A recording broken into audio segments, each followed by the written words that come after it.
The first topic is DEI ruining Hollywood. Now, I'm going to ruffle some feathers today. I ain't going to lie to you. I like ruffling feathers, all right? I like ruffling feathers. Sánchez Cocinado. I like ruffling them. And it's because when I'm ruffling your feathers, I got your attention and I got you thinking. Okay? So, let's ruffle some feathers here today. And how are we going to do that? See, the thing is that I don't know how to say this in a nice way. Well, damn it, let me just say it. Either way I say it, I'm going to sound like a coon. But, man, I don't want to see no black Captain America, man.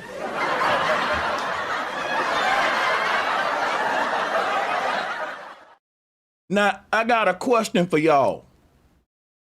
Am I wrong? Because I was kind of in conflict with myself. And I was telling myself, and even my girl was telling me, she said, baby, you sound so racist. And I'm like, is it really racist for me to give my opinion? I'm just being onions. I'm being onions. Oh, wow. Now that's funny. That boy cooked. Fatality. But look, I'm going to cam back up in a minute, but is it wrong, man? Like, I know it's going to sound like I'm a coon. I promise you, I'm not against my people. I don't want to see no black Captain America and black people doing too much. I understand this brother want to get his money, but man, why do we want certain roles, man? We effing the game up, man. I don't want to see no black Captain America, man. It ruined, like at this point, Marvel doing just what the NFL is doing. They plan on black people's thirstiness to be the illusion of inclusion. We want to be included with everything. We want to be, and it's almost, it's like, let the retarded girl play Cinderella. To boost her ego, right? Let her feel included too, you know? And yeah, in my world, you can still say retard. That's right. That's right.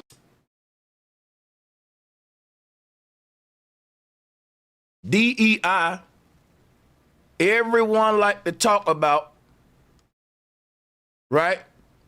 Everyone like to talk about DEI when it comes to the rainbow community. But don't nobody like to talk about DEI when it comes to the Black Lives Matter, the black victim mind community. It's hypocritical. Because y'all want to see a white woman play Coretta Scott King. I'm tired of it, man. The world is so crazy. It's like they gonna come out with a Bill Clinton movie and have a black man playing it, and they can rewrite history. It make me think, have they done it before? Maybe Abraham Lincoln was a black man, and then they had an actor come later in the historical text in whiteface. Like, I'm thinking, like, how are they been able to rewrite history? We watching them do it. I don't want to see no black Captain America. It don't even feel like a hero. It feel like my homeboy. I don't want to see a black Superman. I don't want to see, let's make Superman white again. Come on. Let's make Captain America white again, man. Can white people have something for themselves? That's right. Without black people trying to culturally appropriate? And how original is that? And you know, this is the reason why we don't got no black superheroes, because the black man want to play and cosplay as the white man. That's right. Yeah, I'm going to drag it today. I'm going to drag it. I'm going to drag it because it's hypocritical. What's up, Dwayne? You the first caller. This is the first topic, too, by the way. If you ready to get it in, Dwayne, you can step on in because you know how I do. I'm going to be speaking my mind in between the callers. So I know y'all probably going about your day-to-day work, just calling into the show or whatever. So y'all can get in and out whenever you want to, but welcome, man. And the flow is open for all callers. So Dwayne, whenever you ready, just unmute your mic and let me know. Yeah. So. Yeah, can you hear me? Yeah, I can hear you. Yeah, what's going on? Everything good? Everything good. What you think about this first topic? Well, it's just like the same old story, isn't it? We're always looking for something other than yourself. And it's like, I get you can have inspirations and people you kind of look up to, but it's got to start with yourself and your community. And it goes from one celebrity to the next. It used to be Kanye and now it's this. So it's like, when we're going to learn? Yeah, my bad. And you know, I'm gonna tell you something, man. This whole pandering to black people to enrich these people's pockets, it's getting ridiculous and filthy right now. And I'm saying the same thing with the NFL. Because that halftime show was them pandering to black people. And because we like to be pandered to, we overhyped it. Right? Which is going to lead to another topic we got to talk about today too. But all of the pandering to black people is watering stuff down, man. You know, because this black Captain America, it's a hypocrisy.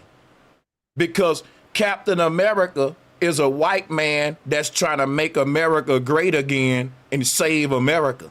So the spirit of a black Captain America is the red pill incel, black conservative guys with all the toys, and they like to use a lot of Marvel and Capcom type analogies and points.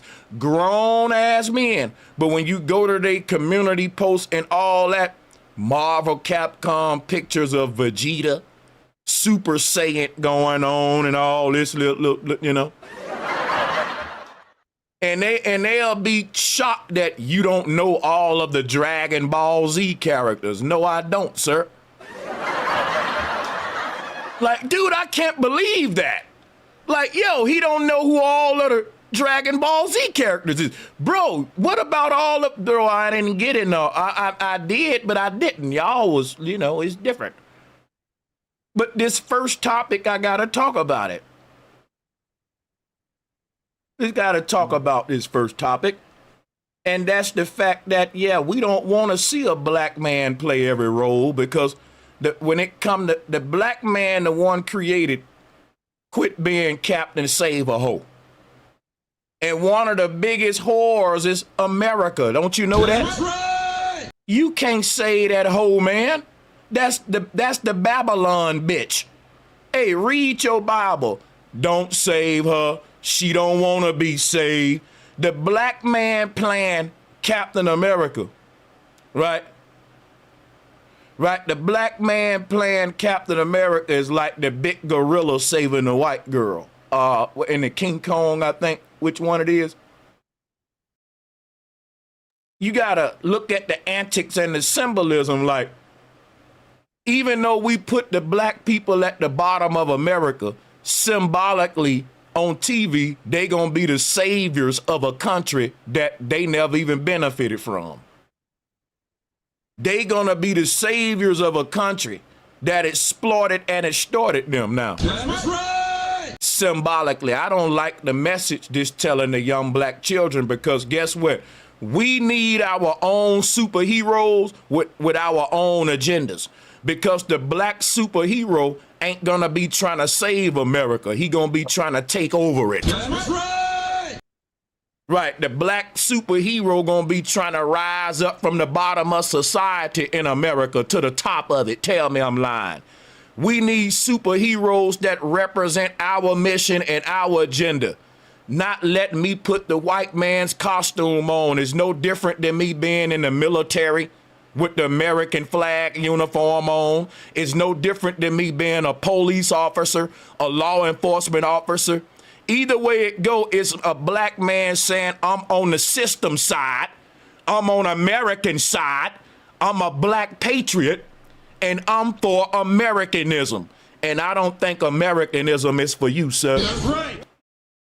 That's all I'm saying. Quit cosplaying. Let the white man have his roles. Because we hate it now. Now think about this, right? What if a white man say, look, we gonna remake the Shaft movie and we letting a white man play as Shaft? Oh my God. Negroes will hate that, won't it? Negroes will hate that the white man playing as Shaft. Let's be fair, man. It's starting to get real crazy out here. What's good, OG Leo? How you doing? Grand Rising, brother Sanchez. Much love and respect to you and the family. Always Oh, yeah.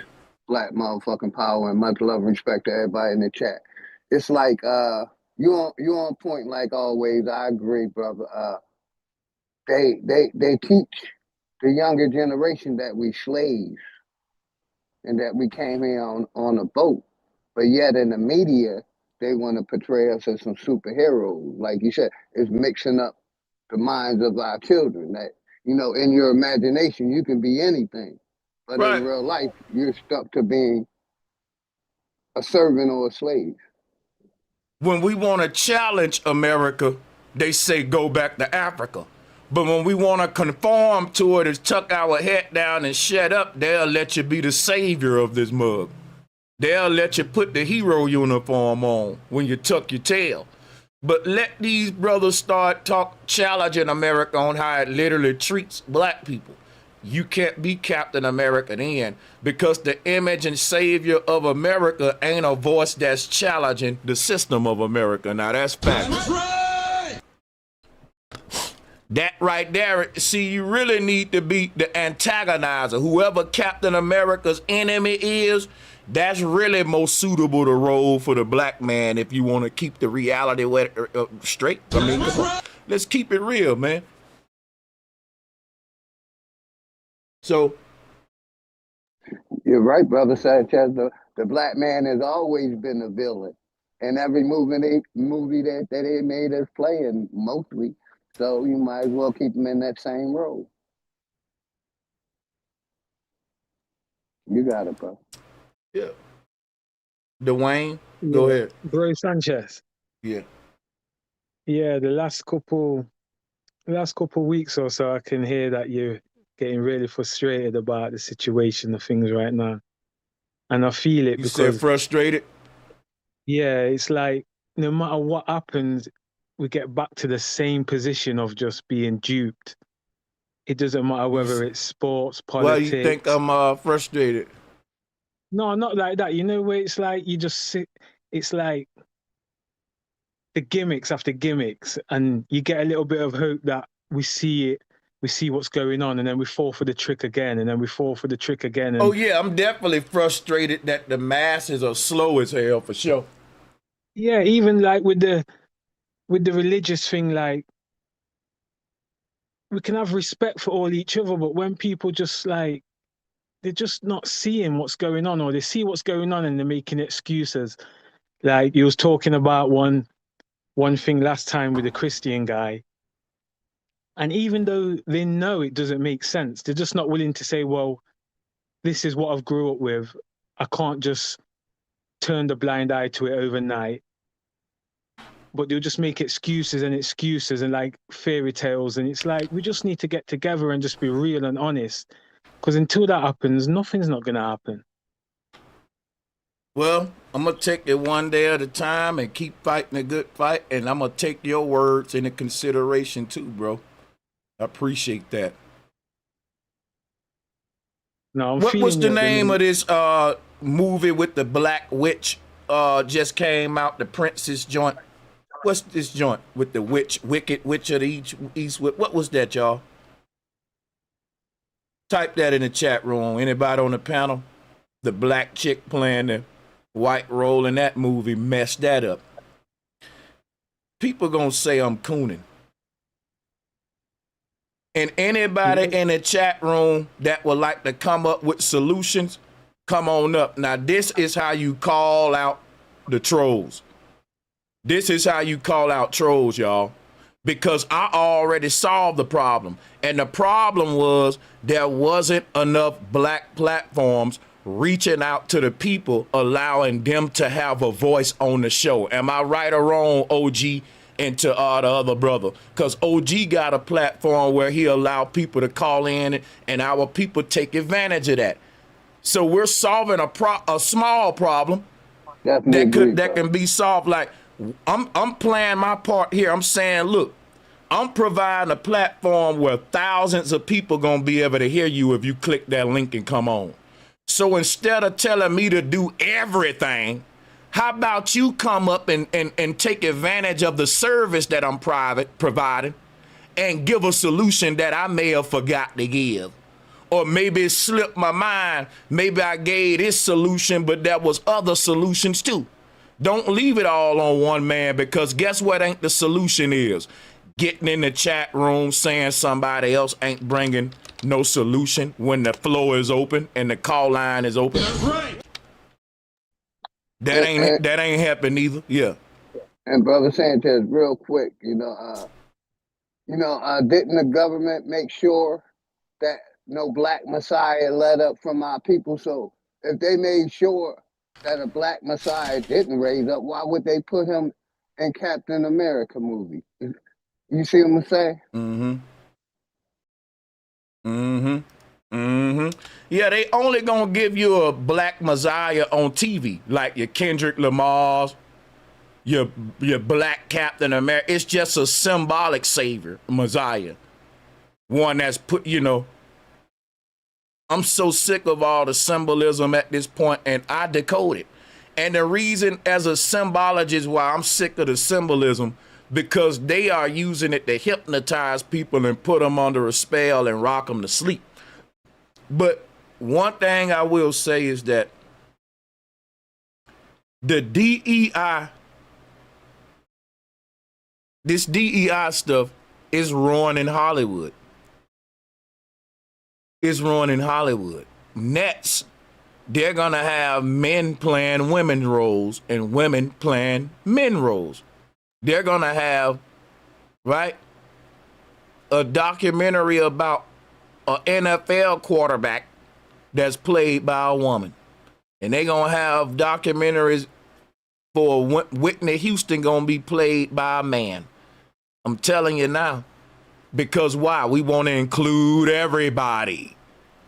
We opening up the door for it with black people, with everything they want to sell the world.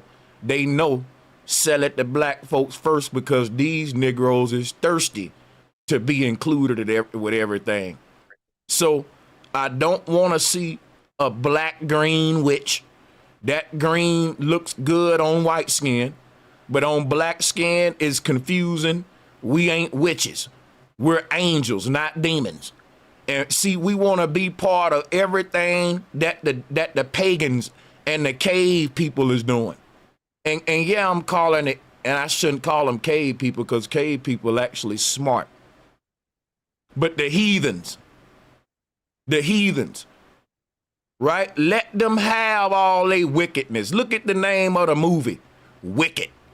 We want to be part of the wickedness now and all of the bull crap. No we bullshit, want to participate. You see what I'm saying? You know what? We don't want to steal world conquest from white people. You know that? Okay, so white people out there taking over the world, small hats with white people. They taking over the world, and black people don't want to copy that. But we want to be witches. We want to be Captain America. We'll copy off everything the white man doing that don't serve us, but you won't copy off how he worked together with his people economically. That's right. You don't want to copy that. You don't want to copy the fact that he raised his children, right? You don't want to copy that, right? You don't want to copy the fact that he practiced nation building. Yo, You bro. just want to be witches and you want to be superheroes and stuff and little Wolverine and all that. Yeah. Go ahead. You got it. Yeah, can you remember when the Woman King came out? And I remember you saying next it's going to be the Man Queen. Yep. The man queen and the woman king. Facts. That's the psychological programming. Open up the door by giving them the women playing a masculine role, woman king. Next, we going to have the men playing a feminine role with the man queendom. A queendom ran by men. But they giving you a kingdom ran by women, but they don't want to call it a queendom. That's psychological warfare, for sure. Good one. We don't be seeing it. And the reason I'm going in on it because Kendrick ain't part of that agenda though. Like, we ain't on Kendrick yet. Oh man, I'm gonna clown you. Come on now, bro. God damn, bro. Oh, did y'all see that? I just got up in here, bro. But I seen the topic, bro, and that don't got nothing to do with. I don't know. My bad, bro. I got a bunch of different topics we ain't got on Kendrick yet. We gonna get to him later. I'm gonna say his topic for later. But right now, what we on now, Naga, if you want to participate in this one, I'll screen share with you. Now the people said don't let Naga back. Now, I'm going to go against my own people on this one. I don't think you ought to let a person go permanently. Now, that's just condemnation now. We can let him go every now and then, but let the man come up, a few now. But they some haters, Sanchez, they some haters, bro. I got knowledge too, bro. Like, I be reading shit, cuz, like, on the dead homies, bro. Like, I be really trying to learn shit, bro. Like, they be trolling, bro. Your name is Naga. That already means something right there, man. That's what I'm saying. I know about a little something, bro. You get what I'm saying? I ain't no expert. I ain't go to college and all that, but shit, you give me? I'm still trying to learn some shit, bro. They trying to knock. I just want to say one thing about that. Let me say one more thing too before we move on. No profanity this stream because I want to monetize this one. But salutes to everybody. We gonna go no profanity on this one. Salutes though. And we finna get on the DEI, man, and this is the smoke I got for black people. I'm trying to say one thing about that DEI because it ain't even just black people. It's black people, it's LGBTQ. It's like, but when you like, we go into like certain stores and you see people that's like doing their job, like they hate it and they giving you attitude. They just here because they just trying to pay their bills. They don't even want to be here. They just got a nasty attitude. They just like, but then you see some people that's like, fuck it. Excuse my language, my bad. You know what I'm saying? You got some people that's like, forget it. I'm working here, so I'm gonna do my best. Like DEI is like hiring a lot of people just because they color their skin or what they identify as versus hiring people because they really just wanna, if I'm gonna do this job, then I'm gonna be the best I can be while I'm doing this job. This is a horrible idea, man. And with the topic, Sanchez, so right now the topic is me saying that am I wrong that I don't want to see a black Captain America? I want a white Captain America, and I want a white Superman, and I want a white Batman. I don't want to see no black man playing these roles. That's weird, Sanchez. I ain't gonna lie. You chime in on the wicket. You think that's weird, bro? That's I don't think it's weird because we want our own black superheroes. Why we gotta sit there and take the next thing you know it's gonna be a black Ku Klux Klan member, right? Just because we want to be black in it. Like we can have our own black superheroes. Why we trying to hijack the white characters? We can just have our own. You know what I'm saying? Stuff. You know what I mean? Most of these characters, though, they originally was black. I ain't gonna lie. See, we like to do that. We like to blackwash these people stuff like they whitewashed ours. And the truth is, the stuff that they took from us, we don't even take that back. But the stuff that the heathens brought himself, we want to be that. It's crazy because the heathen want to steal all our stuff and turn it into secrets that we don't even know about. And he do it in private. And then he come out on the surface being a heathen because the world love him as a heathen and everybody want to be a heathen, right? And that's what I see in this role right here with Captain America. This is the image of manifest destiny and colonialism. We don't even know it. And my whole thing is, like, we want to be the black face of a white agenda all the time, man, and we don't see it. So I'm saying ain't no such thing as a black Jesus. We had our own deities and our own stories that was corrupted and became whitewashed into these modern concepts. So instead of trying to paint the bull crap black, how about we unwhitewash it and the truth buried up under that? You see what I'm saying? Our truth is buried under they lie, but what we try to do is cosplay with they lie. We say, well, the black man was the first Captain America, instead of, look, the black man had superheroes that go all the way back before the word America existed. Hey, bro, that go back to what you were saying before, on like previous, streams, like the whole wanna-be first mentality. Like, it's gonna come to a point where black people gonna be happy to be the first black person to drop a nuclear bomb on a nation, just because it's the first black person to do it. Yeah, big facts. Yeah, I could chime in on the wiki. Man, that went over y'all head right there. Yo, you can hear me? Yeah. I look at it like Salute. this. I could chime in on the wicket. Yeah, we on all of this black DEI ruining Hollywood for sure. Yeah. You ever seen it? No, and you know why? And because I'm finna sound more like a coon if I tell you why. Let me just shut my ass up, man. Yeah, you on your coon shit. I ain't gonna lie, Sanchez. You calling out right now. I don't listen. I do not support this kind of negrology and carrying on and shenanigans. And I'm not gonna go watch a black Captain America. When the white man listen.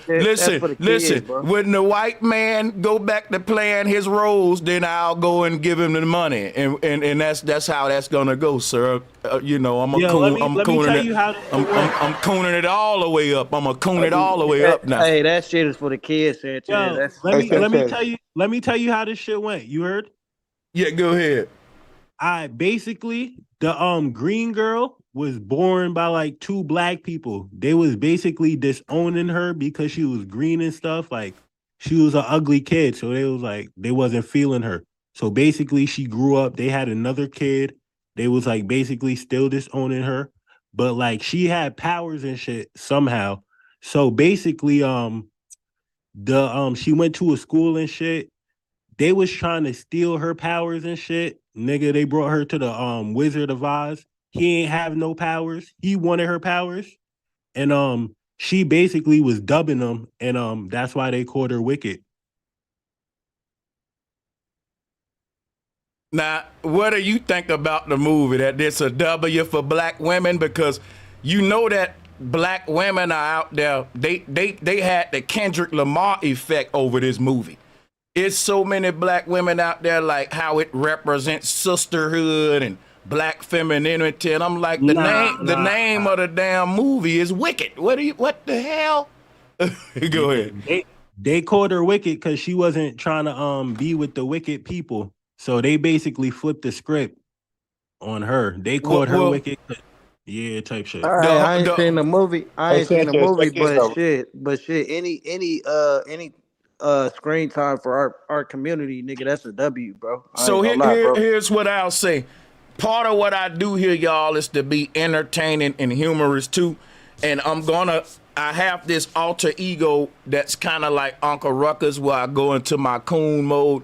And that's just something I do. but don't take me too serious. It's just to raise tension and get the viewers and ratings up, like the documentary that I put out about beef, right? That's what I'm doing right now. Hello, let's go. That's right. Let's get it. Pick a side. At least I'm telling you what I'm doing. But I can't wait to get on this Kendrick Lamar debate, though. But check this out. I'm gonna be real with you, man. I don't care how they tried to flip the script with the movie. It's still, to me, we ain't making our own roles because it is based upon, think about this, right? Who is getting rich from all this? I know people don't like this conversation, but that's because people like to be stupid. They don't like to see where the energy going, where all the energy going. So my whole thing is this right here. You got these scripts that's being acted out by our people, quote unquote, and they're doing numbers, man. And now just to think, if we're so talented as black people, why don't we just work together and independently do our own thing? Can I answer that, y'all? Because America is wicked, and that the mafia's regulated all of the industries, and either you gonna get down or lay down. Ain't nobody gonna come with an independent, just like the NFL and NBA. It ain't no more Negro leagues, because when they made all of the talent, they wanted to monopolize all of the talent in all of the industries, and that's of all colors and nationalities. So the only time they don't practice separatism is when they need you to come be a circus act in they Barnum's Bailey Circum show, whether you're a running back, quarterback. And we say, well, that's a W for black people. That's a W for those black families. But collectively, it'll never be a W for us until we start having our own industries. Instead of us saying, look, man, that black brother took Tesla's company to the next level. How about that black man start his own company? Because let me speak, please, no interruptions. If the black man, right, is smart enough to take Tesla's company to the next level, he was smart enough to start his own company and use his smarts to compete with Tesla and move his people above Tesla. That's right. But now he just a slave for Tesla. All of his smarts and intelligence, and even his children and his bloodline, is gonna be owned by a white guy company called Tesla, and niggas ain't never owning nothing because we think we made it, because we made it to the top of the white man's corporate ladder, because we see rich Negroes on the plantation. We get happy with that. We in the field picking the cotton, looking up at the rich Negroes in the plantation ball out, and we cheering for them when, guess what? We ain't off the plantation. And my thing is, we talking about, well, that's a W for our people. No, our people are the cotton pickers. Once you become a house Negro, you're no longer one of us, because your agenda changes once you get under that damn air conditioner. Let me tell you something about a house Negro who ain't out there in the sun, bending his back, getting thorns in his hand. He don't got the same motivation to break off of that plantation as that cotton picking Negro, because he's sitting up in Master's house under the AC, drinking lemonade every day. He don't gotta do nothing but iron clothes and mop floors. And you think he wanna break away with the same kind of energy that you got out there in that field? You're not like us, Kendrick. You're not like us, Drake. These are house Negroes. No matter how y'all try to cut it, you don't get to the top of no industry in America unless the house own you. How you gonna tell Kendrick he not like that, bro? That don't make no sense, bro. I just did, because check it out. Right, man. Let me respond to Naga real quick, because I know what he like to cut you off when you respond to him. Check this out. Kendrick ain't like me. He lets you know that every song, every other line is how braggadocio like I got something you dudes ain't got. And all rappers do that. I'm not for him on that. That's just a part of, being a rich Negro. You gonna let people know. Ain't nothing wrong with that. I like to hear that. And I ain't gonna lie to myself. I agree with these rappers. I'm not like y'all. I'm in one tax category, you in another one. I probably never meet the owners of Apple, Sony, some of the rich white small hats that these young black men politic with. They phone numbers ain't in my phone. These are the people I wake up bitching about every day. So, I'm not like them, and I know that, and I can accept that. See, I'm not such of a fan to think that I'm just part of something. All of y'all want to feel included. I'm not part of Hollywood. I'm not part of these black actors in Hollywood and in the music industry, these black artists and all that at the top of these small hats ladders. I'm not like them, and I'm okay with that. But see, a lot of the fans don't like to hear that because subconsciously they think they part of Hollywood and part of the big stage too, when really you're a nobody. You just a number, a ticket sale, and a consumer, a talking head, and a defender for a system that exploits and extorts your people. Let's go.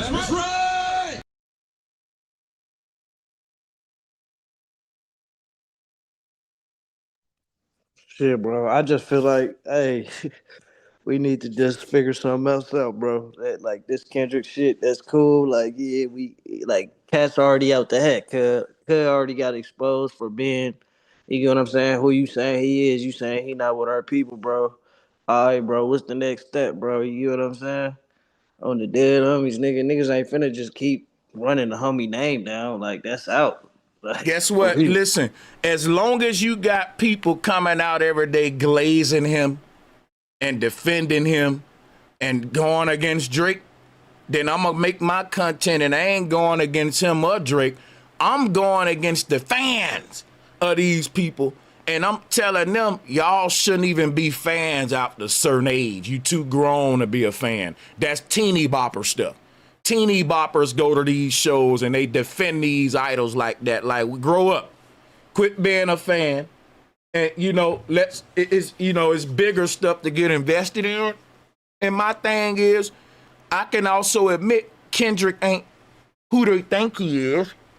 He's a what I'm saying about Kendrick is that him and Drake are on UMG, and their beef benefits Lucianne Grange. Do y'all know who Lucianne Grange is? Drop a 1 in the chat room if you know. Black people don't even know who they're enriching right now with their energy. Guess what I'm telling y'all right now? Black people say everything is about energy. They want our energy, right? Don't give them your energy, right? When you invest in yourself to be on Drake's side or Kendrick's side, it's like going with the Democrat or the Republican. They all owned by the same people. So your energy go to the same people, no matter if you vote left or right, no matter if you a Drake fan or Kendrick fan. Your energy going to Lucianne Grange. He's the CEO of UMG, and that's what Drake and Kendrick is under. So it don't matter whose side you pick. And guess what's so crazy? This man has monopolized the music industry just like the Democrats and Republicans monopolize politics. How did he do it? By pitting two people against each other like Pepsi versus Coke. See, because BlackRock own all these companies, and you think it's Pepsi versus Coke, McDonald's versus Burger King. At the top is one person own the people you hate and the people you love, no matter which side you own. It'll money go to them either way. So Lucianne Grange, which is a devil, Lucifer, Lucian, he's playing a Hegelian dialectic, tricking the people. That's what devils do. They're tricksters. You don't realize that it's just like WWF. It's no different than what Adam 22 does on No Jumper, putting two black men against each other, pick sides, they make money from beef and drama. He's doing it in the music industry.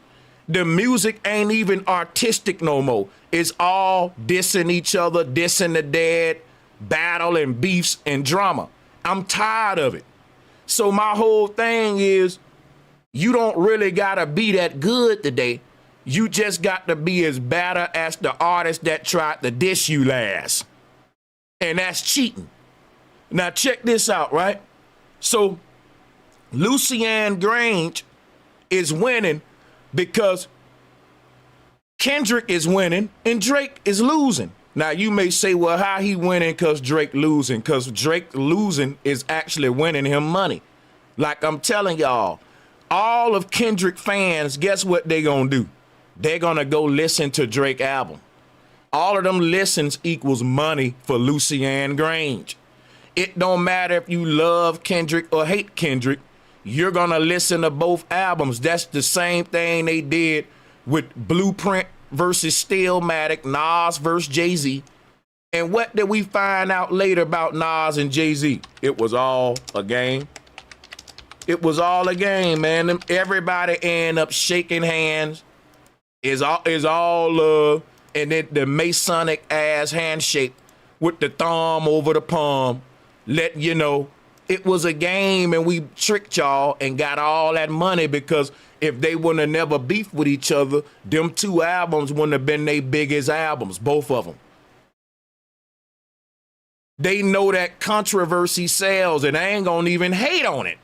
Because if I was in the music game and I knew that the people was that damn dumbed down, that as talented as I am, my album is only gonna do a certain amount of numbers. But if I go against this brother over here and we make a beef with each other, both of our albums gonna do historical numbers. Me and that brother gonna plan a beef with each other and get our money. And listen, I'm gonna tell you some real stuff. If I was in the music industry, I would do that too to y'all.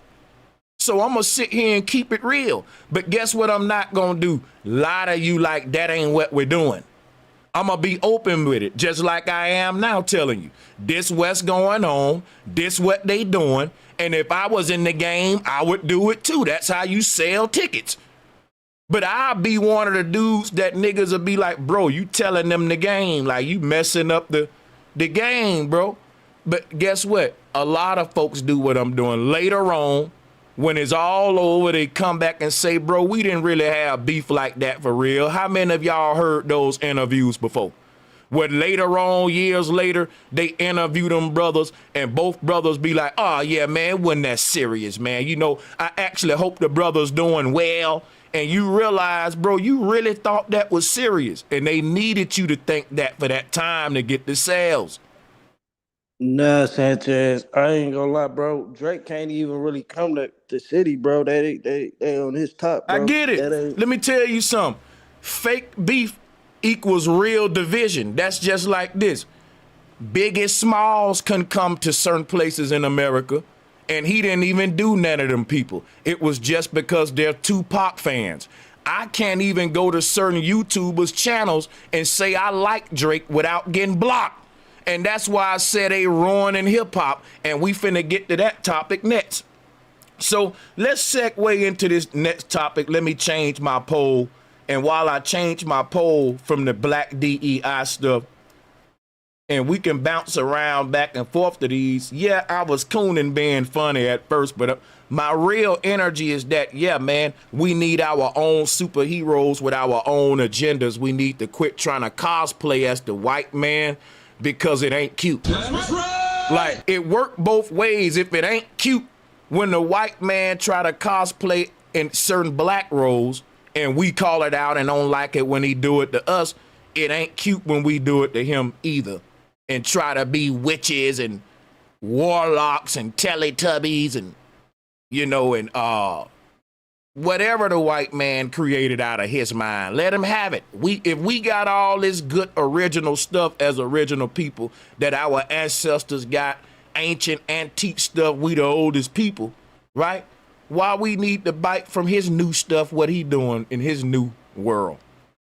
We don't gotta be Captain America. Why don't we be, like, we can't be captains of Wakanda and America when Wakanda and America was beefing with each other. Like, it's correct. The cosplay and the DEI is getting confusing.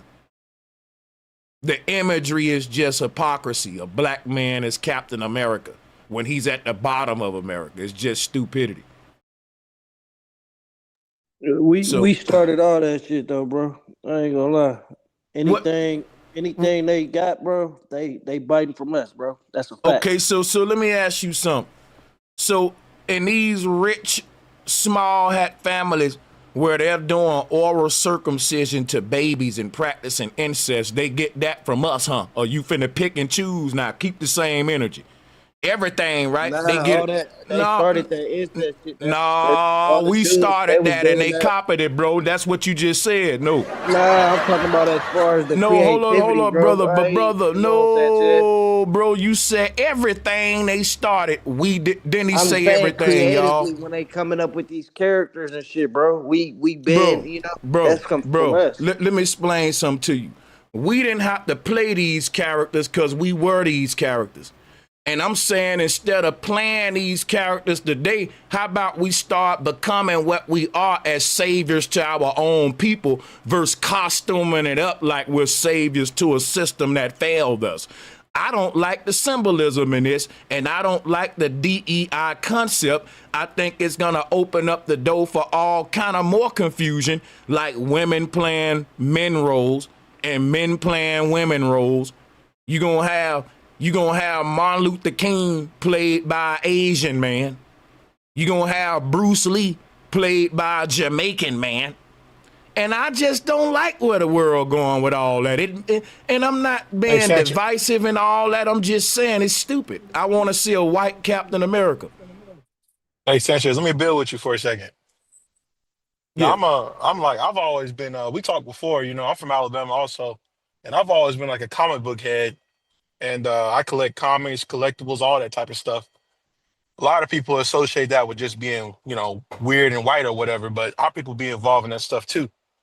And when I look back on the whole Captain America thing, Steve Rogers was like the most popular Captain America, but there have been many different guys throughout the comics that don the role of Captain America. Captain America is nothing more than basically like a general.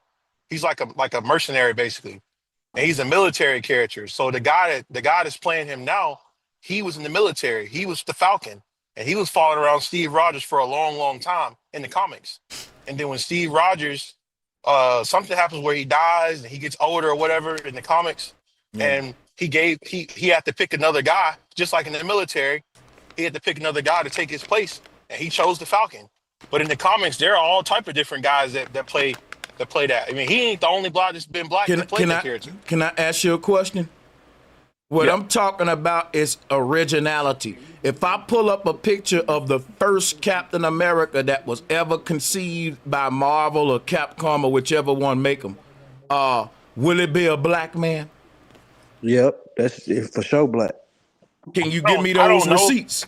I don't know for sure, but I know that they've been making comics since the 50s and 60s, and they had different guys playing them throughout the last 70 years. Y'all ain't answering my question. I don't understand why y'all do that. Cool. Well, then we got to find out together. Let's figure it out together. We smart enough. Let's come on with a receipt, see what the first ever image, let me try to find it. First ever image of... Yeah, his name was Isaiah Bradley. Yeah, he Captain was black, America. He was black. His name was Isaiah Bradley in the 1960s. Yeah, that's cool for sure. It's been Captain America is not an important character, or not really. His character is no different than like Spider-Man. It's many people that played him. Peter Parker ain't the only Spider-Man. I ain't tripping off none of that. I'm talking about us having our own superhero. Let me ask you something, right? Well, hold on, bro. Why you cut me off? I want to ask you something real quick. Name to me on your hand right now 10 black superheroes. Static Shock. Who else? Shit. Green Lantern, Storm, Icon. It was a gang of them niggas. Oh God. But hey, I'm gonna tell you what happened though. I'm gonna tell you what he's talking about. Hold up. Don't change the subject. Superheroes that our people created with our own myths and folklores that we benefit off of when the world idolize them. That's what I'm saying.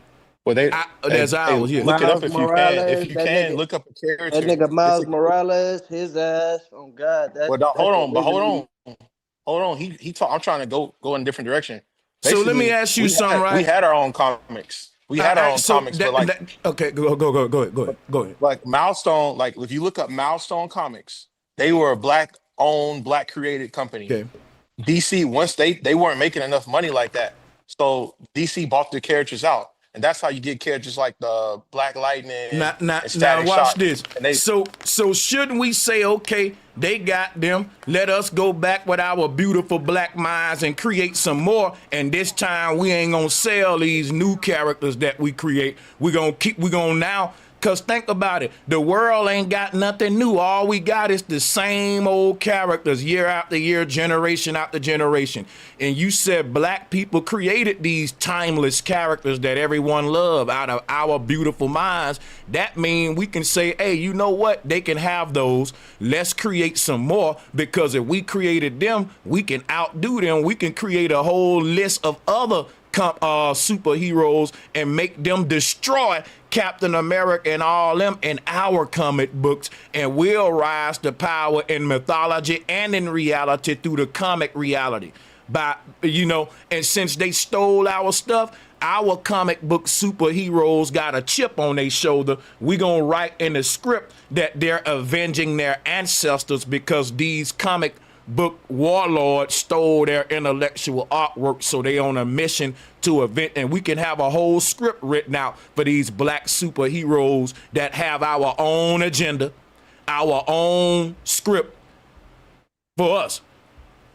you right about that, bro. Because I actually was thinking about writing comics, and one of the reasons why I want to write comics is because me being from Alabama, you being from Alabama, you don't see a lot of characters based on the South. All the characters is in the same place, New York, Chicago. Yeah. You don't even really see a lot of characters in the West Coast like that. All the heroes are in the same place. So I was like, dang, why we ain't got no Southern heroes? We got crime down here. Why we Comic got no books heroes ain't. based out the South? Hey, to Comic my books ain't Alabama selling brother, like that. whenever you get anything together like a video or something you want shared or whatever, I'll upload it on my channel, bro. You can you get to the people through me, and we gonna grow it, whatever. But yeah, salutes to that. Well, I was battling a dude like a few days ago at this game exchange place about Blade, and he was talking to me how Blade had a bad attitude and all this. I was like, what it come down to is this: when they look at Blade. Black Americans, Oh yeah, I forgot Blade about was real. Blade. Yeah, he Blade was a was real. black superhero,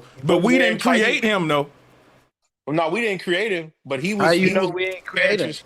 You He got wasn't to wearing get that tight- white he man wasn't- his Blade was credit, Marvel, MAGA. right? Wasn't Yeah, Blade that's was You know Marvel? what I'm That's saying? Marvel. Where, Well, he where, was. where the proof on that? Like, Well, bro, Blade. I'll know put it what like this: we might not have created the character, but far as the way Wesley Snipes depicts him in the movie, he's one of the first characters that we've ever seen. Period. That wasn't wearing tighty whities. That wasn't running around saying everything gonna be okay. He was a more realistic to the average man. You could take your kids to see Blade and be like, all right, he ain't wearing tighty whities. He ain't saying Yo, it's gonna be all right. So it get made get more sense to the average man. guess man, who that nigga get was the listen. best black Guess superhero who ever. guess who was the most relevant black superhero who y'all don't even see as a superhero? That was Morpheus, played by Lawrence Fishburne in The Matrix. Went over y'all Hey, head. Sanchez, it's deep, Cuz bro. wasn't no Man, Blade superhero. came listen. out in Cuz '98. wasn't no Blade came out in superhero. '98. Yeah, that's Guess a what they based it off superhero. of? Morpheus was a It superhero. was. Neo was the guy. Come on, bro. That's not. It He was. wasn't. Bro, let Nah. me Yeah, he explain to was. y'all something. That's like saying Jesus a hero, but God the Father in heaven ain't. Yeah, the lady that made it based it off of the Bible. So Morpheus is God, and Neo is supposed to be playing Jesus. Right. So we do the math. I He had already been in the Matrix. I He already lived his interviewed life. Sophia Stewart, a black woman who created. I'm gonna re-upload my interview with her too. Yeah, I don't know what dude talking about. That's why you think Will Smith was like. They asked Will Smith, Well, you don't know "Hey what who man, talking about. What you talking about? why do you want to be in Neo? Why do you not want to be Neo?" And he said the reason why I don't want to be Neo is because you can't have two black guys in Hollywood in the lead role. And if Will Smith said if I became Neo, they wouldn't cast Lawrence Fishburne. So I said, hey, I just let Keanu Reeves do it, and it'll be a better movie. And don't Yeah, nobody want to see because Will Smith, the Lawrence main Fishburne. character is a superhero, bro. Like it's always usually the main character, bro, and Neo the main character, bro. So yeah, that's Well, if you watch Blade, it's the same thing. Whistler is an old white man that his whole family was killed by vampires. Blade is a young black kid that lost his family to vampires. yeah, So that's that Cub orphan, Mentor. so That's that man, You know that what though? orphan, You know he raised him y'all. as an orphan. Hey, but look, and this is my brother from Bama, and he got the comic book knowledge. Now check this out.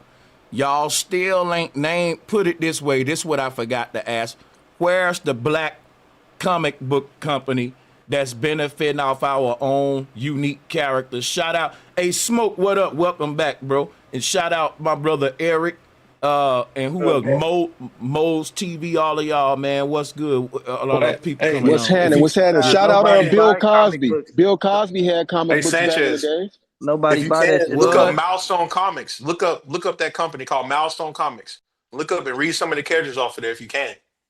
Oh yeah, cause Bill, he was writing stuff like the Yeah, Bill Cosby had the Cosby Kids. I forgot, cause yeah, he had them little comic like Fat Albert and all that. Yeah. Man, he don't count though, cause that situation that he was, See, but yeah, no, I'm gonna still count him. I'm gonna still count him. He's actually No, still counts, man. listen, we got, because that's separate of his artistic work and him, like, as far as competing as far as film and Hollywood. We don't gotta agree with his life to get to say, look, this what he did or didn't do in his work, right? Bro, But Sanchez, you never you were know. saying That might have been DEI why he went through that DEI though. ruined Was because he was really creating a the real black Right. live You know black something, comedy man. situation. You know know what I'm saying? something. Listen. Let me tell y'all something real quick. And any comic book head know I'm right. There's a conspiracy. It's almost like the same mobs and mafias that monopolize the music industry. They don't want people into the back in the day, you just couldn't. It was hard to get into the comic book industry, and you had Marvel and DC monopolizing it like Democrat, Republican, like WWF and WCW, like MTV and BET, which is all these are owned by the same company. General Mills and Kellogg, same company. When you go to the top and you think they beefing with each other, but they monopolize all of the industries with left versus right, and they don't want to let no middleman in between it. Just like in politics, it's hard to get on if you ain't a Democrat or a Republican. So it's hard to get your comic book character popular if it ain't up on the Marvel or DC. They've done the job with the monopolization. It's just like hold on, bro. It's like wrestling. So bro was saying Cosby went to jail because he made a black superhero. Like, what you mean, bro? That don't he bought NBC. Nah, I was He tried just to buy saying. I was NBC. just saying when you get it's like if you want to look at it from a gang perspective, like it's like being from a certain gang. Let's just say First Street, and you gonna sit up there enjoying Third Street to get the bag. The whole time you try to put on for First Street. So when Third Street found out you putting on for First Street, they're gonna bag you. You know what I'm talking about? It's just like they're not about to let you do your thing up in their system. If you sit up there trying to create an all-black superpower team up in their system, right? I'm just saying they're gonna smack you Cosby down. was trying to buy NBC before he got arrested, right? Excuse me. This is Most TV. I'm sorry. Let me chime in real quick. Salute to the chat, man. Flat power. You do know that Cosby was arrested right before he was about to buy a portion of NBC, right? So that had a lot to do with it. It's a lot of politics and games going in when you talk about these millionaires and money, and people will separate you from your money first. That's the first thing they do to black people. So you saying he ain't do it? Like, confused on what niggas is saying, bro. My bad, I was on mute. What I was telling them is we don't defend Diddy, we don't defend Cosby, but we point out the fact that they don't get these guys until these guys become a threat to them. Let me recap hold on, because I was muted and I'm gonna be quick and pass the flow.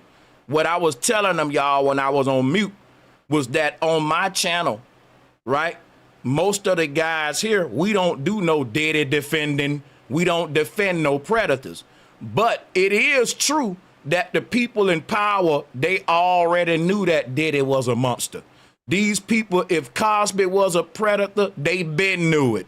And they don't do nothing about it until these black men get in their way, when they be predators too for the most part.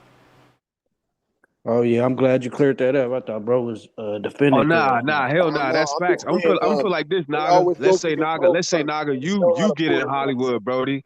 Sorry. You get in I ain't Hollywood. You doing no about to weird make. shit in I'm Hollywood just though. saying. I know you ain't doing no weird stuff, bro. But that's what I'm saying. You think you about to make a comic book? Like you about to expand your. You a creative Naga. You think they about to let you explore your creativity about the black Naga rising in the ghetto, defeating the oppressive forces of the police. Then they about to let you really push that agenda in their system. You know what I'm talking about? Like Well, they ain't gonna when you have really shit on me on the dead homies, nigga. I'm a low pro. they They gonna ain't gonna put But have something dude, on shit you you, on ain't me. never Slim. gonna get on I don't TV do though, no bro. weird shit, bro. I ain't about to be at these parties doing all It this don't weird matter. shit. You ain't never All gonna right, get on Boy, there though. hell That's the no. thing all right. about it. But what you Now, saying What? really don't make sense you because you know ain't what's never gonna be on TV anyway. I'm not gonna be you doing know none of something? that, nigga. No Watch this. weird shit on my So how side, you gonna nigga. get on TV? How you gonna get your contract? How you gonna get a Not syndicated by Hold doing up. no contract to be weird on shit, nigga. to Just be by shown being in a 80, 85, 86 So different you countries? said, How you all gonna right, do that? bro. So How you gonna do it? you probably be at them Diddy. You probably would have went to Whoa, No, those whoa, answer the parties, whoa. bro. question. It's a Oh yes or no God. question. How you gonna do it? If the Hey, man just fella. gave you an example, he just told you that pretend you a rapper, you a guy that's bringing in your product, trying to sell it to a big wig corporation. How are you going to get on TV like Marvel Man. and DC without doing Yeah, that? you gotta listen. Let me tell Without you. doing Hold no up. pedophile shit, what you No, mean? Kindergarten no, ass no, How are no, you no, no, no, going no, to no, get no, no, on there no, no, without no, no, doing no, that, no. bro? Slow down, slow down, slow Man, it's a down, slow down, slow kindergarten down. Y'all are saying words that ain't allowed. We're using the ass. word predator. We can't use that other P word. What's up, bro? Yeah. Nah, but I'm saying, But what he saying though? Like, bro, hey, nigga, this let me stop Bro, sum what it I'm up. Let saying me is sum it up because it's it's like going taking clean it out back the to the mud 70s, without bro. having to do all that You can't weird even shit, be bro. a Black Panther. Like you gotta understand. But you could be outside the system totally. You about to sit up here in this country and build any type of creative force that might not be in alignment with the so-called powers that be. You really think they're gonna just let you rock out? You don't got to If go you to no don't got Diddy no parties. weird shit on you, nigga, they I'm talking can't about do nothing you. to you, So the let me Black nigga. Panther explain saying something weird to you, stuff on bro. them. On the dead homies. Bro, let somebody else answer your question because it's All a right, good one. let me answer that Let for me you right answer. there. Can I answer I that? got you. I got you. I got you. Let me go. I ain't gonna even be long. This what I'm gonna say, man. Yeah, like you can't have a black superhero character in the comic book because the most important thing to the powers that be is the minds of the masses. You control that with children.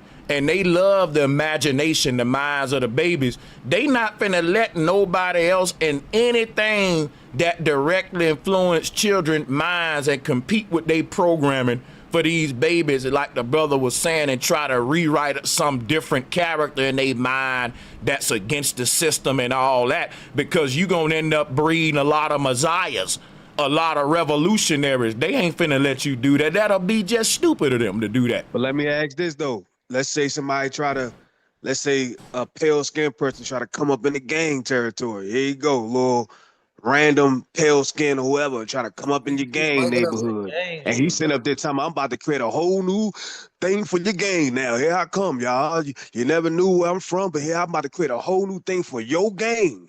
That's gonna show me destroying your gang. I'm the power Yeah, now. that ain't gonna You know what I'm happen. saying? You ain't letting that happen, Naga. No, yeah, I feel you on that, bro. I just was confused Respect, brother. talking about that other shit, bro. I ain't. Now Yeah, we ain't talking about let no me Diddy Man, stuff. you We ain't got talking about no Diddy cognitive and stuff. stuff That's we what I'm talking saying, about, just Naga. you know. I got you. Now Go ahead. look, I You gotta got do something cognitive real quick. dissonance.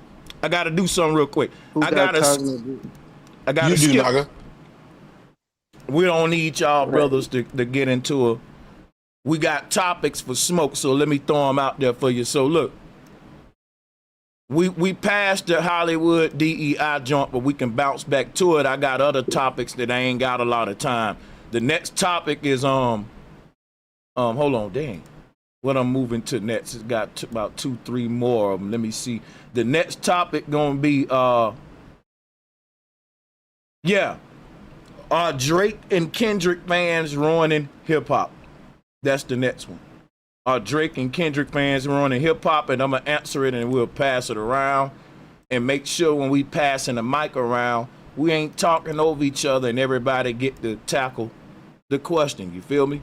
So yeah, I think Drake and Kendrick fans are ruining hip hop, and it kind of make me look back and to be fair, one of in my era, it was Tupac versus Biggie.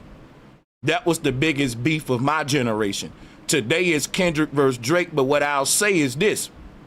I'm a hypocrite when I'm criticizing the Drake fans and the Kendrick fans, because when I was coming up, I was one of these people and I was a big Tupac fan, and I was no different than the Kendrick Lamar people today. So I do want to put that on the record that I'm going at y'all so hard because y'all remind me of something that I was that I'm not happy about, because I'm basically seeing my ugly self in y'all. If that make any sense. So, you know, that was my thing. Let me actually pull this up real quick. Yeah, I think that Kendrick is the new Tupac, and Drake is the Biggie Smalls, and Kendrick told you that he's Tupac reincarnated or whatever, and he got the same energy on black people that Tupac had, to where black people will fight you over Tupac, man. They will defend Tupac everywhere, in every barber shop. You can't really go to too many places bumping no Drake, dog. I'm serious. They'll make you turn that off. And when I think about it, it ruined hip hop, bro. It divided us, because I remember you couldn't even be a Biggie fan in certain parts of Alabama because we love Tupac. We didn't really rock with the East Coast like that in the South. They rock more with the West Coast guys, your Too Shorts, going to Texas, Midwest. For some reason, the South guys gel better with the West Coast than with the East Coast. And it's been that way. You know, East Coast always looked at the South and the West Coast like, y'all are Johnny come lately to hip hop and y'all messed everything up. So the East Coast kind of been on they solo bougie stuff, like the South messed it up with booty music, and then the West Coast messed it up with gangster rap. So that's why the East Coast, you know, it's hard to get. If you get the East Coast guys to like you, you really doing your thing. Because they're very bougie and strict, let's just say. They're like the fathers of it, right? The gate guards of it. Salutes to them. But I think I got the East Coast guys' approval with my flow, though. I ain't messed the shit up. I was gonna say, Pac wasn't outside for real. He wasn't really in the streets like Kendrick, bro. Like, Kendrick wasn't really in the streets either, but like Pac wasn't really outside, bro. Like, for real. So I can't really compare. Kendrick, hey, look here, man. All that, listen, I'm gonna be honest with you. All that who was outside stuff, when you in the industry, you outside. If Suge Knight is your homeboy and you going to clubs and stuff with Suge Knight, you out there, bro. Because I ain't gonna lie to you, I would be scared to move with knowing what I know now, to be in some of the places Pac was at with some of the people, and look what happened to Pac because of it. You see, look what happened. So you got to be outside for what happened to Pac to happen to Pac. Same thing with Biggie Small, bro. Check it out. He wasn't in the street, hold up, bro. Hold up, bro. I'm talking. Pac was in them streets, and that's where they picked this dead body up at.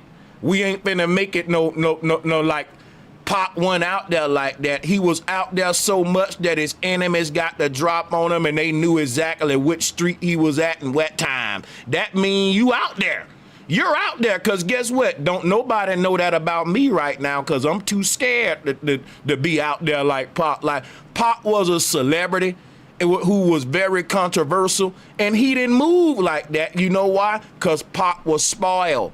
Everybody loved Pac, just like Nipsey Hussle. Everybody loved Nipsey Hussle. So when you love like that by black people, you let your guard down around black people, and we be the main ones take you out. Pac was the But actor. Pac went to the Juilliard School of Arts with Jada Pinkett. That don't matter. That don't matter. Nah, Hey, that ain't got nothing to do that with don't it. matter. That don't matter Pac was though. raised by That Black doesn't Panthers, man. matter. That y'all Pac act was like, raised. bro, He was y'all raised act by like. Black Panthers, Listen, man. y'all act like. Wait a minute. Y'all act like street dudes, right? Can't go to art schools. Let's not be stupid now. Please. No, I never said that street. Nah, Pac was definitely soft. They were asking, was he outside? And I was giving an answer to that. And he wasn't outside. Yeah, he started he acting. He started What moving does it around. mean to be outside, man? What's it mean to be outside? They mean you a hustler. My You carry definition that persona. growing up in the trenches. Really being outside, your homie really crippling in blood. Nah. One at a time, my outside, cat. man. Being raised in it.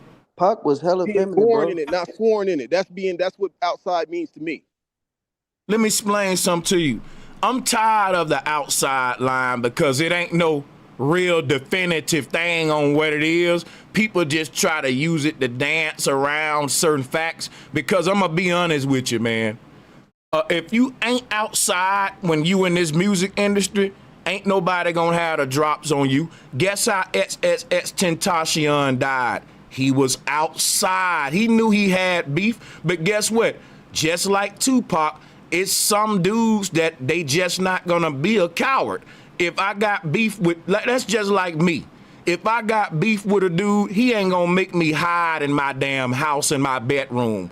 In fact, I may go outside even more just to let people know I'm not scared. And guess what? That's what Biggie was doing. That's what Pop was doing. That's why Biggie made the song, I'm going back to back to Cali, Cali. That was letting people know I'm not scared, bro. I'm about to come to your hood. That was a form of drill rap back then. We didn't even see it because that's like a drill rapper today saying, bro, I'm pulling up to your hood. I don't care that we beefing. I'm coming to your hood. Do something. Do something.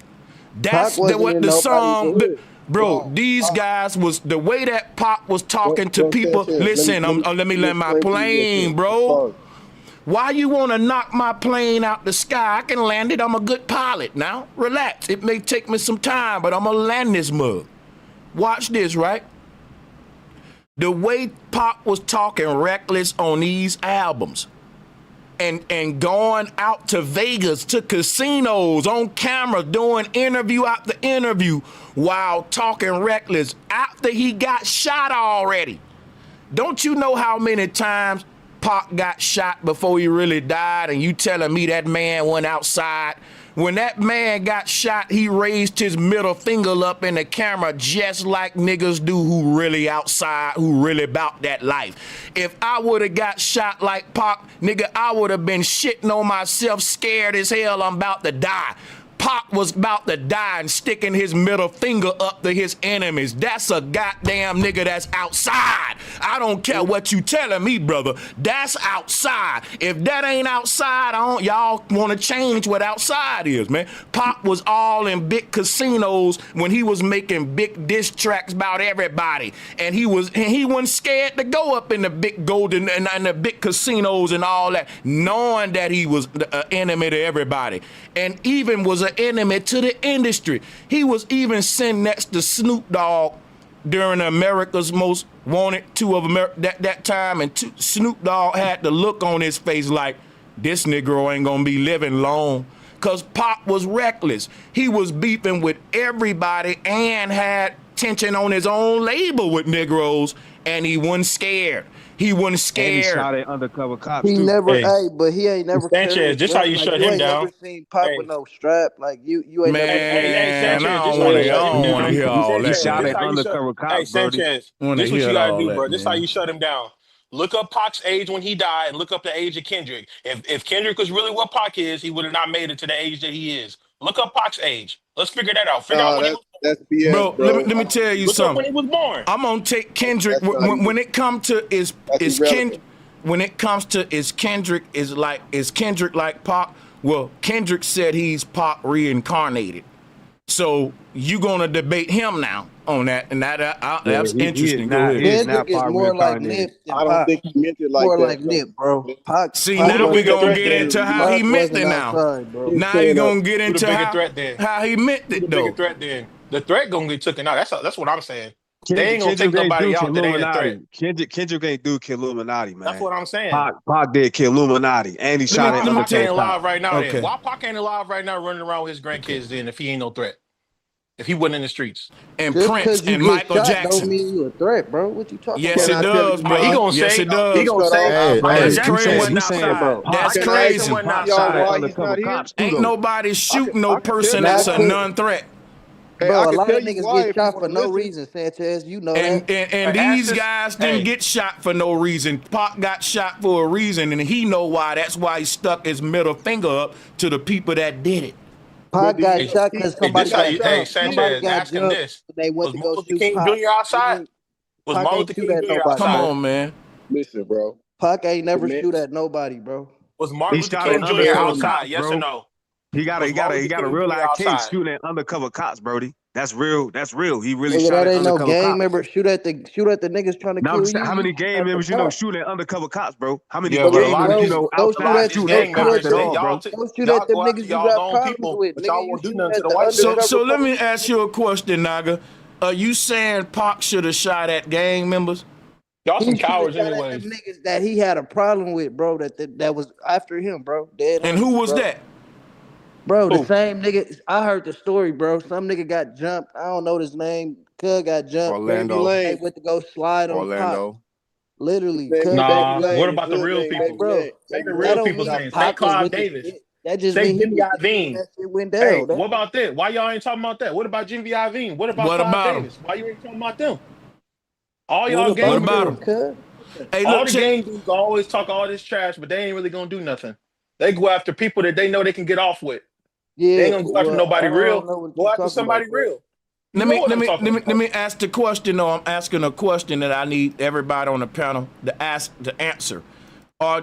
Here's why I Answer it. think I'm talking, man. Please. Here's why I think Drake and Kendrick beef. Well, not just their beef. Here's why I think the Drake and Kendrick fans are ruining hip hop.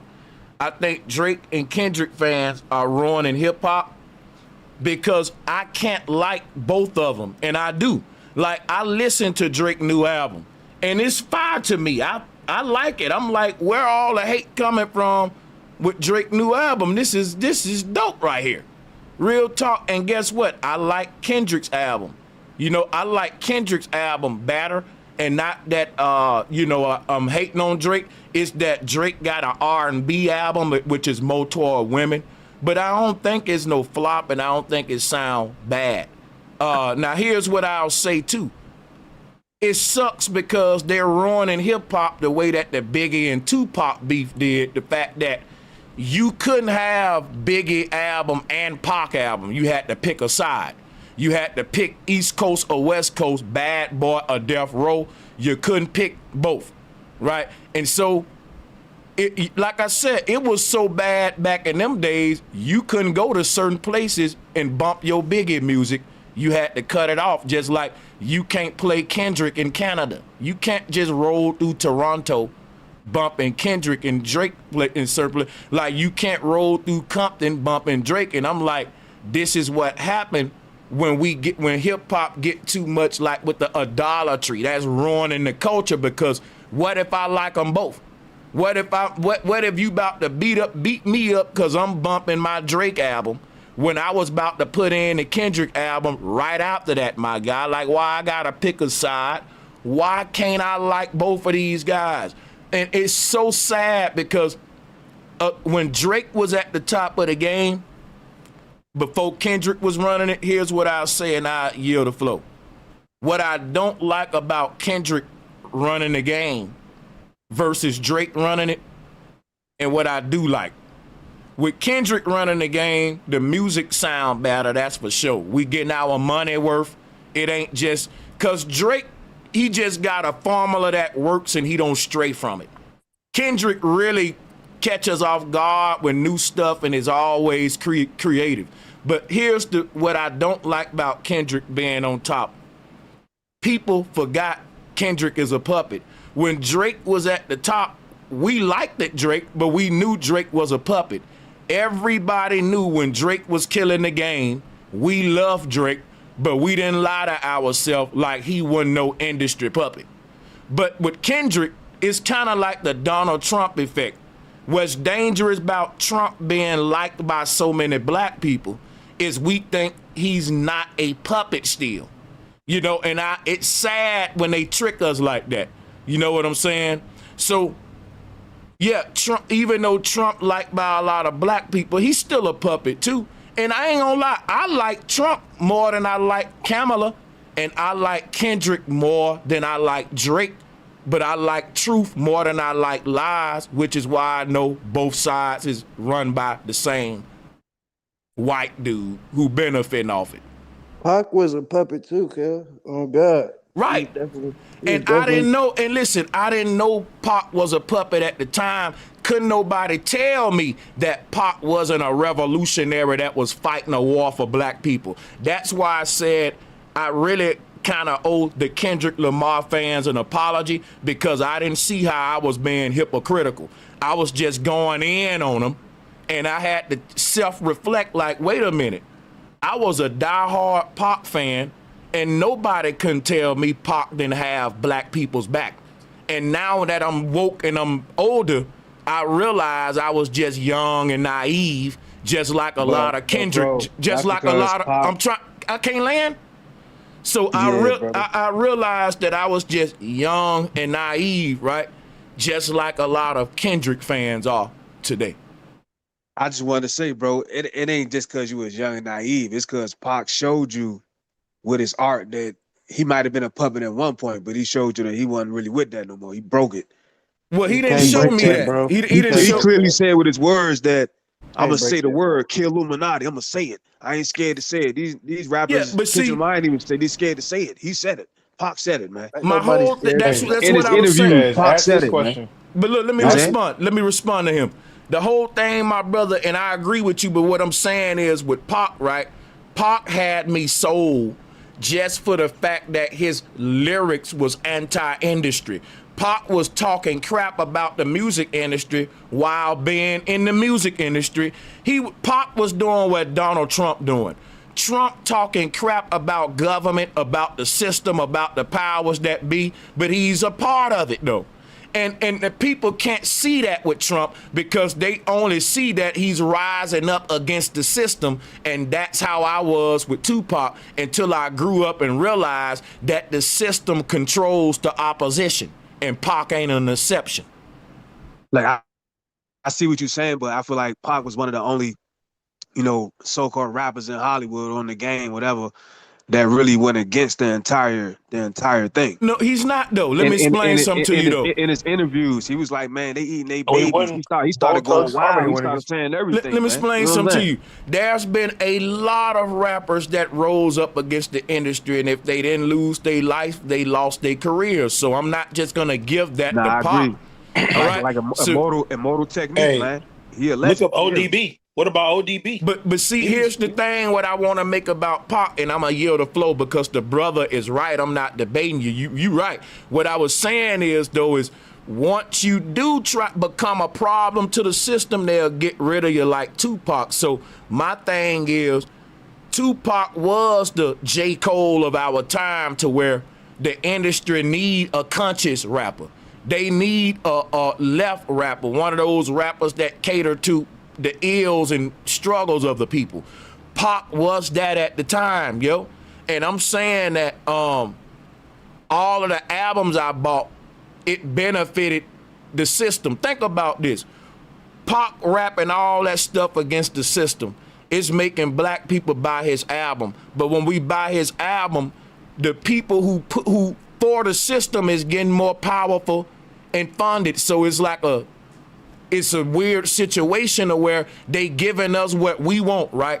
We want to hear some music that relate to how we feel about the system, and they will use that to empower the system. They will use the fact that you want to hear somebody rap against the system, and they'll give you that, and they will take your money to strengthen and reinforce the same system that you complaining about. And instead of doing something about the system, they'll just give you another artist that can rap your pain and struggle, and we'll be happy with that, like a Kendrick Lamar. That'll be good enough. You don't got to change the system. You just got to change the doggone the artist that's giving you your struggle culture in a form of a song. That's what the revolution has become. Nah, you right, but it's just like when you start really saying, you know what, I'm gonna just say what I would like. It's like your music, like you really gonna say what you want to say. It's like with Prodigy, his last album. When you really start just saying, you know, forget it, I'm gonna say it. I'm gonna say it. Kendrick ain't doing that yet. Yeah, he ain't doing it yet, but he doing a little black man man jump. He doing a little black man spiritual lyrical jump. But yeah. But with Prodigy Hegelian Dialect, his the last album before he died, it was called Hegelian Dialect. Hegelian Dialect, and all of a sudden he choke on the egg. You know what I'm saying? So when you really, you know, you in the game and you really just say, you know, I'm gonna start saying it now, they're gonna take you out, man. But if you was never in the game anyway, let me explain something to you. Because you was never signed to them. Let me explain something to you. Hold up, Naga. We know you want to glaze, brother. Hold on. Listen. Check this out, man. The thing is this right here. When you really start saying something that's a threat to the system, they censor you. A perfect example is Kanye West. Kanye West said Bush hate black Americans. He also started speaking against them small hats, and we saw what happened to him. We saw what happened to Bill Cosby, Diddy. The list goes on. Let me tell you what I know about the people in power. The more truth you start to tell, the more they censor and silence you, and they will start rising up your competition because they own all of these hoes at the end of the day. So ain't no hoe gonna get ahead of herself and think that, you know, because all of these rappers, including Kendrick, are at the end of the day UMG whores. And they're all on that track and on that blade for the white man, Drake and Kendrick. And when two chicks beefing with each other is only good for the pimp, because guess what that mean? Both of them gonna be competing harder because they trying to please the pimp the most. And that's what basically the foundation of this beef is, because the pimp's trying to keep Drake in line because he's one of them hoes who was getting ahead of himself. And they had to check him by rising up another hoe, one of his competition, saying, look, I got other bitches. If this bitch get out of line, I'll check this hoe and let her bring on Kendrick. And put Kendrick on them nice heels and that Prada, and we gonna put Kendrick on a Super Bowl stage. We gonna really make this hoe mad because I'm finna put this bitch right here on the big blade. And I'm finna put her in a back alley with the crackhead, since this bitch think that she wanna get ahead of herself. And that's what happened to Drake. You see, if you really wanna look at how the UMG owners looking at it and get out of your fan mentality. Hey, I don't, bro. You say I'm glazing or whatever you said, bro. I don't. That's not how, bro. I don't do that, bro. I don't glaze, bro. I give respect where it's due, bro. Hey, for real. Well, then give Drake his props. Ain't he talented? Yeah, he talented. Nah, man. To be honest, I think Drake's catalog is better than Kendrick's catalog, bro. I'm gonna be honest with you. Drake would have had a better Super Bowl moment than Kendrick. I ain't gonna lie, Drake's Super Bowl would have been crazy. No, real talk. Kendrick music way better than Drake music. I agree with that. Listen, I agree. That don't make sense. Listen, hold up, watch this, right? I think Nas' music better than Jay-Z, but I'm gonna be honest. When I'm at the club, I want to hear Jay-Z, not Nas. Listen to me for a second. Nas is my favorite rapper, but when I'm at the club drinking, I don't want to hear, I know I can be what I want to be. I want to hear Jigga what? Jigga who? All right? And that's just me keeping it real. Hey, Sanchez, you ever think about it like this? Drake's archetype as an artist is more similar to Kanye. He's basically like a light-skinned Kanye. You know what? Hell no. I don't know. He is. Hell no. He is. He's a light-skinned Kanye. Nah, he ain't deep as Kanye. He's not creative. Kanye does flex, bro. Kanye in a different lane, bro. He's a similar thing. Like I said, he a light-skinned Kanye. No way. No way, shape, or form, brother. Kanye don't even be moving like that nigga. That nigga. I'm talking about the way they approach music. Sanchez, look at the auto-tune Look at the singing. Look at how the fact that Kanye is probably Yeah, one of the Drake biggest was probably rappers who inspired by didn't present. Kendrick. Kanye is a way That's what I'm better saying. He storyteller. Yeah, he present. probably He He's don't a inspired him. better present. Yeah. producer. He He he has didn't better present himself as cadence. a thug like all the other rappers during that era. Everybody was playing the dope game. Think about it. Hey, but Nobody. none of them It's only niggas could two fuck with rappers in the Kendrick. last. I ain't gonna It's lie. only Drake it's or only two. Kanye can't fuck with It's Kendrick on the you dead crazy, of bro. it. You bugging. But it's only two rappers in the last Thank 20 you, years bro. that have came out that's been mainstream that wasn't portraying themselves as a gang member, and that's Drake and Kanye. That's Everybody else is cool. Wheezy, Right. Jay-Z, all them other guys, Jay Z are wasn't no portraying gang themselves as member. gangsters. Jay Z He wasn't no portrayed gang member. himself as that though. He No, he portrayed wasn't. He himself, was in the yes, he did. streets. He wasn't no gang He member. portrayed himself as that. Nah, bro, you don't know what you're talking Nah, Gangster, you about. right gang about member, that part whatever. though. You right about Kanye that didn't part. do That that. Kanye aspect. had on Ralph Lauren shirts, skinny jeans, all that type of stuff.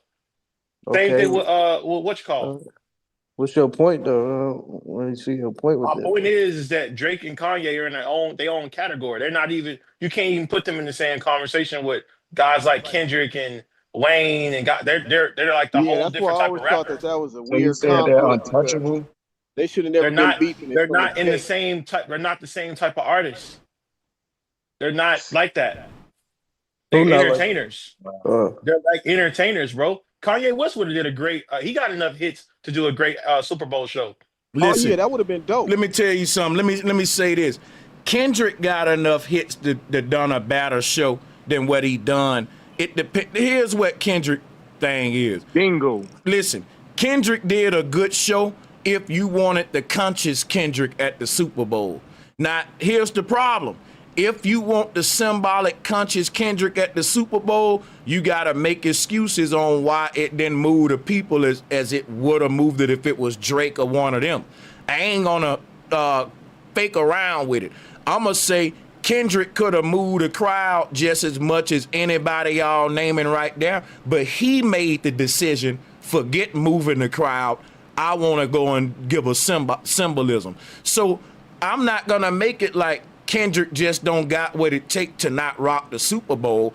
I'm going to say Kendrick took a big risk and he came out on top of it when it come to the world as a collective. He gambled and won. But when it come to a lot of true hip-hop heads, I wouldn't even say hip-hop heads. I would say you can't please everybody. Simple as that. Some people wanted to have fun and vibe out. And I get it during the Super Bowl. The Super Bowl has always been, you better go rock that thing. Because you know people drinking beer.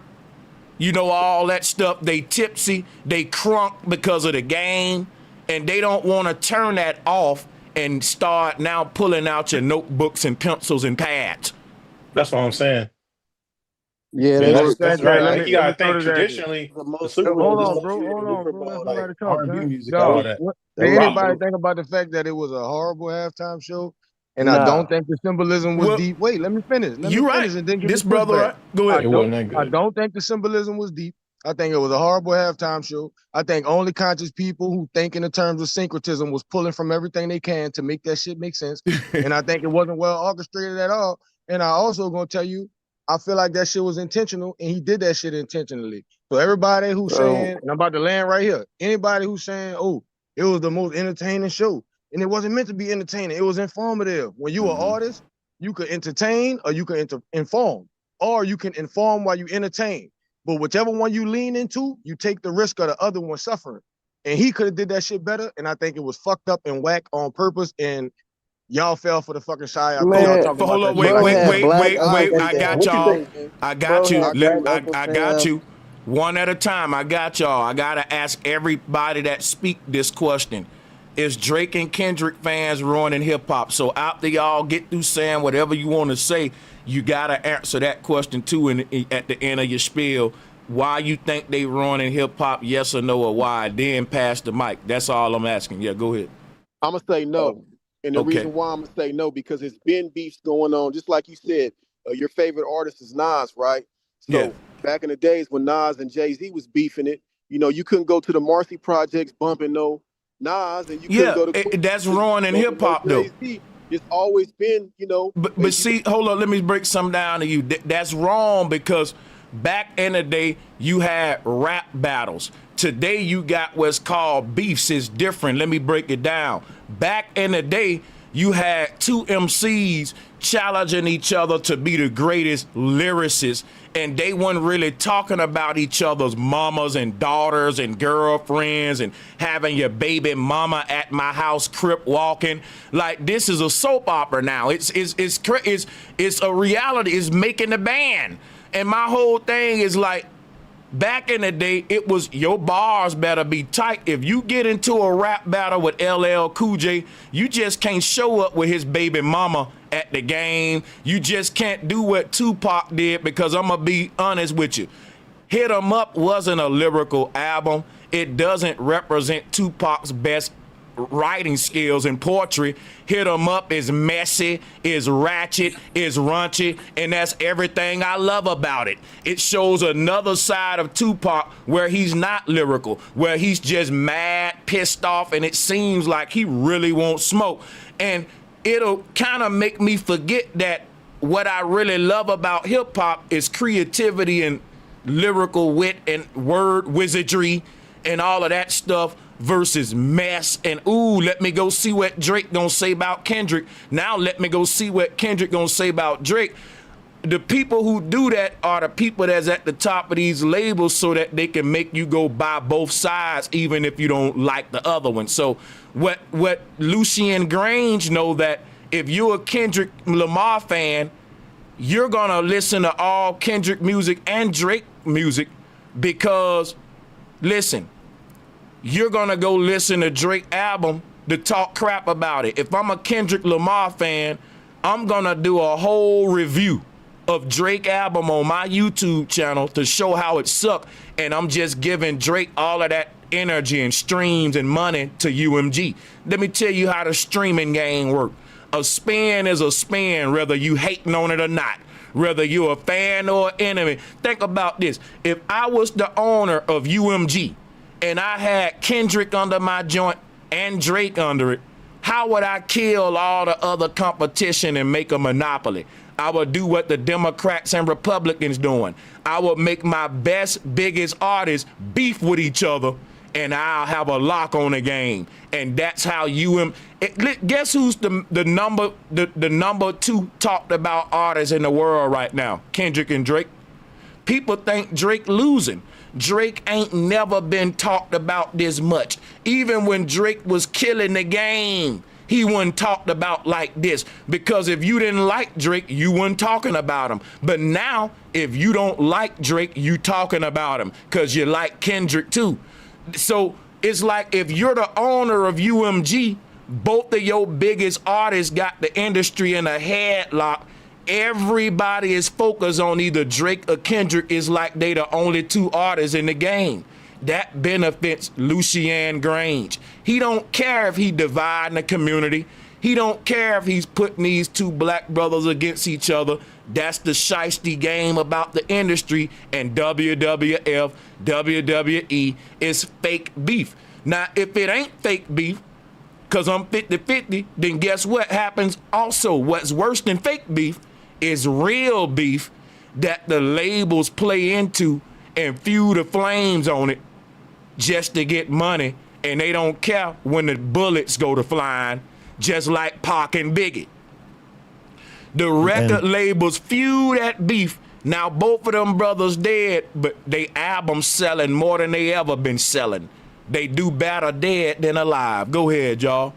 But that's how you know it ain't no fake beef. That's how you know that shit be real, bro. Like, some of that shit don't be just rap, bro. Like, yo, but I want to go back to a point the young gun was making, right? I don't know his name, but he you got to remember, one of the biggest groups that did anything for black people, legend, historic, were the Black Panthers. Do you agree?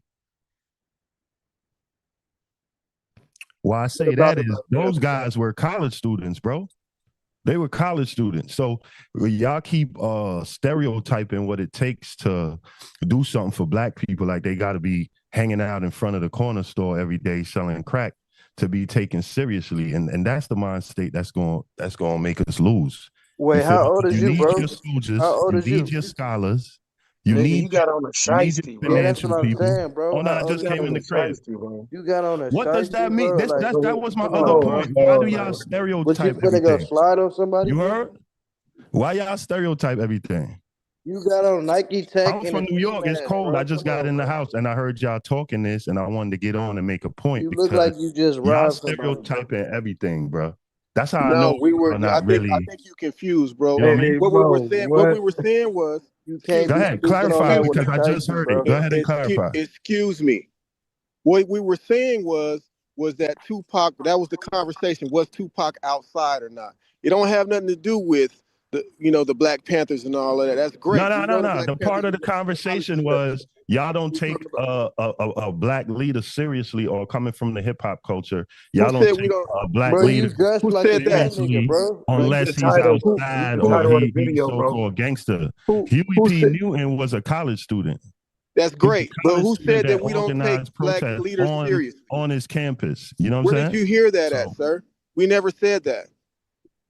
We never said we well, didn't if you take didn't Black say leaders that, you serious. shouldn't be How is you? replying then, right? How is If you you ain't even say that, speaking on? How is you should you speaking be on this? replying if you ain't say that? I'm Look, just look, saying. look, look. But how is you I'm speaking just on asking this? a question to Hey, keep I'm the on his Look, side. sir. conversation I'm on Hey, his side. to keep the Renegade. conversation hey, rolling. hold Should on, you be sir. Renegade, quick responding I question, see what if bro. he's you trying ain't to say say. Do you that? I don't But consider get it, how is you do you speaking on consider this with Kendrick a Lamar a black shiesty leader? in a like, bro? Come on, cuz. bro. That's how I know you a TV nigga, bro.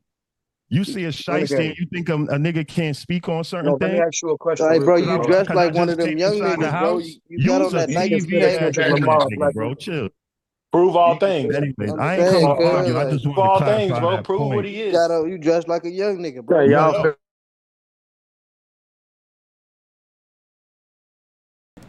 I hey, want to make Sanchez, an. could I I want to. clarify? Because I ain't want to start an Hold on a argument. second. I Hold just up a came to second. ask I a got you. question. I'm gonna let you All grab the right, mic back. Hey, let me shout out all my channel members, man.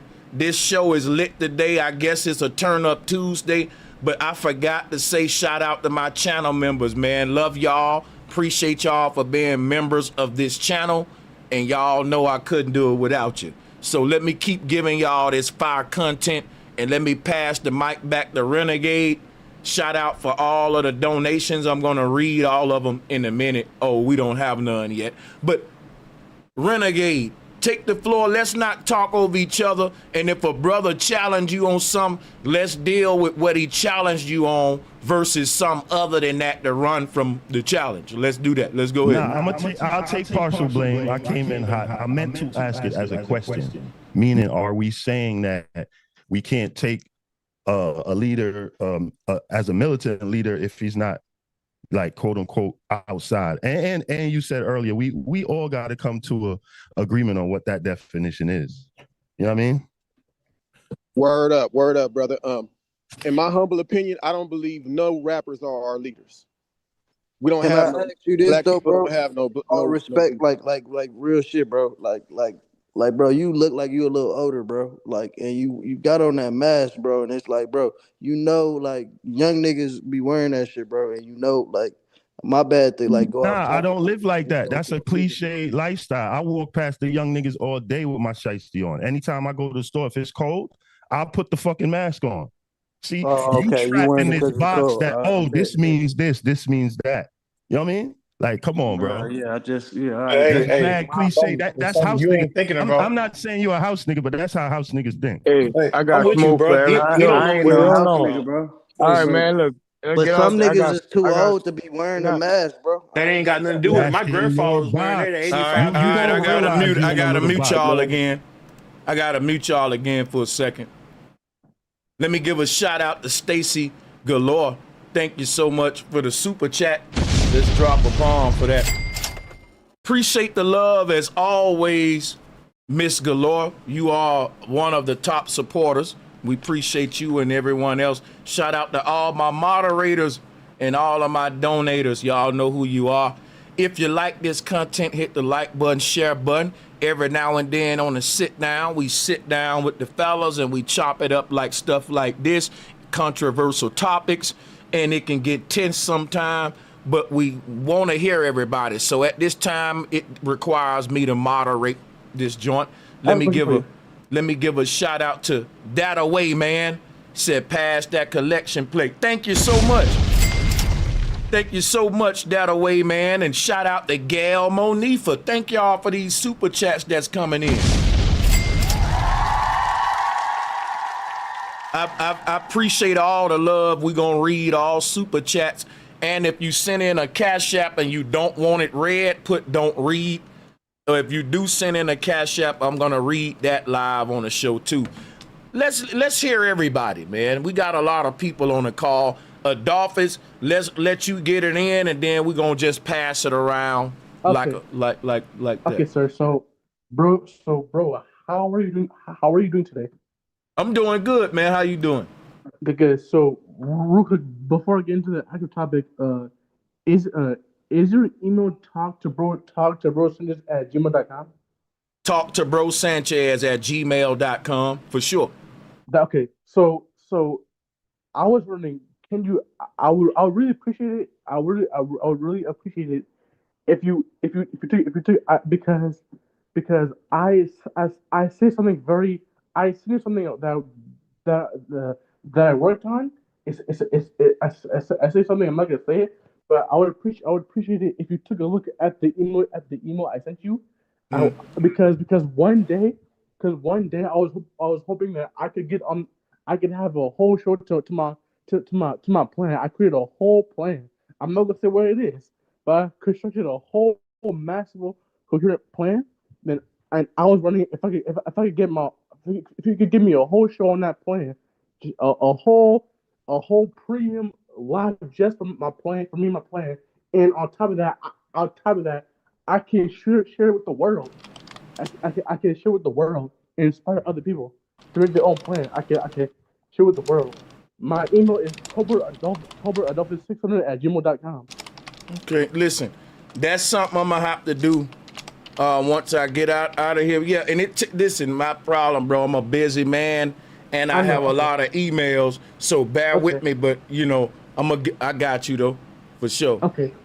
Yeah. So once again, my email is If God ain't ready, October600. Talk to bro Sanchez. Yeah, October600 gmail.com. I sent to it a couple of days ago. I wrote a whole dialogue, but if you take your time to read it, and you won't understand. So now to get into the topic, right? The topic is, are Drake and Kendrick fans running hip hop?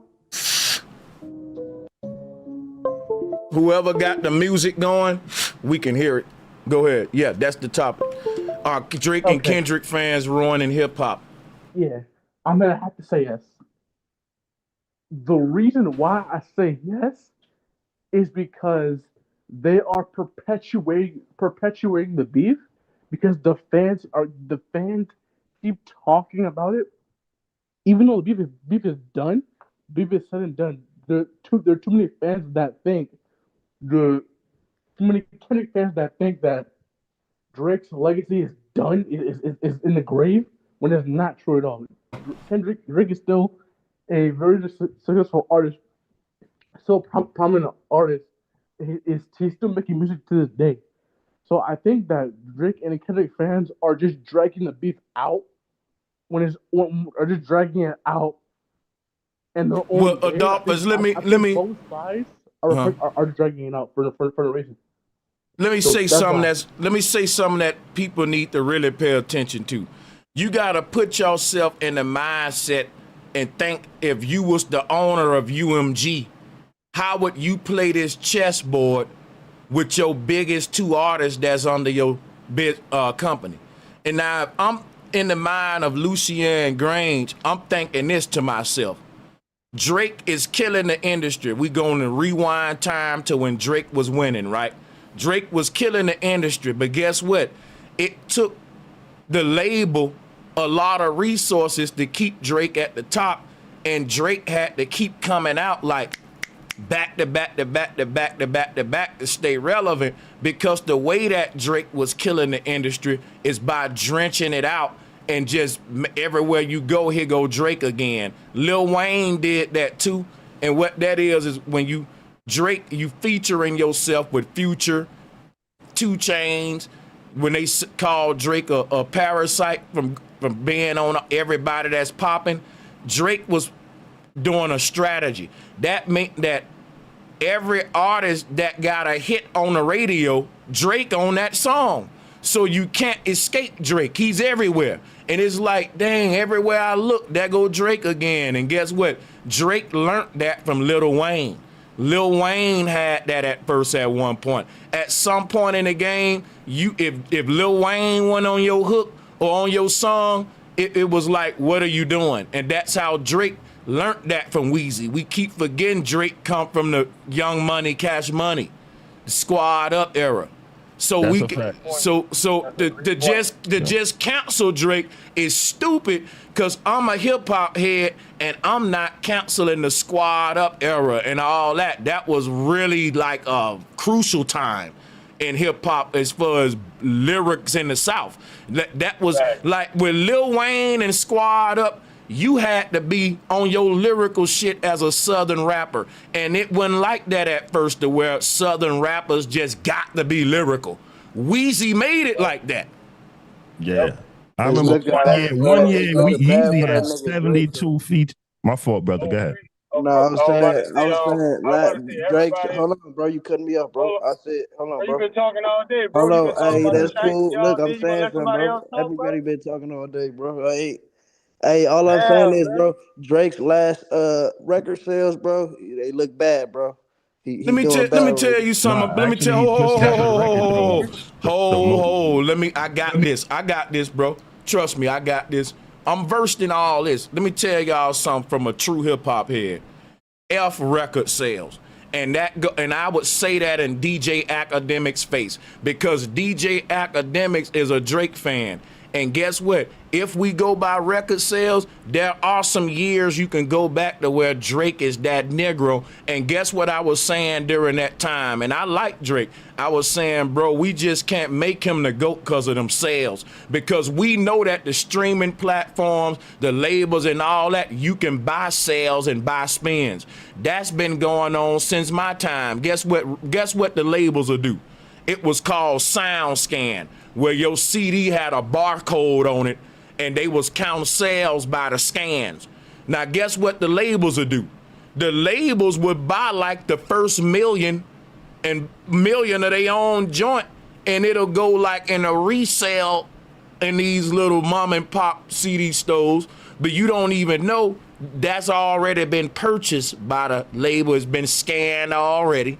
It was a whole scam, man, about Sound Scan, and artists was complaining about that, just like Drake is complaining about how Spotify is rigged and how all the modern stuff is rigged. Ain't nothing changed.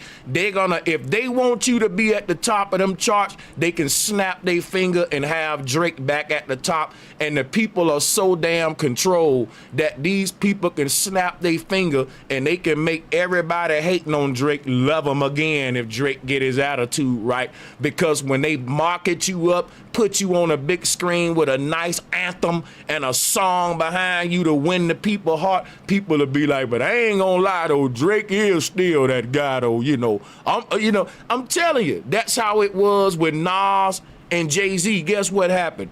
When Jay-Z dropped the takeover, everybody was hating on Nas and choosing Jay-Z's side.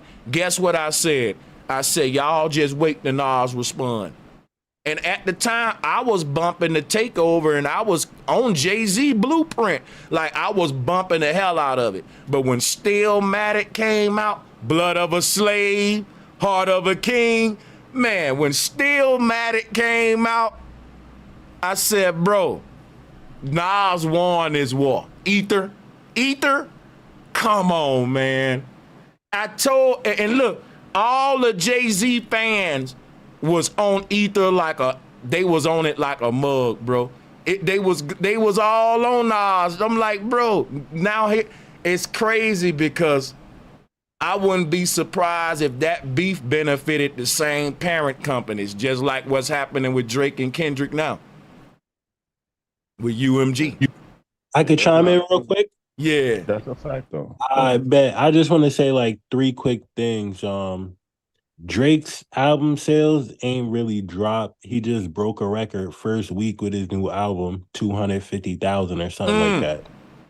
And if you say that, you hating now. But if you go and really make a video and say, well, Drake just broke records, they gonna say, oh, you hating, you a predator lover. Like, that's why I said Drake and Kendrick fans is ruining hip hop. More so Kendrick fans.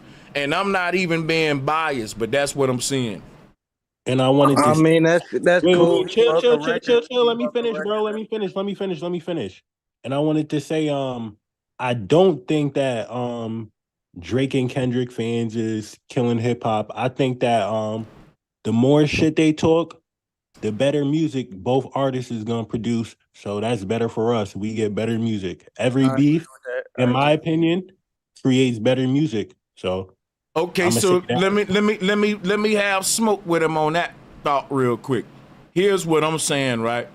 You may be right, but my point is this. What if every artist was beefing against the system and the powers that be, and they was using that to make their music better, like back in the day, right? So instead of me becoming more creative by battling my brother next to me, I'm gonna become sharper with my craft by keeping my foot on a beast's neck and on an enemy. So just think about this. It's like me and you we on a plantation. Instead of us become strong and better by fighting each other, let's become strong and better by actually fighting the enemy. And if you say, well, we can't fight the enemy, I'm going to say why. The enemy going to do the same thing to you that your brother going to do to you for playing with him, and that's blow your head off.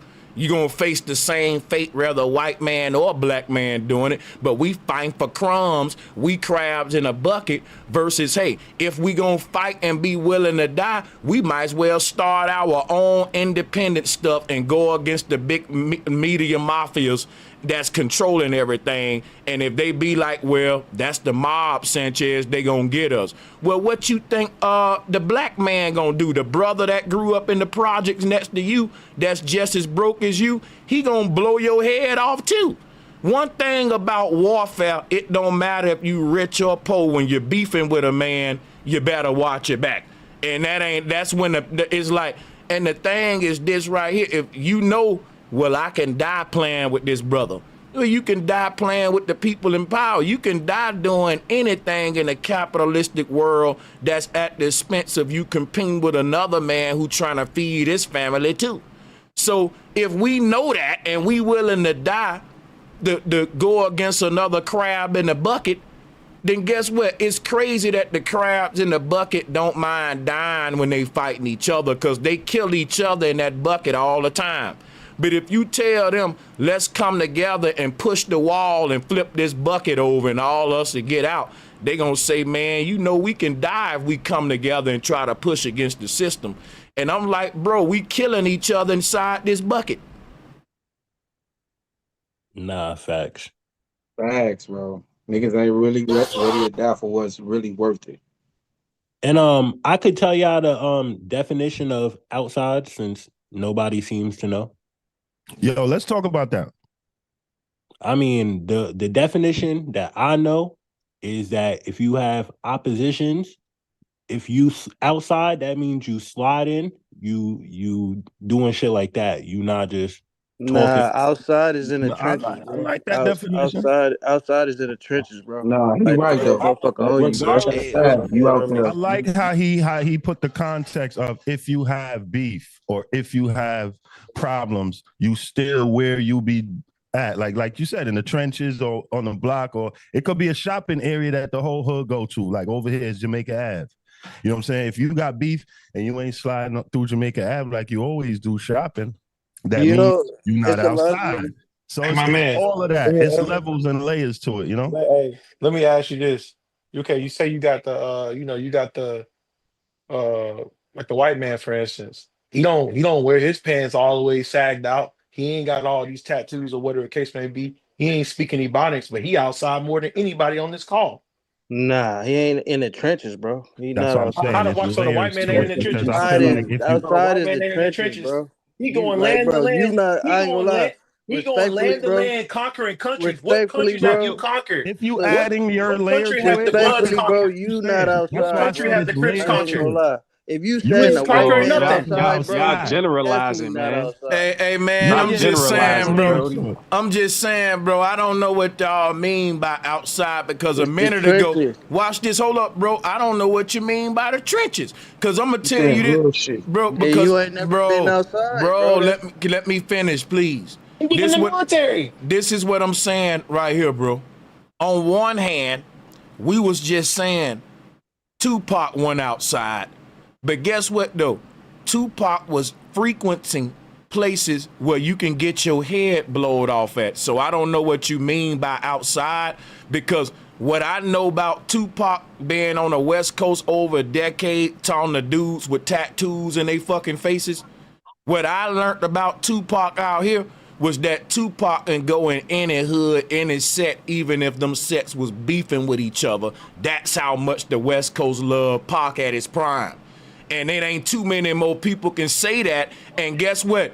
I was taught that Pac wore a different color bandana all the time because he knew he was good in every hood.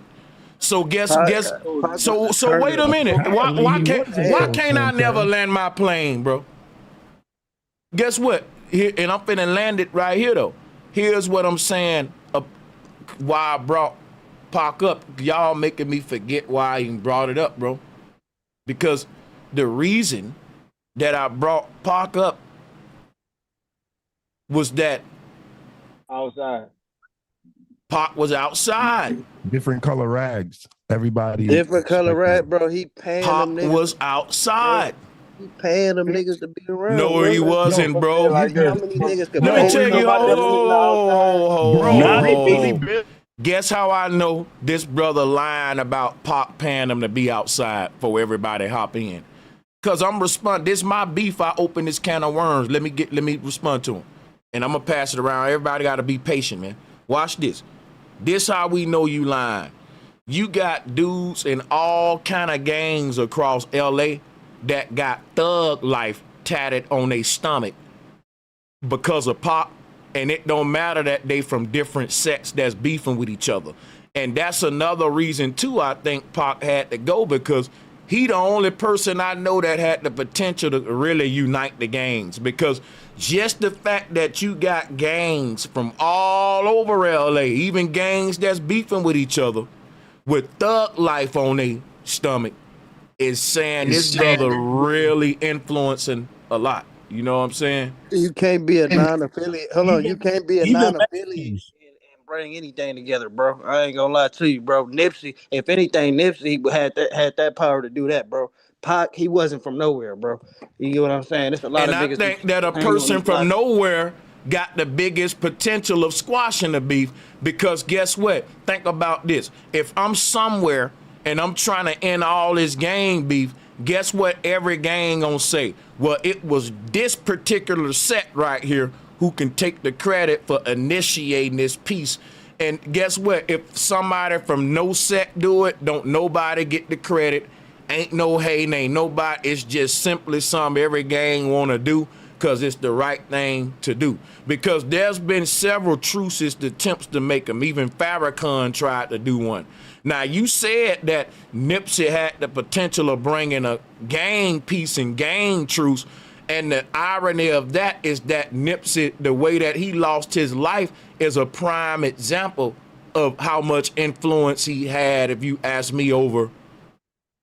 He was bringing some sets together, but he's a prime example that you can't save everybody, and even when you try to save everybody, it may cost you your life, like Christ. Hey, and I ain't gonna lie, Sanchez, too, all that going to different hoods, wearing different rags, like, bro, that's looked down upon, like, where I'm from, bro. Like, that shit ain't respected, bro. But guess what? That's No, like, hold up, Naga. That's only looked down upon where you from, Naga, because I'm not from where you from, Naga, but I've been out here for a while, and you can correct me, but that's only looked down where you from, Naga, if you from a hood. But Pac ain't from nowhere. Yes, so he can be from somewhere. But think about this though. If Pac, let's say he's from nowhere, then that mean that Pac can have homies that's in this set, that set, and they can't make Pac pick a side. And Pac can say, look, I'm an influential guy out here. I got a lot of power, and I'm going to use my power to uplift all of you niggas who from a hood, even though I'm not from a hood. I'm going to rep thug life. And thug life gonna be all of you dudes that's from the hood, and I ain't gotta claim a hood. But everybody that rock with my movement, they can rock up on the thug life no matter what hood they from. Hey, I just want to say Hold one on, last hold thing, on, hold on, man. like hold the on, Cali One last niggas thing. did hold not, on, gang. I bro. ain't said nothing the whole time. Let me Gang. I ain't just say said nothing 2 this whole seconds. time. I feel like the Cali niggas ain't schooled Pac to the politics out there Nigga, well You enough. said, huh? Hold on, bro. what? What you say, bro? Like when Pac was out there, I don't think they schooled him to the They politics of what was school going you on out. well Now enough. Oh one yeah, thing, he hold ain't on, know wait, what was going on, Because bro. hold he on. was He doing was dumb just shit. playing both sides. And I'm gonna tell you some real stuff. What I know Bro, about this cut on what West we Coast. talking about. Hold on. I'm gonna Nah, I was pass it just back saying to because he was Renegade doing. because he had the flow for the chaos. But I gotta say this, bro. Man, listen. Pac knew about the gang politics out here. Y'all crazy, man. Like Pac was rolling with gang members from the moment he came out here. And one thing I know about gang members, Yo, sorry if my timing be off. I don't know if I'm lagging or what. I'm gonna yield the flow and let you get. I'm gonna just say this. But I was How I saying know that, Pac. This how I know is Pac somebody knew talking? about. Yeah, hold up a second. This how I know Pac knew about gang members, right? Because Pac was around people like Suge Knight, Snoop Dogg, all these gang members. These gang members, man, these gang members ain't gonna let you be around them and not know the rules and what to do and not to do, what hats to wear, what not to say, because that can be looked at as disrespect, where not to go at. Pac ain't gonna be in Cali that long amongst all these gang members, and they ain't walk him through the hood and give him the politics, but yet they will go on a YouTube channel like Miko or Trap Lord Ross and walk them through the whole hood on a gang documentary on YouTube and let them know everything. I'm not gonna let y'all do that, bro, because I'm gonna tell you something. Gang members on the West Coast love to educate your ass on how shit go. And that's one thing I know. They love to educate you and they love to give you the history of their hood. Don't pull out a camera. They'll walk you through the whole goddamn hood, man. What are y'all talking about? That's what I'm Ain't trying no to do way with you you. gonna be on the West Coast this long and not know the politics. Listen, these gangsters out here ain't gonna give you that excuse, because if you mess around and do something disrespectful or something, they gonna automatically tell you, bro, we already told you how it go out here. Don't play like that, or don't do this and don't go over here. Don't wear that. Don't say this. You ain't gonna hang out and live on the West Coast in LA that long around gang members and them not gonna school you on that.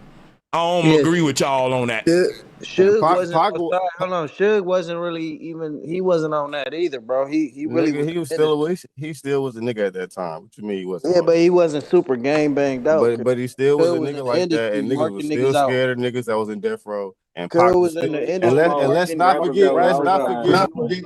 let's not forget, Pac was the one that fired on the nigga first. You talk about he wasn't outside, he was the one that fired on that nigga Baby Lane first. Just cause And he you made them fired on a niggas, nigga he don't mean made Suge, he made bro. Suge and them Bro, niggas Naka, move. you The just nigga wasn't even talking, bro. trying to move. Y'all, but wait a minute, y'all gotta let Narco finish and then y'all go one at a time. Yeah, go ahead. Suge Knight killed dude on camera. Hold on, is your name Darko nigga? No, it's not. For one nigga, that nigga Pac was the one that fired on the nigga first. He said he wasn't outside like that. The nigga made them niggas move. Yeah, he got DP for the shit. You know what I'm saying? He would have got DP for the shit if he wouldn't got shot or killed. But he wasn't supposed to move like that. But at the same time, nigga, he was calling his dog at that time. Nigga, what you mean he wasn't like that?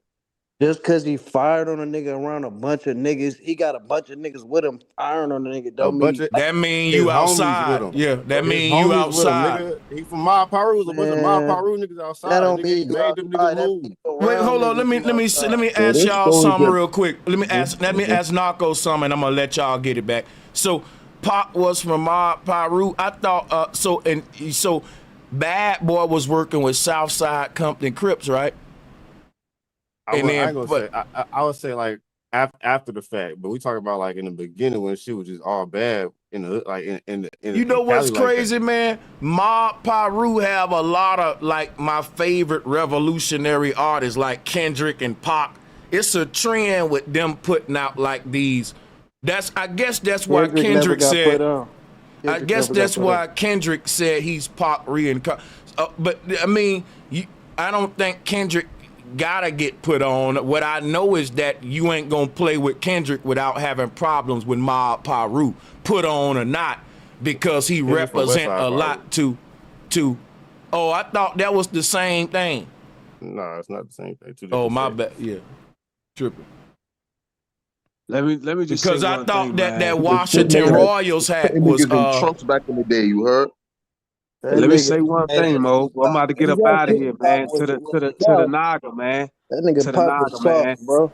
Oh God, I Tupac seen was talking videos of that about nigga Tupac. doing Listen, man. Tupac was talking about immortality, man. He broke his mind open to some other stuff beyond the black on black street tribal warfare.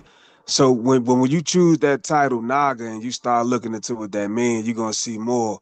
You ain't gotta agree with everything Pac say or Kendrick or Drake or none of them. But when you call yourself a Naga, Brody, you're gonna see, you're gonna got you, expand. Renegade. But hold on 1 second, man. Black But on black street tribal Nah, warfare. bro, I did my history on all When you that, choose bro. that hold on, no, it's not about history, bro. It's not about history. It's not about history. Listen, man. Ask him a It's not series of about questions to see what history, he know. bro. Get the fuck For out of here. Naga, Brody, you gonna see. Listen, man. It ain't about history. It's about self-enlightenment, man. I gotta mute everybody, man. It's out of control. Hold up a second. First of all, let me get some in perspective. The brother Naga, if y'all ain't realized, his name is Naga, and he just, I know he feels some kind of way with Naga having that name, and he really like, bro, you know, this is kind of crazy to see. Both of the Nagas go at it right here. But let me say this, we got to pass the flow back with the topic at hand, though, man. I really need to know if Kendrick and Drake fans are ruining hip-hop. I think they are, though. No. I said no, bro, Sanchez. I got smoke for you on that one. Okay, let's do it. Go ahead. I said my point on that is everybody agreeing on that. I actually think Kendrick and Drake fans are saving hip-hop right now. And it's a cycle. Oh! You think about it right now, the fans gonna be the fans. They think it's real. That's the only thing that make it real. We might be able to get conscious deep and look at it like that, but the fanatics, like you talked about, the people that still stuck in the fanatic realm, they're the ones who carrying the game on their back, and they might be pissing us off and talking crazy to each other and saying the worst of the worst, but they actually carrying hip hop right now. Let me explain something to you, though, bro. Real. Let me tell you why they ain't, though, and y'all let me and this brother have this smoke real quick, because disrespectful. Salute to the brother. Here's what I'm saying. I like good beefs. But the highlight of hip-hop ain't rap beefs. It ain't two brothers dissing each other. The highlight of hip-hop is all these dudes that's struggling from the hood making diss songs about the corporations and the system. If I was the corporations and the system, I would love that good hip-hop is being redefined by crab in the bucket mentality versus what it used to be. Everybody fighting the powers that be. Now I gotta fight the brother next to me, and that's enough for me to be an icon among the people. I agree that that's a great point, but you made a good point when you said hip hop is the highlight of that. We talking business when we talk about these creative beats that they put together. I'm not talking. I really wasn't talking business. What I'm saying is, I know that's what I'm saying. Hold on. I got you. What I was saying was that the business is killing the art. I agree. That's what, but the fans are keeping the art relevant and at the forefront of everything with their fanaticism. They're not over it. They're not. That's what I'm saying. What's you can't blame the fans for being the fans. You gotta look at the artist. Bro, you gotta let me speak, bro. All right, you talking over me, repeating yourself. Listen what I'm telling, because it's going over your head. They're not fans. They're addicts, bro. And here's what's going on. When this beef is over, the industry gotta keep bringing a new beef like WWF and WCW, and that is no longer the music art. It's now the rap beef industry. These are two different things. You got the music, what's called arts, the arts and crafts, music, poetry, and what that's dictated by is your craft. But see, what you're bringing up now, you're talking about what's happening with that. What's happening is you don't have hip hop fans no more. You have rap consumers. That's what I'm trying to school you on, bro. The game has changed. These ain't true fans. They're consumers who's telling you my dope dealer is better than yours because they're all addicts, which is why it says ruining hip hop, because they telling you gotta pick one of these dope dealers, Sanchez. And I'm like, bro, I'm not addicted to y'all. I don't gotta pick one. I'm drinking a Budweiser today, and tomorrow I'm gonna drink a Heineken. But my thing is, I'm not tied to either one. It may be a bad analogy that I'm using here, but what I'm saying, I'm not picking my poison. I'm strong enough to take a little shot of each one and still have a level head and go out of my day. I'm not gonna be duped up and doped up and drunk off one of these guys like the fanatics or the addicts, the junkies. What I'm telling you is this. We ain't in a day no more where you got true hip hop heads and fans. That's gone. You in a day now where you got cult members. Pick a side because these two guys are acting like they hate each other. You know what this remind me of? When politics. I can't say, man, I like some of the stuff Kamala saying, and I like some of the stuff Trump saying. Because the diehard Trump supporters gonna say, so you support pedophiles? And if I say, well, I like some of the stuff Trump's saying, so you hate your own people, you like a racist. And it's like, ain't no middle ground. I gotta like either Drake or Kendrick.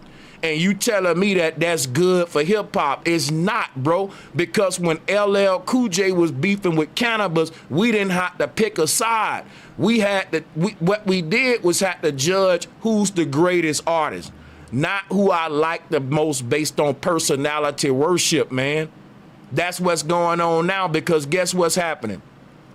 The Drake fans are bringing up stuff that ain't even got nothing to do with the music to attack Kendrick. And the Kendrick fans are doing the same thing. They saying, man, Drake is a predator. Drake like young girls and all that. As a hip hop head, sometimes that get exhausting to me. And I just want to talk about who crafting the best bars, who got the best wordplay, who got the best song structures. As a real hip hop head, we forget about all that and we say, man, you know, you saw Serena Williams crip walking out there, right? She got Drake. It becomes a circus. It like, as a fan of hip hop, I gotta keep it real, bro. That only gonna last for the shock factor for a certain time, like Charleston White, when he come with a shocking topic. Then he gotta do it again next week. It gotta be something to top that one. It gotta be a new beef, another beef. At that point, it ain't art no more. It's like Making the Band. Like when people was watching Making the Band back in the day, we didn't care about the music. We cared about the beef. People was picking sides. It was Chopper versus Ness. Every episode, Puff Daddy had Chopper fighting against Ness, and Freddie P fighting against Ness. And it wasn't about the music. It was about, well, I'm riding with Freddie P because blah, blah, blah. And look, Ness was from New York. Freddie was from the South. Diddy knew what he was doing, putting the South dudes versus the North dudes. He the one feud a beef with Biggie and Pac, and look, he's still alive, but Biggie gone.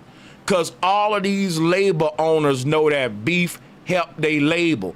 Guess what? What if I told y'all there were rumors that Pac and Biggie wanted to squash they beef, but Suge Knight and Puff Daddy didn't want to squash it? Why? Because if you're a CEO of these record labels and you know that this beef is bringing this much money, you don't care that these two young brothers saying, look, this is getting out of control. This beef is really getting the streets involved and we can't really go in certain places. It's getting crazy. Man, these record execs and label owners don't care nothing about that when they see that bank account number. And it's just a matter of time for somebody to lose their life if it's real beef. But if it's fake beef, that's just as worse too. Either way is bad. And it just need to go back to the art form again versus WWF and WCW. And I stand by that. All right. You made some good points. I can reply to that. Yep. I'm gonna say I'm answering the question you asked in the poll, which was what a Drake fans and Kendrick fans killing hip hop. The reason you made a good point, I feel you. But the reason why I say no is because the fan is an addict. The fan is the one who's gonna go to the concert. The fan gonna buy the merch. The fanatics are the ones who gonna prop up this industry, even if it's real or fake beef. Like you said, I agree it hurts the art side of it, but they not the ones killing the culture. I gotta go to the artists because when them people, Leo Cohen and Lucia Graham, come to you, whether it's real or fake, and they say, hey, you need to take this one down and we're gonna boost your spins and put this whole in its place. But the artist, the one who decided to bring Serena on stage, who decide that, yeah, I'm gonna go ahead and put this fake beef out because the artists know that they got the influence to sway the fanatic. The masses always gonna be the masses. If you conscious, you know the masses gonna be the masses. Let me interject. Artist is the one who takes the deal and decides to move the masses in that direction. So let me interject real quick. Here's what I'm saying. That's like saying I'm going to blame the dope dealer, but not the addict. It's a 50-50 thing, bro, because but just like you just said, the artists know I can make these people think whatever I want them to think, which is why the label owner want my help because they know I'm influential, right? And you right about that. But my thing is the people got to take some blame too. Because why? You right, but hold on, brother. Hold. Both of them got the advantage because he control his mouth, meaning he control what comes out of his mouth on a record. I control my ears. Ain't nobody making me hit this dang on crack rock, man. I'm smoking weed right now. The people that dealt this weed to Sanchez, they ain't put a gun to my head. This is a 50-50 thing. They're making it available, and guess what I'm doing? I'm making myself available. I'm showing up. They built it, I came. Didn't nobody make me come? That's like saying you gotta blame McDonald's and not the person that's driving up to that drive-through. No, bro. McDonald's is to blame for putting that poison out there. You also to blame for buying it with your money and giving it to your children. How is that not? I'm agreeing with you, brother. I'm not even debating you. I'm saying both of us right here. Both people gotta take responsibility, man. I see your point. I was gonna make the point to add on to what you said. I was just gonna think about it like at the same time. The only place I see the advantage is like Bro Sanchez. You do music. I fuck with your beats and all that, and check your Cash App too. But you do music and all that. If they came to Bro right now, like, look, we just need you to put the lyrics together. We got the radio stations, we got the commercials. We gonna play it and push it on the people. We just need you, Bro Sanchez, to give us this track. And we gonna do the rest with it. You gonna say no, but that artist be like, man, this is my opportunity, and they say yeah. And you're right. You gotta protect. I agree. Accountability. You gotta shut your ears down. You gotta see it for what it is. You gotta turn away from it. But I can't act like music ain't been their tool, and like your ears is one of the one things to where you could cover your ears, but at the same time, it's one of the only invasive places in our body where sound can penetrate you. Even if you ain't trying to hit a song, but you hit a beat from somebody's car every time you step out your house. Nah, bro, it ain't. Let me tell you something, bro. Some can enter your ears without entering your heart and mind. For example, right? I can listen to country music every day, but it'll never be something that I'll just become a fanatic of, right? I choose what I gravitate to with my frequency. That's why I'm a hip hop fan. And guess what? The people in power know that. They made different music genres for different frequencies and groups of people. So they know who gonna like Kid Rock versus who gonna like Lil Uzi Vert. They got different frequencies. You're right. You see what I'm saying? At this point, you're right. Yeah, no, but I'm just pointing that side of it out to where like I can't really just always say the fan killing it. But I never all the way. Listen, I never. Let me add this to it and I'm out. I'm gonna just add this to it and I'm out. When I look at the trend of hip hop, you're right. The beefs, they always create them. They always start. But if you look at it, every time they ever had a major beef in hip hop, when it ended, the rest of the game will flourish for a period. where all the artists will come back on and get their shine because the people be wore out and tired from that shit. It create a window for Wayne. Pac and Biggie fell off. You had Jay-Z. Now you had everybody flood the market. And then you had the next beef come. It rise. People get tired of it. Then they go to listening to all the other artists again. So I think it's ebbs and flows in hip hop. And I think the same thing going to happen when this beef over. It's going to open the lane for people who want to hear other people and the other artists. Like, I'm so tired of them with that shit. So now the Fabulouses and the B.O.B.s, I want to shout him out. That's an artist who went all the way against the grain. And you go listen to his shit. They going to get their shine in, and then they going to create another beat. So I just think it's ebbs and flows in hip hop, and the fan is what just keep it afloat throughout the whole thing. And you get people like you or me and other people, brothers on the panel and in your chat, that's elevated fans, so we get to dissect it. But the masses, that's who keep this whole little thing going until it balances itself back out again. I appreciate that. Hey, listen, I gotta blame them. It's like this though, man. Our dollar and our attention and spending power, it really what feeds the beast. As a collective, right?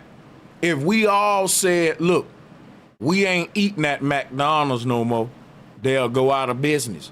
We got the power, but we give it away to these idols and these rappers like Kendrick, like Drake, instead of saying, look, I like Kendrick, I like Drake, but forget all these rappers that's under UM. Think about it.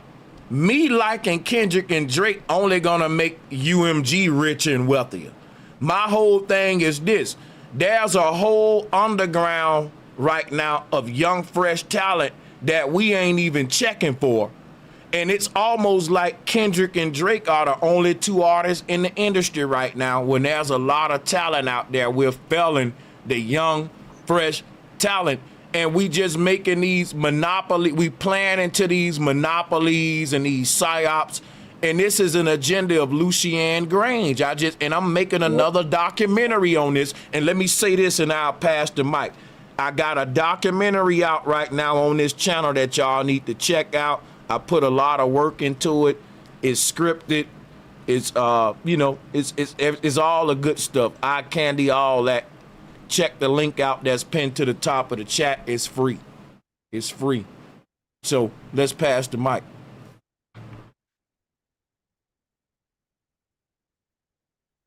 Yeah, I'm just saying, man, we playing. My thing is this. I like Kendrick and Drake. What I don't like is the way that the glazing go. You got Kendrick coalitions out here that's making it their whole career now to just defend Kendrick. Like anybody that say, well, Drake albums sound good, you ain't for the culture, you ain't for the people. It's like that's ruining hip. Let me back you up, bro. But one thing, let me land right here. I'm saying that's ruining hip hop right there.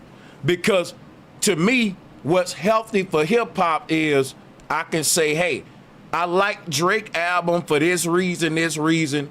I don't like Kendrick, or I like both albums for this reason. I don't like them. Honest criticism.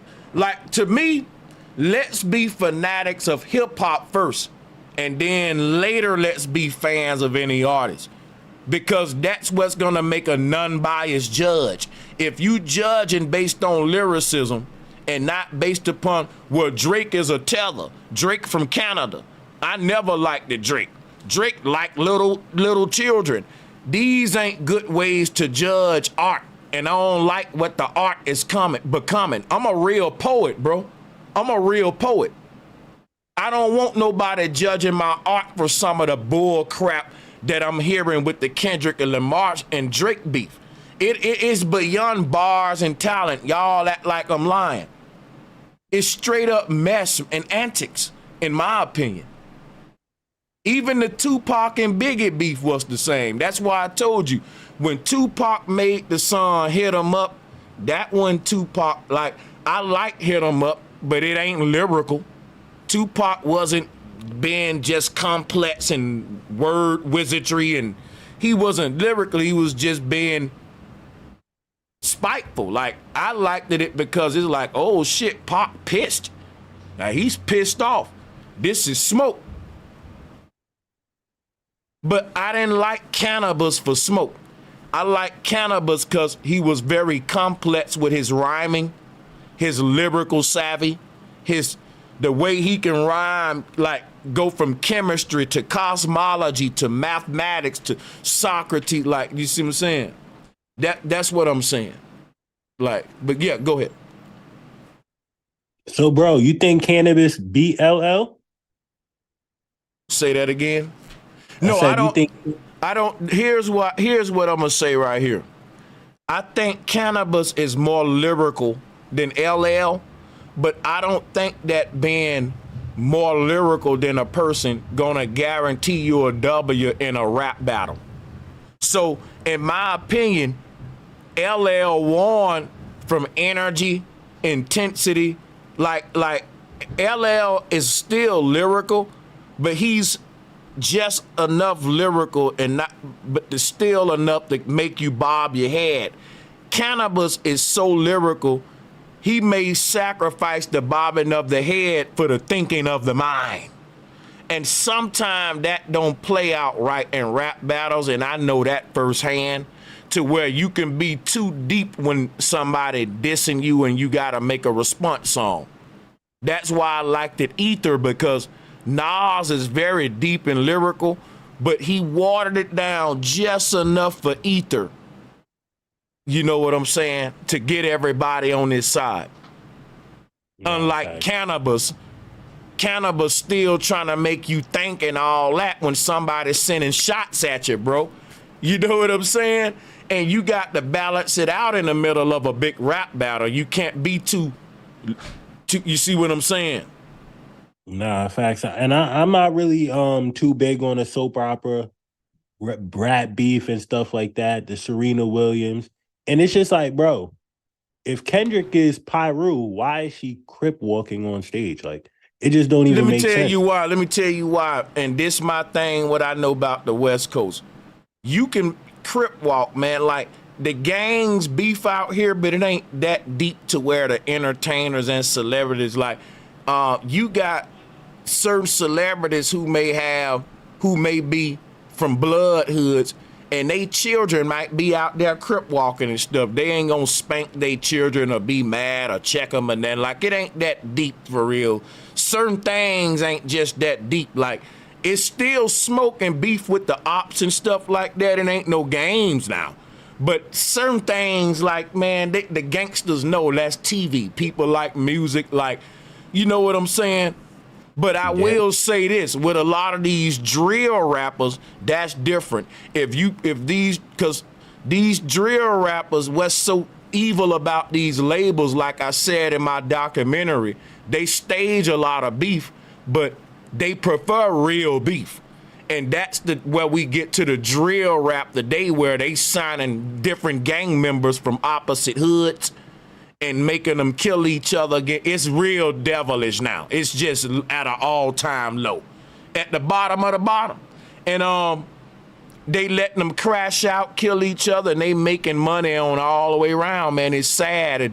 And that's why I said, like, and I'll land right here, with the industry is ruining the culture, because it's becoming more beef. It ain't really hip hop, it's like beef hop. Because if you really think about the most historical moments in hip hop, they're centered around big beefs. East Coast versus West Coast, Cannabis versus LL, MC Light versus this one, the real Roxanne versus the other one. If you look at all of the epic moments in hip hop, they're not really revolutionary moments where we're using our art to fight against the system. It's two black people against each other.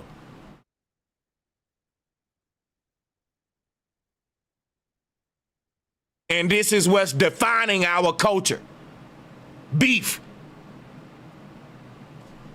Yeah, but to get to the show question, I like how y'all was examining both sides. Like, it's the fans have a responsibility. It's a third side too. The media's control on the perspective of what's going on. That's the third layer too.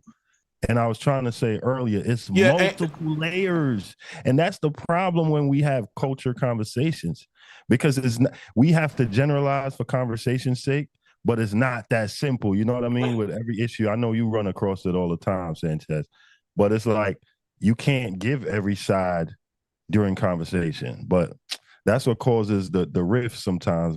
And then also what we run across in hip hop culture is everybody got a different meaning for a different word. We ran into this conversation in our conversation with the meaning of outside.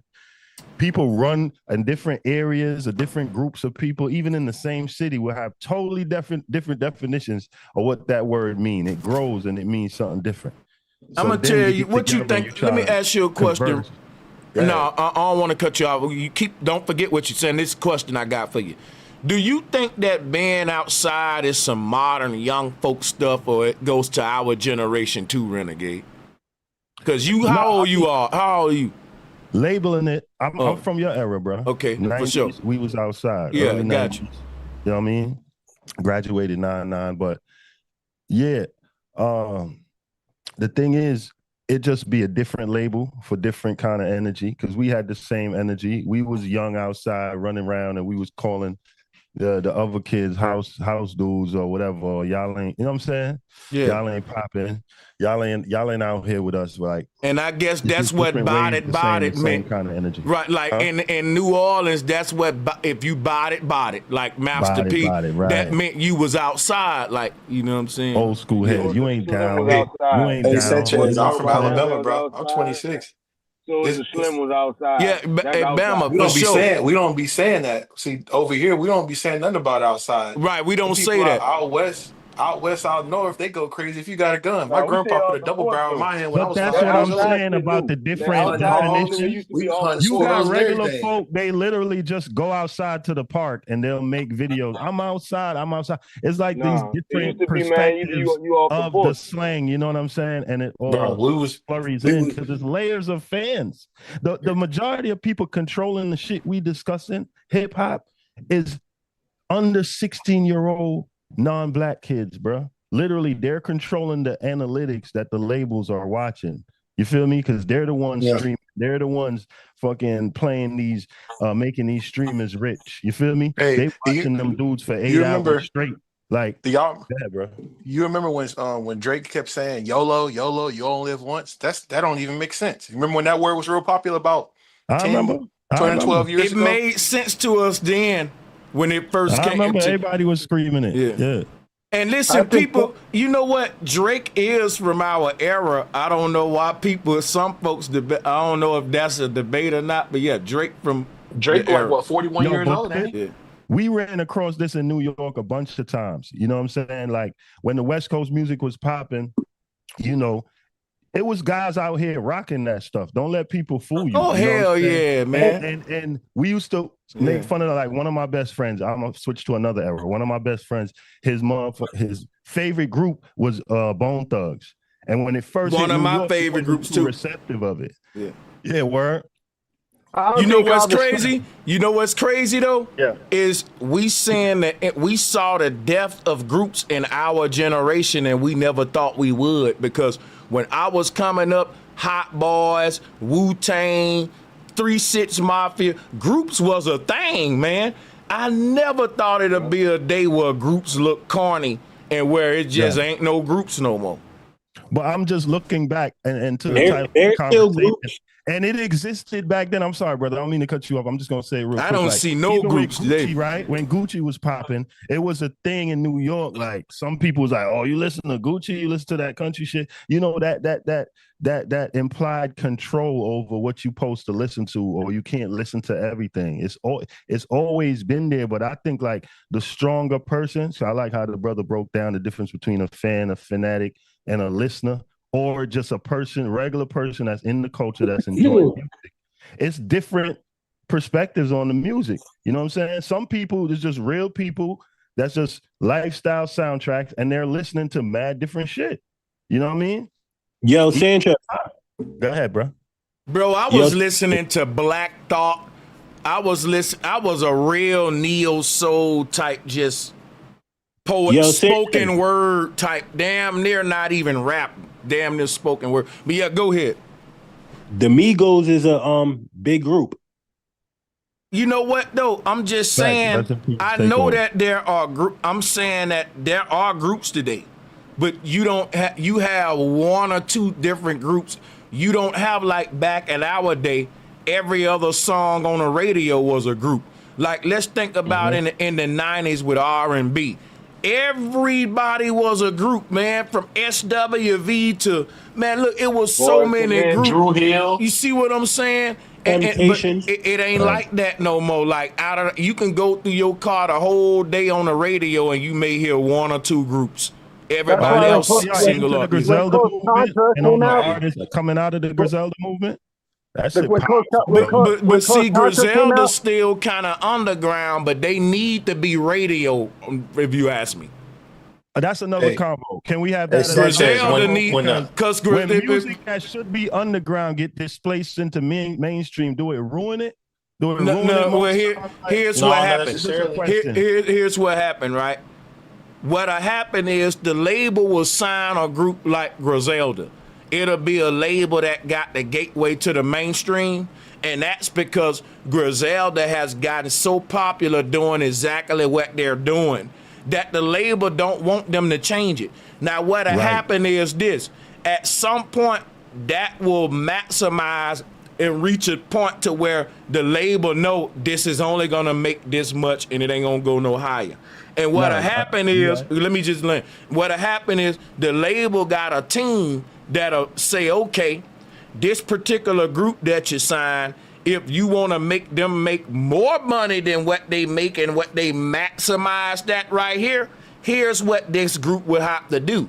And then they will come to Griselda and say, look, can y'all water it down just a little bit just for one album for us, just so we can kind of commercialize, get the maximum profit? And that's when Nas will do a song with P. Diddy, like, you can hate me now, or something like, you see what I'm saying? Right.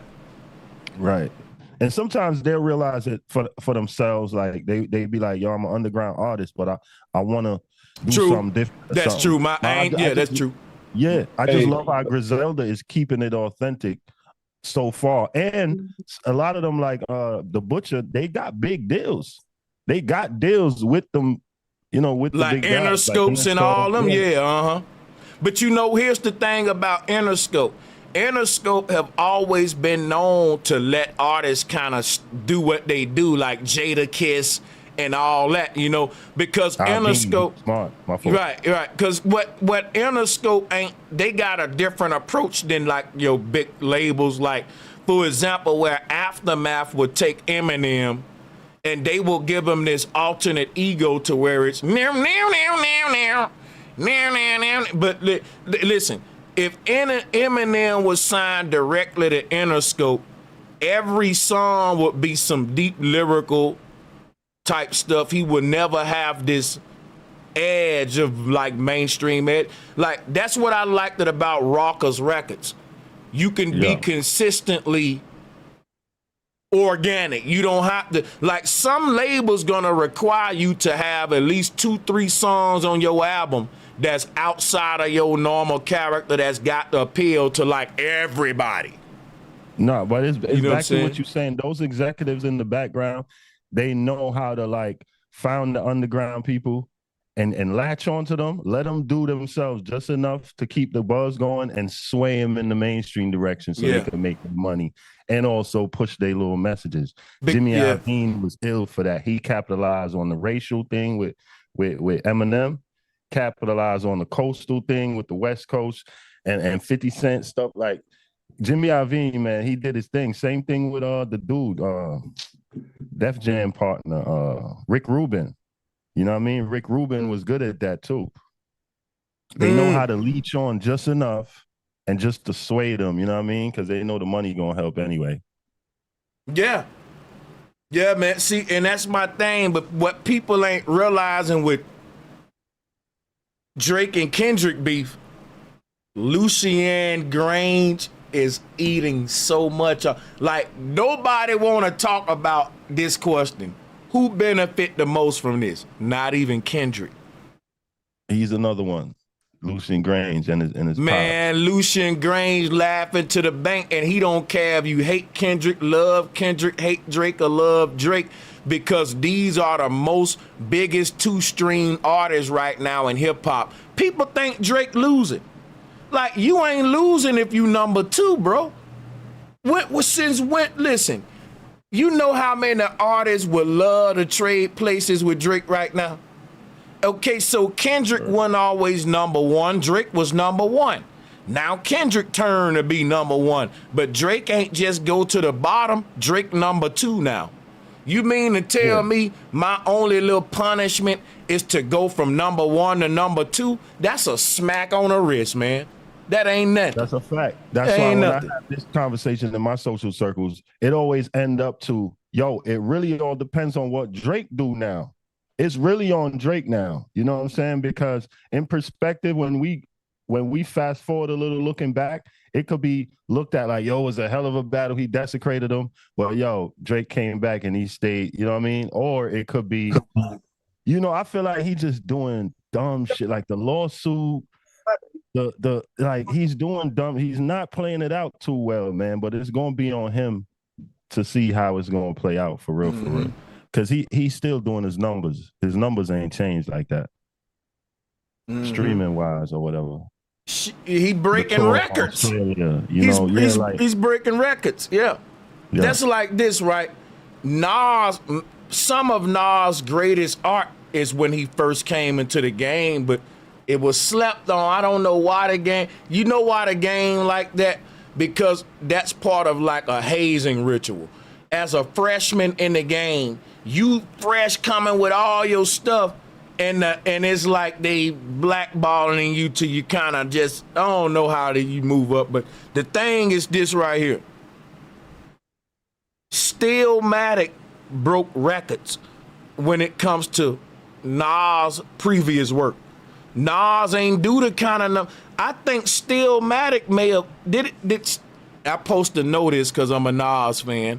But I think Stillmatic outsold Illmatic, if I'm not mistaken. I have to go back because even speaking on the sales conversation, I can chime in real quick. Into it back then, you know, we knew when a project got 5 mics or went gold, but in terms of like, you know, the details, like how they know now, we wasn't really into that shit back then. But Illmatic is the true classic, the true culture classic. Illmatic. Let me say this real quick. When you talking about Nas and Jay-Z, if you want to compare it to the Kendrick and Drake, I would say Nas is Kendrick and Drake is Jay-Z. That's what I'm saying. And I think that I honestly don't think Kendrick got the skill to hold the number 1 spot. Like Jay-Z took the spot right back. Hold on, wait. What, this gonna be quick. My perspective in my social group. Sanchez, jump on this if you can. Pause. I don't even think Kendrick enjoys the way the shit is going and what he had to do to carry this battle. What y'all think? Because I wasn't a Kendrick fanatic, but from what I used to listen to, because I was listening to the dude, he's not that. What he's doing right now, he's not that, bruh. You know what? Here's what I'll say, right? Ask that question again, my brother. I want you to repeat that question. You talking about me? Yeah. Now it's basically saying like the Kendrick and Jay-Z and shit. I'm saying Drake is gonna get the number 1 spot back because he been doing it for so long. Like, well, here's what you remind me now. Here's the thing. We gotta admit, and I didn't want to believe this, man, because I love sports too. I like football. I like basketball. But there was so many people coming to me, good brothers. They was like, Sanchez, you woke, bro. You got the flat earth thing going, but bro, you need to get up on. Hold on, let me mute everybody because I'm finna say some real stuff. This needs to be heard. Is that Donnell Montana again? I might have to. Let me keep an eye on. But check this out, right? Quick. Hold on a second. That's my phone there, I believe. But yeah, let me do something real quick. So it's crazy because it's like, I have to remember, man, like it's so many distractions when I'm trying to build too, man. Make sure y'all hit the like and share button. Welcome to the show, me, myself. Here's what we gotta realize, y'all. Everything is rigged. The world is a stage. For them to maximize profits, they found out years ago they can't leave nothing up to chance. They got to be able to plot the bottom line down months in advance. I'm telling you, people may think I'm tripping, but I think that, let's say Kendrick and Drake was really beefing with each other.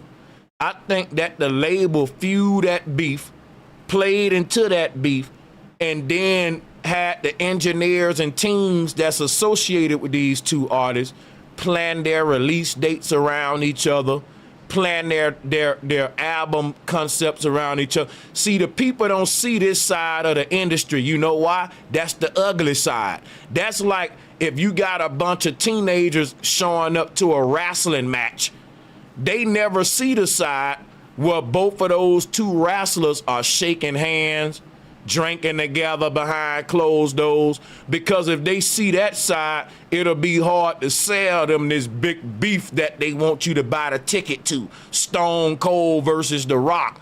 But if you see Stone Cold and The Rock at the WWF cookout passing a drink with each other, they ain't gonna show you that. Why don't the WCW show you all the footage behind the scenes where these wrestlers that's beefing is cool for real? That's gonna hurt the image they trying to sell you to make you buy into the beef. So I'm telling you, people may think I'm reaching, but bro, I know because I study hip hop that most of the beef that we came up getting into, it was staged or overhyped by both of the artists to get their money. Just like I know Nas and Jay-Z are good friends, and that they were good friends even when they was dissing each other. People don't want to admit that, bro, it's not really real beef, bro. Like, that's the difference between a child and an adult. I can watch wrestling right now and know they not hitting for real. But if you try to tell that to a young person, man, you telling me wrestling is fake, it's fake. They not in for real. And guess what? If you really want to grow up, sports is rigged.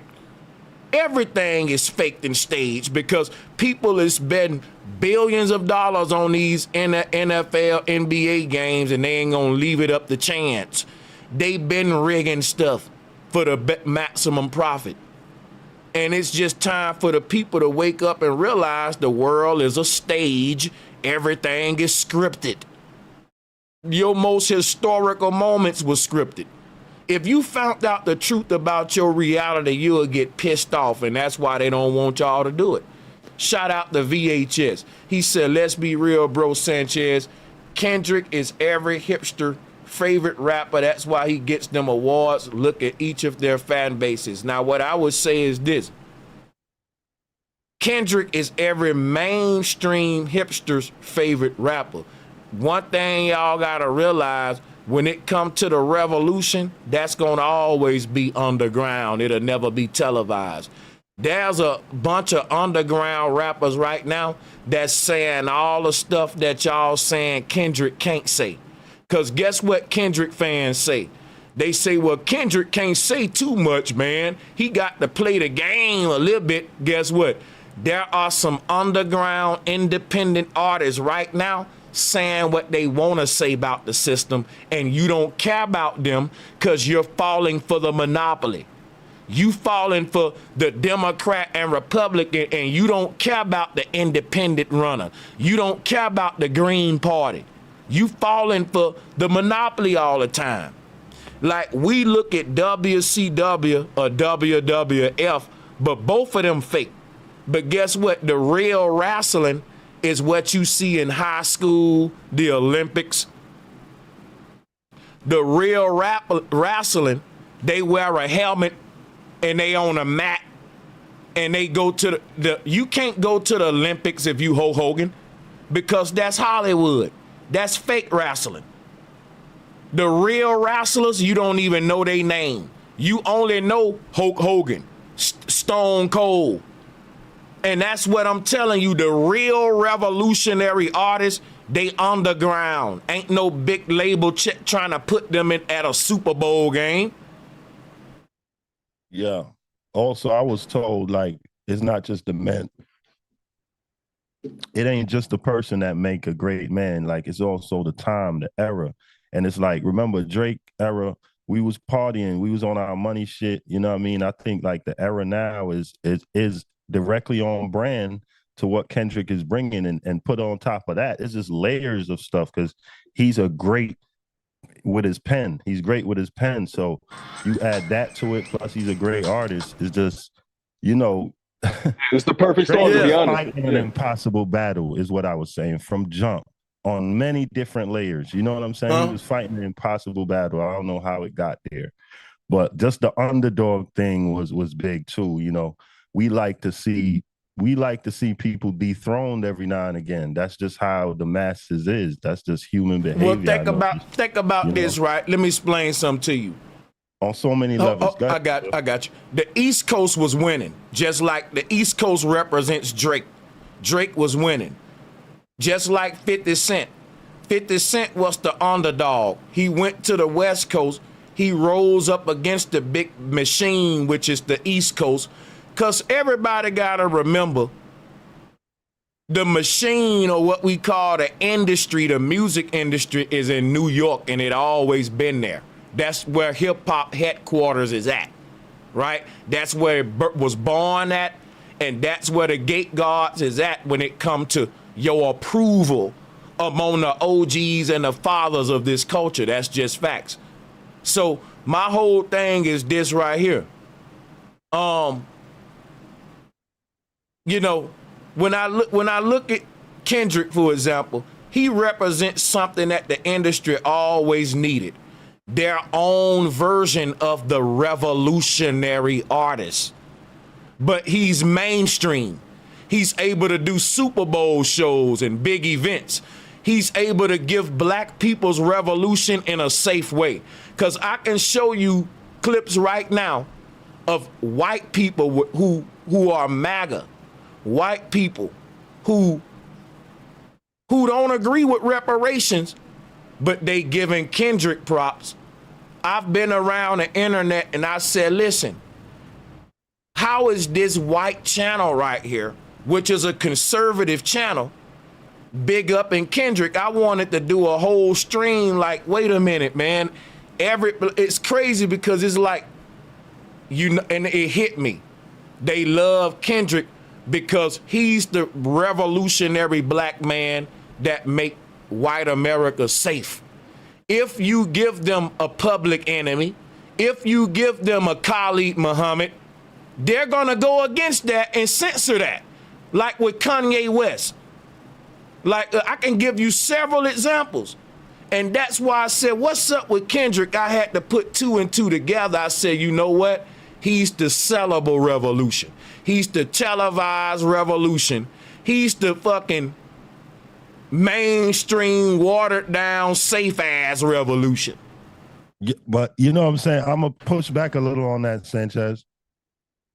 Because, I mean, like, even in our movements that we supposed to be having, you know, once we get a polarizing guy, because, you know, I disagree with the leaders looking towards celebrity for leaders, but they definitely platforms that we could develop. Hold up, wait a minute. Hold on. I gotta interject on that. Wait. Make clarity. Hold up. I got you. When you say you disagree with me looking for celebrities as leaders, I never said we should. When did I say that? I never said that. Did that come out of my mouth? Anybody hear me say that?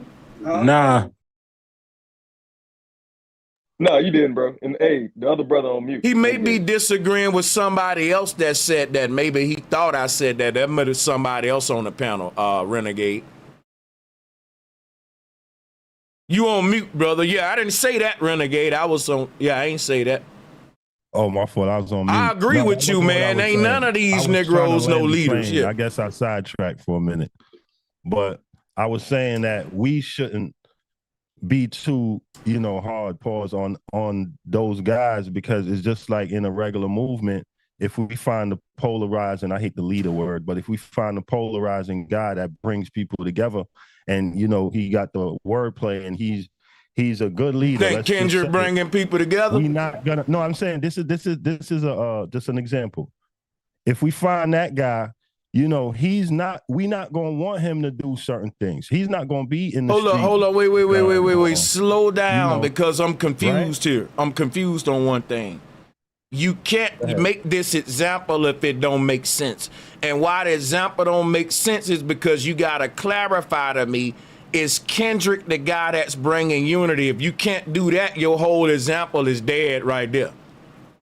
Nah, but that's what we're critiquing, right? Is the people looking to Kendrick as a leader role. That's what the context of the point. And that's a problem. Yeah, I'm saying that's a problem. They falling for a side. I agree with that. I'm just saying that's what I thought we was commenting on, like in the Yeah, I'm saying you disagree with people going too hard on Drake or Kendrick.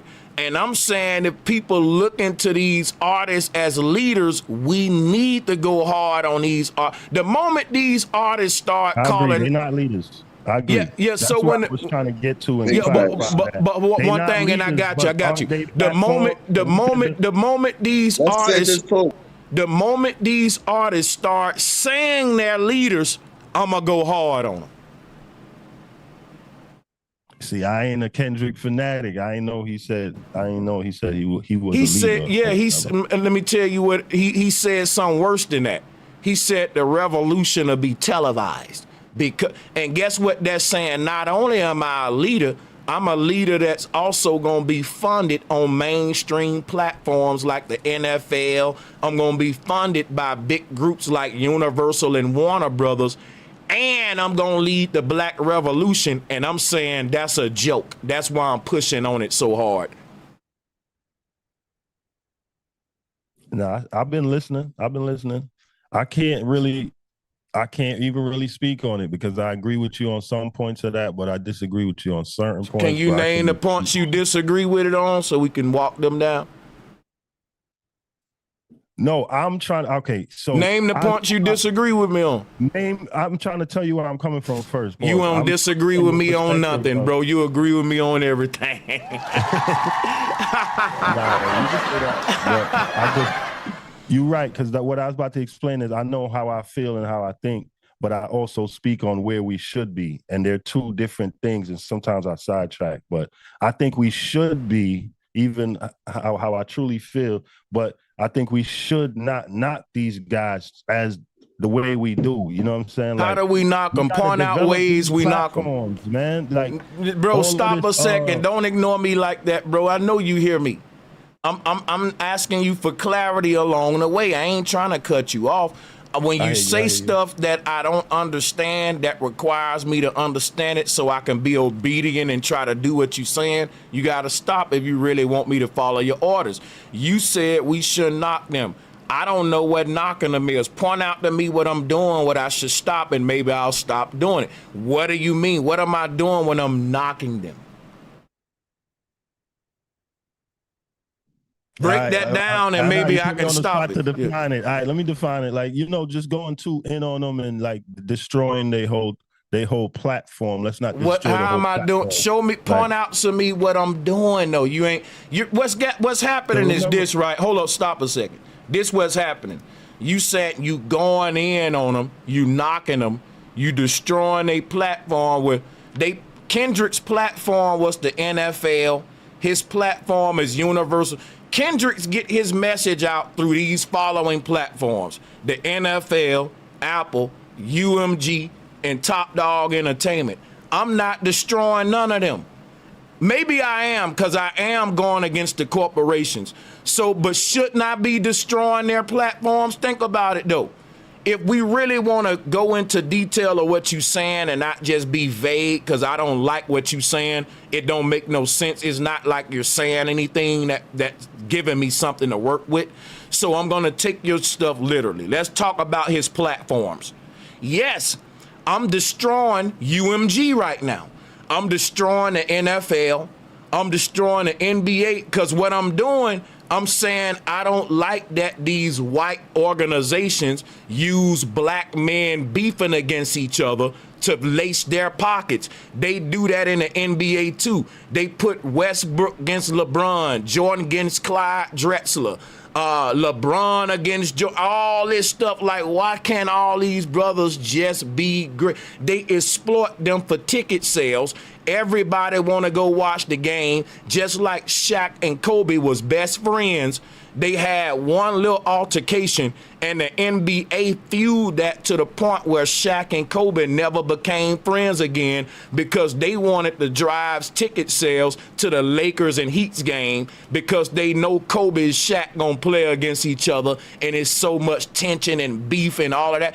That's what I don't like about Puff Daddy, because Puff Daddy took all of these young rappers, he put them in a house, and he wasn't sincere about their talent and really putting their album out with the art. He made more money off of selling them a reality show and making them fight each other, making the band. People made more money by tuning in to look at the spectacle, to watch them fight each other. And P. Diddy knew he wasn't concerned about their talent and their art.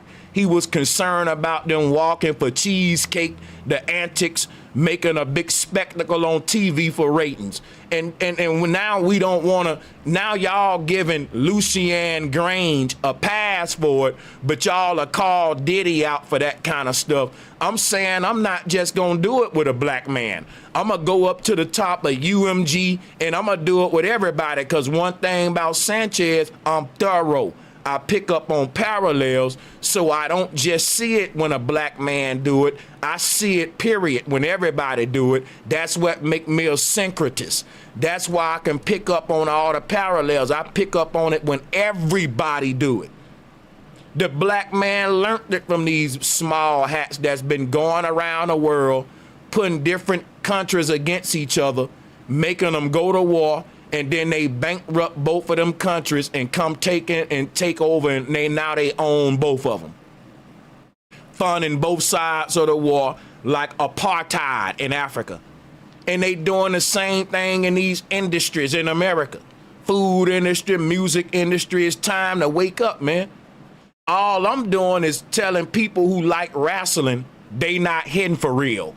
And just like when I was young, telling my friends that, they didn't like that. They debated me. How many of y'all had to tell your friends when you was teenagers that wrestling was fake, and your teenage friends got mad at you for breaking their dream that, hey, these wrestlers ain't really got real beef? And now you're a grown man doing the same thing with the music industry. You got to tell these grown folks a lot of this beef is staged because it make more money. Time to wake up, bro.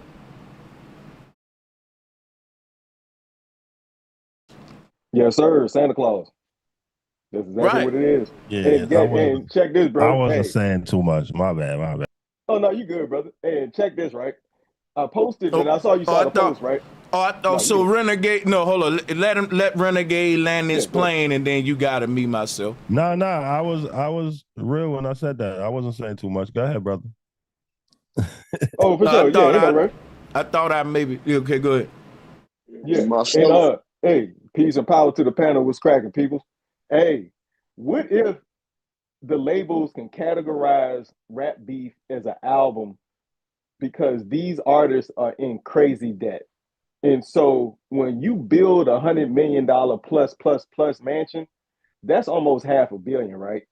So it's like Drake was putting out all these mixtapes, I heard allegedly, because he's actually owing these people hundreds of millions of dollars. So what if in contract, I'm just guessing, right? Just, guesstimating that these beefs can be categorized in every song or every rap track or every, that goes back and forth across the internet can be categorized as a track or an album or going towards that actual payoff. That's what I was thinking, because I'm thinking that Kendrick Lamar is literally helping Drake get out of his contract. It's already like that. Maybe, like right? They, so yeah. Yeah, we already know if they got drama popping. Exactly. If they got drama popping, they got the support. They got the ears, so they got the analytics. They be watching the numbers. Absolutely. And not to just throw us off of this, right? But these are the type of things that go on while 70 women and children and some men were beheaded last week in the Congo. Christians, right? And nobody on either side is covering this massacre, right?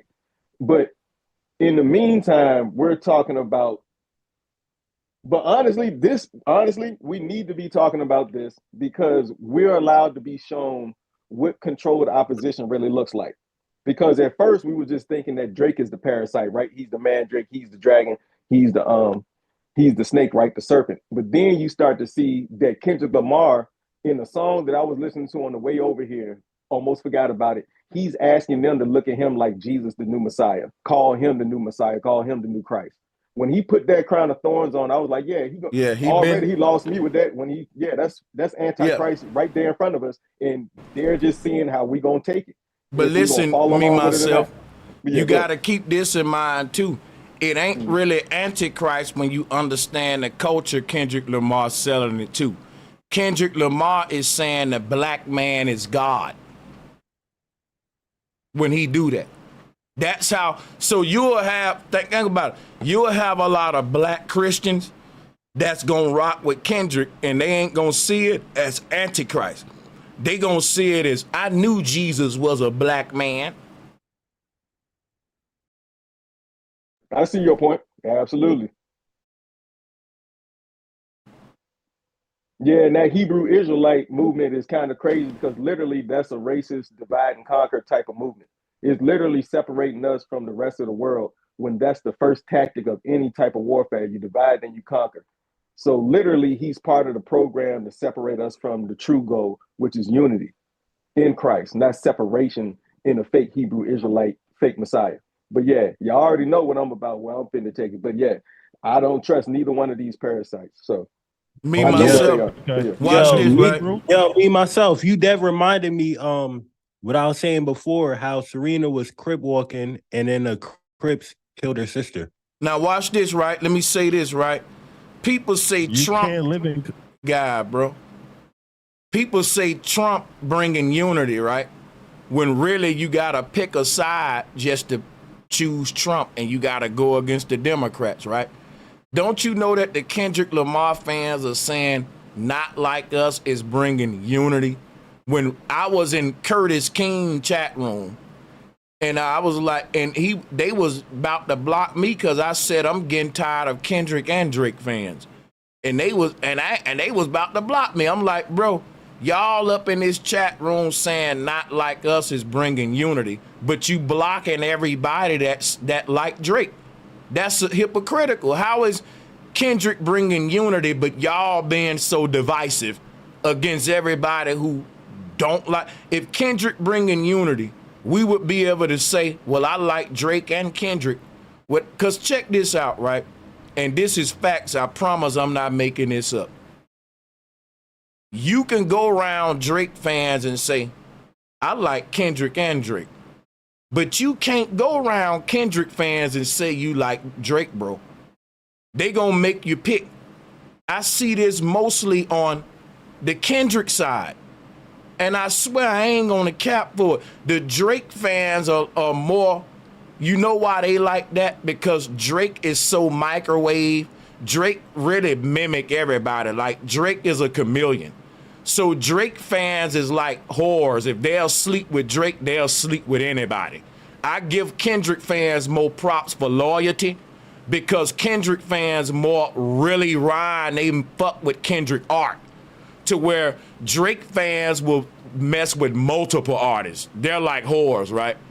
Kendrick fans, they more likely to have a smaller selection of artists who they'll rock with, in my opinion, from what I'm saying on my survey with this whole beef. I'm learning. And what I see is that Drake is like the mainstream. We ain't gonna switch it up. Everybody like pizza, so give they ass pizza. And Kendrick is like, but you know, man, maybe we can not give them meat lovers. Let's give them Supreme. Let's put some vegetables on here. And everybody like, fuck them vegetables. We like meat lovers. And then they bit that Supreme pizza and was like, you know what? These onions ain't that bad. I like this bell pepper. Kendrick, give me another slice. And it's good for me too. Okay, yeah, I'm done. And that's what's, in a way, if anybody want to interject right here, you know what I'm saying, go ahead. That's how I'm seeing it. So let's keep the mic moving. I just think a lot of this got to do with the whole era changes too. The whole changes in era when it comes to time and how the masses look at shit and how the just things is social wise, society wise. It just be different, and some of them get caught up in that. That's why I think they put them out there, because this is the illusion of inclusion and controlled opposition wrapped all in one. This is a masterclass one-on-one on those two topics right there. Because if we've noticed, like we talked about how the hippie movement, Black Power movement changed into the R&B movement, the hip hop movement, the NWA movement, there are always a few steps or pushes ahead of our actual organic revolution to cut it off in the actual televised revolution, because they know that these images are in everybody's household. Not every household has a revolutionary family, but on TV, every household has a TV though. So you can manipulate and control what the actual revolution is based off of the images, because they control the minds, like Confucius said, right? Whoever controls these images controls the minds of the populace. Here's what happens, me, myself. They can never control the real revolution. What they can do is make a control-op one. So that's like the Flat Earth Society. The Flat Earth Society can never control Flat Power, Eric DeBay, Dave Moore, the real grassroots, D Marble, the people who ain't selling out. We may not even all get along, ODD, but we know we ain't gonna backtrack the earth flat forever, for life, till I'm in the grave. But the Flat Earth Society will give you the people like your gerunds, your implants.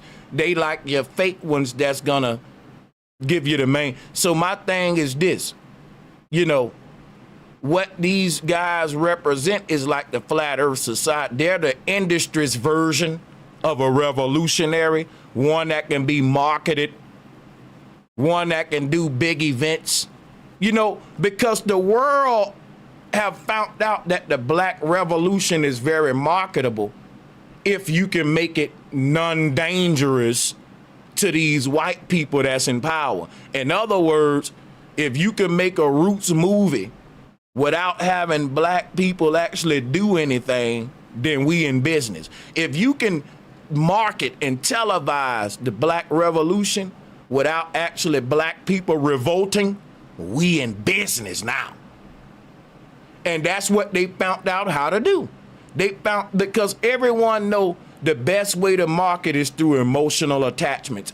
And the most emotional story in American history is slavery and what Black people went through. Why you think Nike got red, black, and green Nikes? People don't realize Colin Kaepernick was a psyop. That's why Nike gave him a deal right out he was kneeling, because Nike and the NFL is basically the same damn company. Who you think make all their uniforms? So they found out that Colin Kaepernick would be better as a revolutionary than a quarterback, and that he would actually sell more products for Nike than tickets in the NFL, because the NFL, when you look at states like Texas and the South, you got a lot of redneck white folks that run the NFL, like especially in Texas and all that, and Mississippi and Alabama and all that. They don't like all that Black revolutionary stuff in the NFL. So the NFL was able to get Colin in and let him revolt just enough to sway Black people toward Nike, because what y'all don't realize, Colin Kaepernick wasn't revolting against the NFL, he was promoting Nike. Because what you don't see is that when he was kneeling down, he had a Nike check on him. That's his master. Because who did Colin Kaepernick went and go and work for after that? He didn't go work for the NAACP. He went and worked for Nike. Because these corporate brands are monetizing your damn revolution and you don't even see it.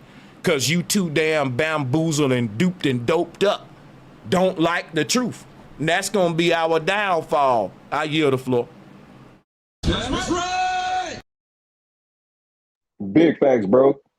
Perfect example of how they did woke with us. Remember when woke was something that was a positive, where it was the opposite of being asleep, having your eyes closed? Now woke is the worst thing ever. Trump ran on anti-wokeism. The whole country is anti-woke now. When woke was the whole reason for Trump getting elected, to go against the deep state. When the deep state was a conspiracy, and it might still be. Everything is for entertainment purposes. But it's like, that's literally the definition of being woke, knowing that what they're telling us is not all that there is. Open your eyes up and see. Now they've switched it, and now woke is a negative. That's perfect example of how they divide and conquer, how they infiltrate our movement and then become parasitic. And now we're looking towards them to tell us our next move in our own movement. But yeah, shout out to y'all. Y'all already know.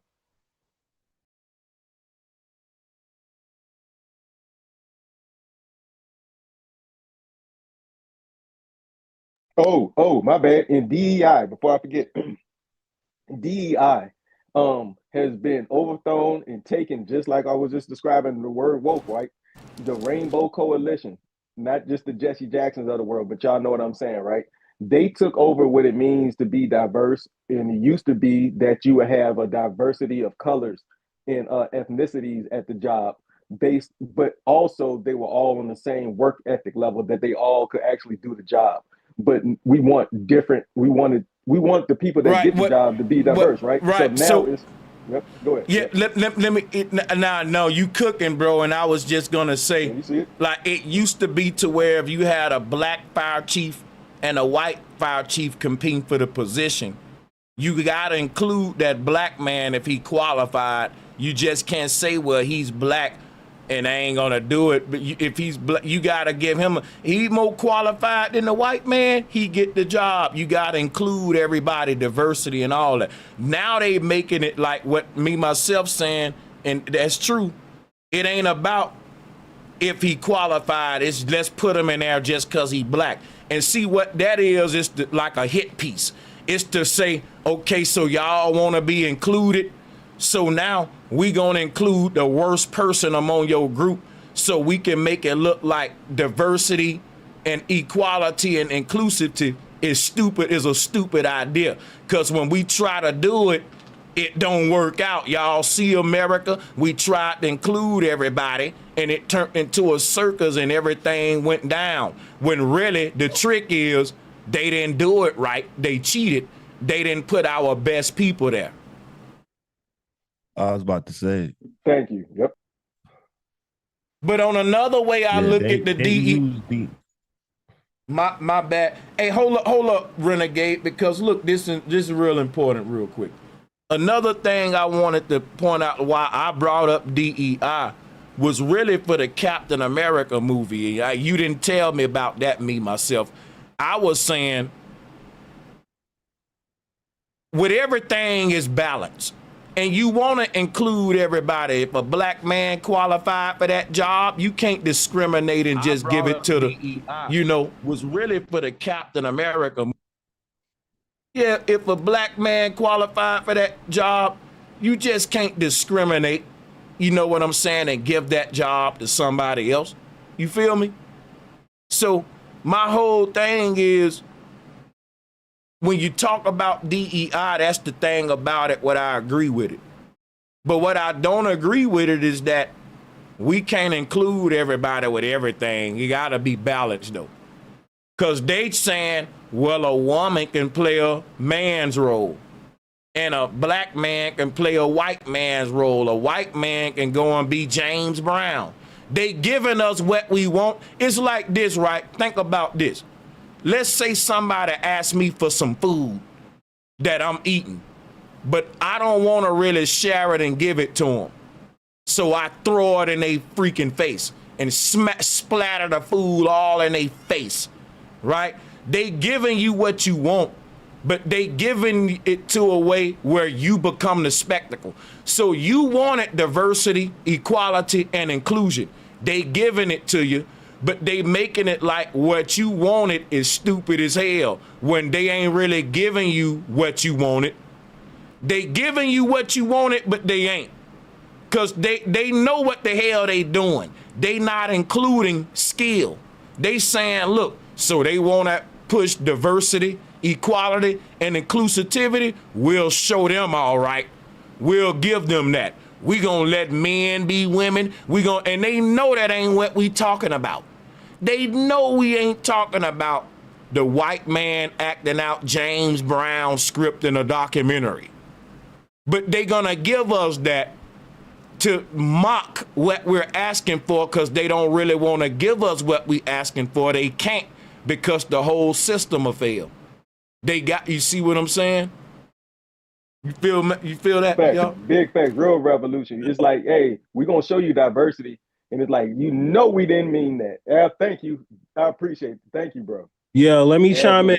What do you think about how nowadays how they got the Big Meech story, Snowfall and shit, like getting played by Britain, UK actors trying to portray Watch this. African Americans? Let me explain something to you about the Big Meech versus Rick Ross beef.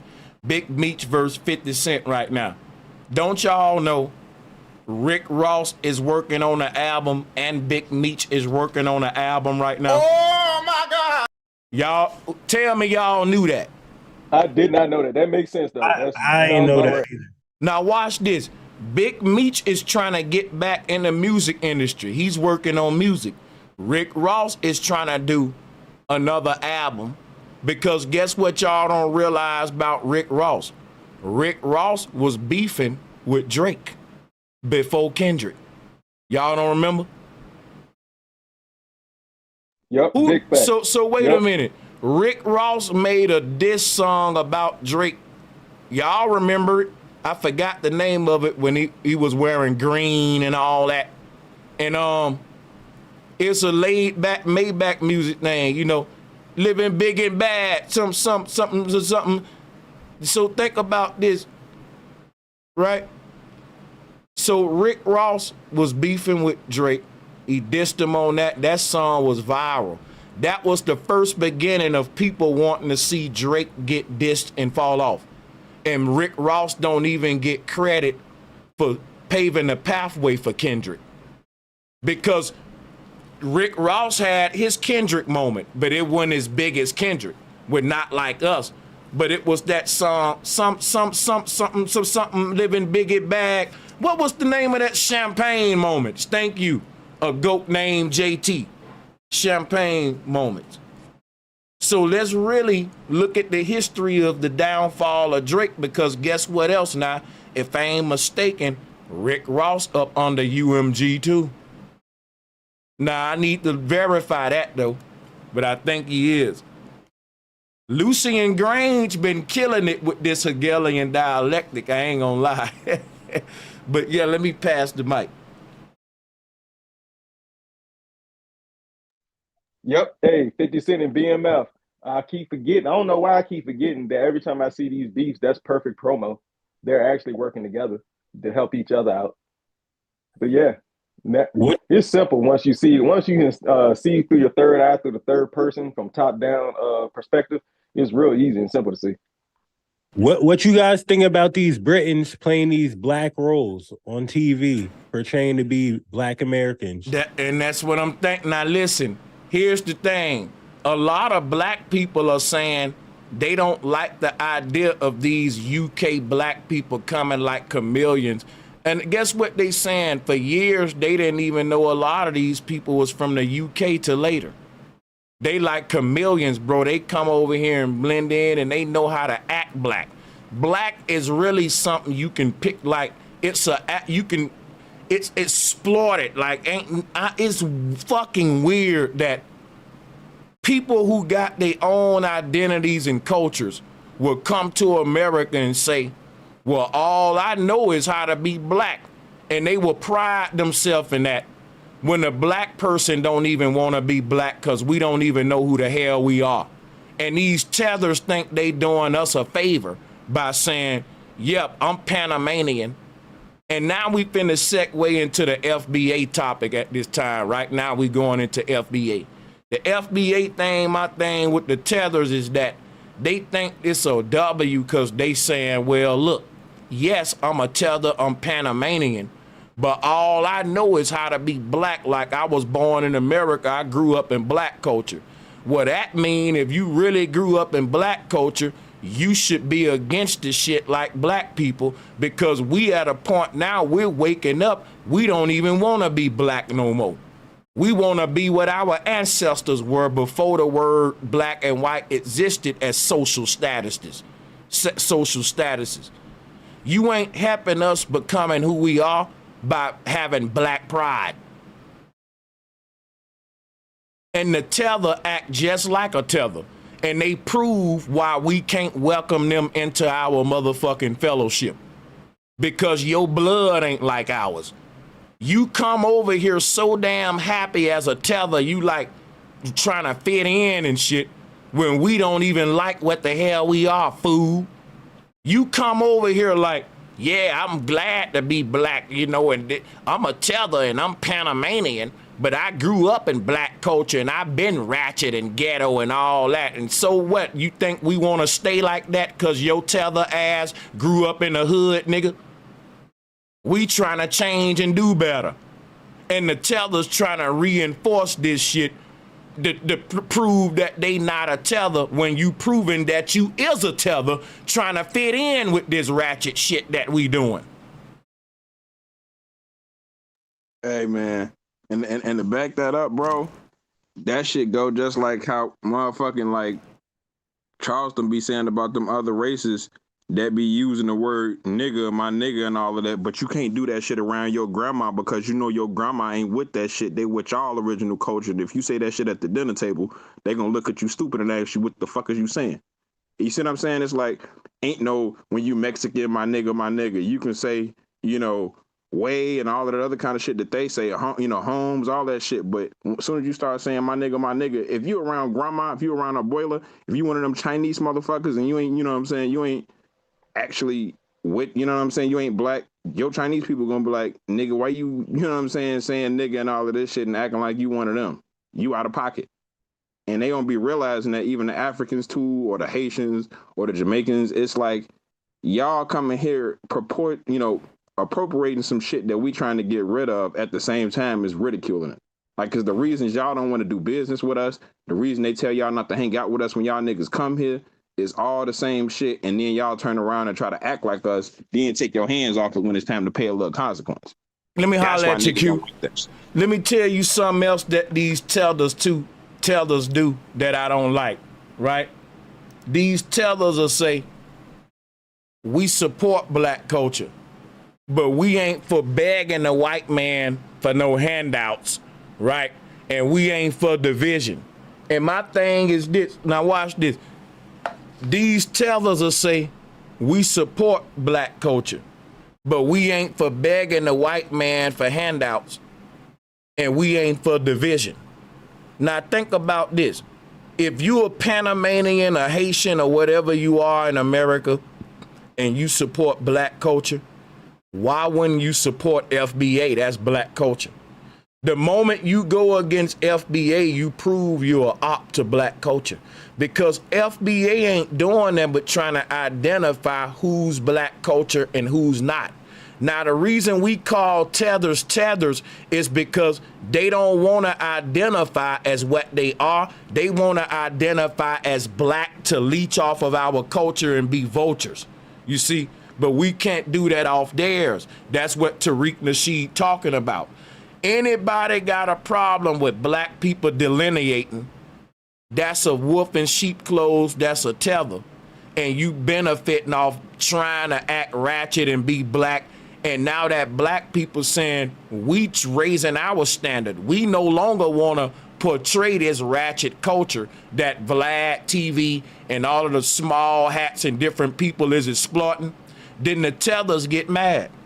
They say, but I'm black, man. I was raised in the hood. We don't care. We don't want to be ratchet no more. We don't want, it's like the tethers is doing the enemy's work. When black people want to wake up, the tether come along and say, why y'all been divisive? I'm telling the tether, if you really for black people, the moment we start waking up and rising against the systems that's exploiting us, you'll approve. If you really for us, you'll follow suit. You'll be like, okay, my people is on this FBA shit, so that's what I'm on. Think about it. I don't even really agree with Tariq Nasheed.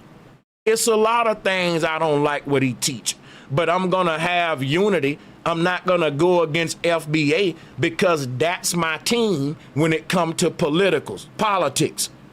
I'm not gonna be divisive. So when the tether come along and go against FBA and say it's divisive, you're being divisive because black people are trying to gather together and unite and have a political voice as a collective, and you don't want to participate. You want to stand your tether ass over here by yourself and saying we being divided when we've never been more united than we ever could be right now when it come on a political level. You got a bunch of black folks saying cut the check, and you mad? You saying they begging? When you think about the fact that a tether is saying we begging, when your people came over here on a damn banana boat, that's below begging. They risked they goddamn lives to get over here. They didn't even fix where they came from yet.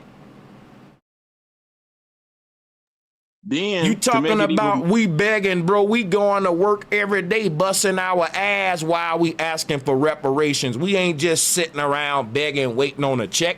We working and running businesses while we do that. Yeah, sorry, bro. And then, you got it. And then it's just like, bro, how can you say it's easy to say a motherfucker is begging when you come over here and you ain't got to beg because they giving you shit because you're a foreigner?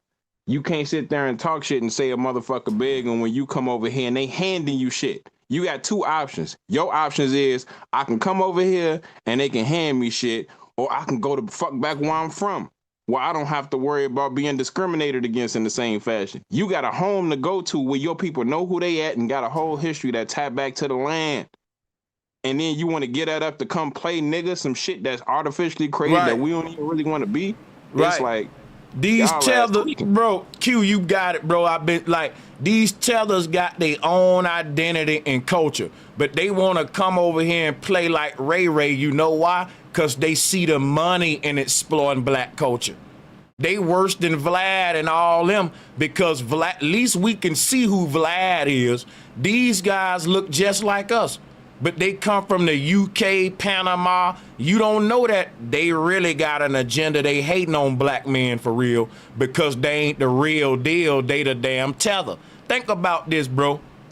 If your people beg their way to America, and when y'all get here, black people is like the race that everybody following. They on basketball, Nike, Adidas, hip hop, and you just some damn tether from Panama and your island ain't got shit going on. It's getting destroyed. Ain't nobody checking for your music and shit. Your family moved to America on a banana boat. You see the black man over here balling out. He's in the NBA and comedy. He doing everything. He got music albums out. And you realize I can move to the top of America if I cosplay as a black man versus being what the fuck I ran from in my own country. And so when the black people start calling out the people among us that's not really us, they acting like us, all of the wolves in sheep clothing gonna come out the woodwork and start exposing themselves and say, why y'all being divisive? No, dog. We being accurate. We want to identify who really us and who not us. We practicing unity right now because there's a lot of people among us that ain't us. We're separating the wolves. Well, let me not call us sheep, but let me use that example real quick. We separating the wolves from the sheep, basically, right? And when you start saying all of the real sheep come over here, the wolves gonna get mad because they know they got on sheep clothing. And they gonna be like, why y'all dividing up everybody so we can see who the wolves are? And when we start telling the real sheep to step over here, the fake sheep gonna get scared and say, what y'all doing? Why y'all doing that? Because you know you about to be exposed. If you was one of us, you wouldn't be mad. You would be participating now, wouldn't it, y'all? If you was really one of us, you wouldn't be scared to say, okay, they saying who's foundationally black, right? I'm foundationally black. I ain't scared of that test. That's like if I'm doing a jury test with rappers and I want to know who got on fake ass jury. The rappers with the fake jury on is gonna start crying before I even get the diamond tester near them. They gonna start saying, man, why we doing all that, man? Chill, Sanchez. What you doing, man? You being divisive, man. Why you want to do these tests? Because you know your damn jury fake. Ain't that the truth? They're gonna be like, nah, don't get too close because it might bing off before you even touch the jewel. They gonna try to make it like I'm doing something. Man, you divine us, man. You being, man, that ain't right, man. Nah, we want to see who the real from the fake. Some other stream, or Ubulu or whatever his name is. I'm like, bro, you gotta understand, y'all gotta cut this shit out because y'all be making us look bad when y'all do this shit because y'all will come over here and because y'all getting what y'all getting and can do what y'all can do.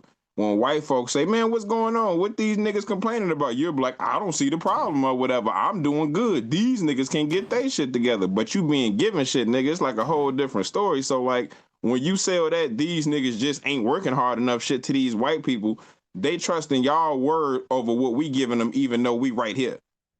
And it's making it that much harder for us to move forward. And it's like when it come to these tethers, I'm going to sum it up with this. A man with real jewelry on ain't scared of that diamond tester. Wow. Nigga waiting. My nigga actually said, come over here. Shit, yeah, so I can stand on them, nigga. Yeah. Hey, if you ain't a tether, you wouldn't be intimidated by a group called Foundationally Black American, right? Hey, nigga get the pop in their collar like, yeah, nigga, I got that shit on. My neck hurt, nigga. This shit heavy. Fuck is you talking about? But you know, when you ain't got that shit on and you know your shit light, you ain't talking that shit. Yeah. Hey, that's crazy because everybody who know that they real foundational black Americans, they ain't scared of no FBA. They ain't tripping on that.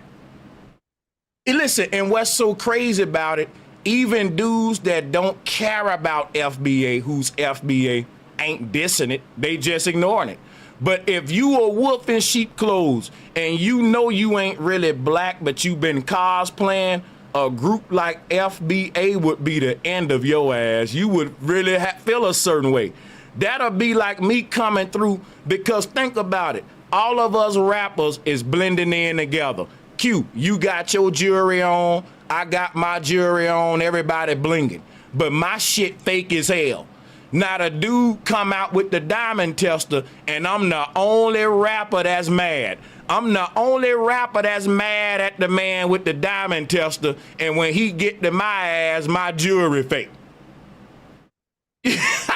That's the tethers. That's the they blending in, right? But see, you know you not like us because you wouldn't be intimidated by the diamond tester. You wouldn't be intimidated. Tariq Nasheed is the nigga with the diamond tester. He's saying who's really foundationally black American. But you know what though? And I hate to say this and put them out there like that, like the motherfuckers that come from other country, but there's another point on that shit that you saying right now, and I hate to say it, but it's like one of the proofs in the pudding is the fact when these niggas come over here, the fact that they got two names is telling. They got their home name and their home language, and that they family call them, that you niggas out here can't call them. They ain't gonna tell you that name unless you've been around their family, you know what I'm saying? You done slept over there and grew up with the nigga. That's the only way you know that name. Then you got their American name. You niggas come get an American name. That's like if we went over to Africa or something like that, or Jamaica or Haiti, and then we adopted a Haiti name but said, I'm keeping my American shit. Only motherfuckers over here know my American shit. Don't call me Q over there. You call me Mwalimu. You know what I'm saying? Because that's them niggas that called me over there in Kenya. They was like, Mwalimu. That mean like teacher over there because I was, you know, on some teacher shit with them niggas. But yeah. It's like we can't go over there and just, you know. Chameleons, man. Now, big facts, and I'm gonna tell you something. It's disgusting to me, bro. Because think about this. Let's say my and I'm gonna give you the best case scenario for a tether.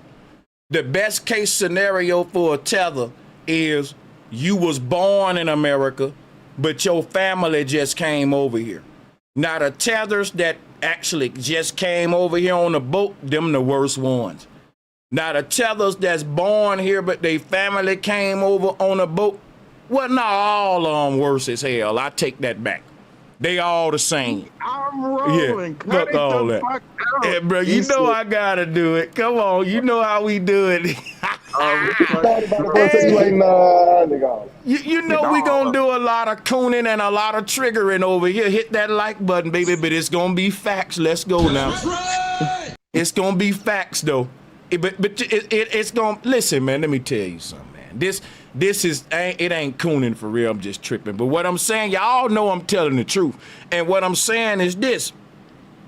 The tethers that born over here, they family teach them, son, you never want to go back to the goddamn it Panama. You never want to go back to that place. You never look back.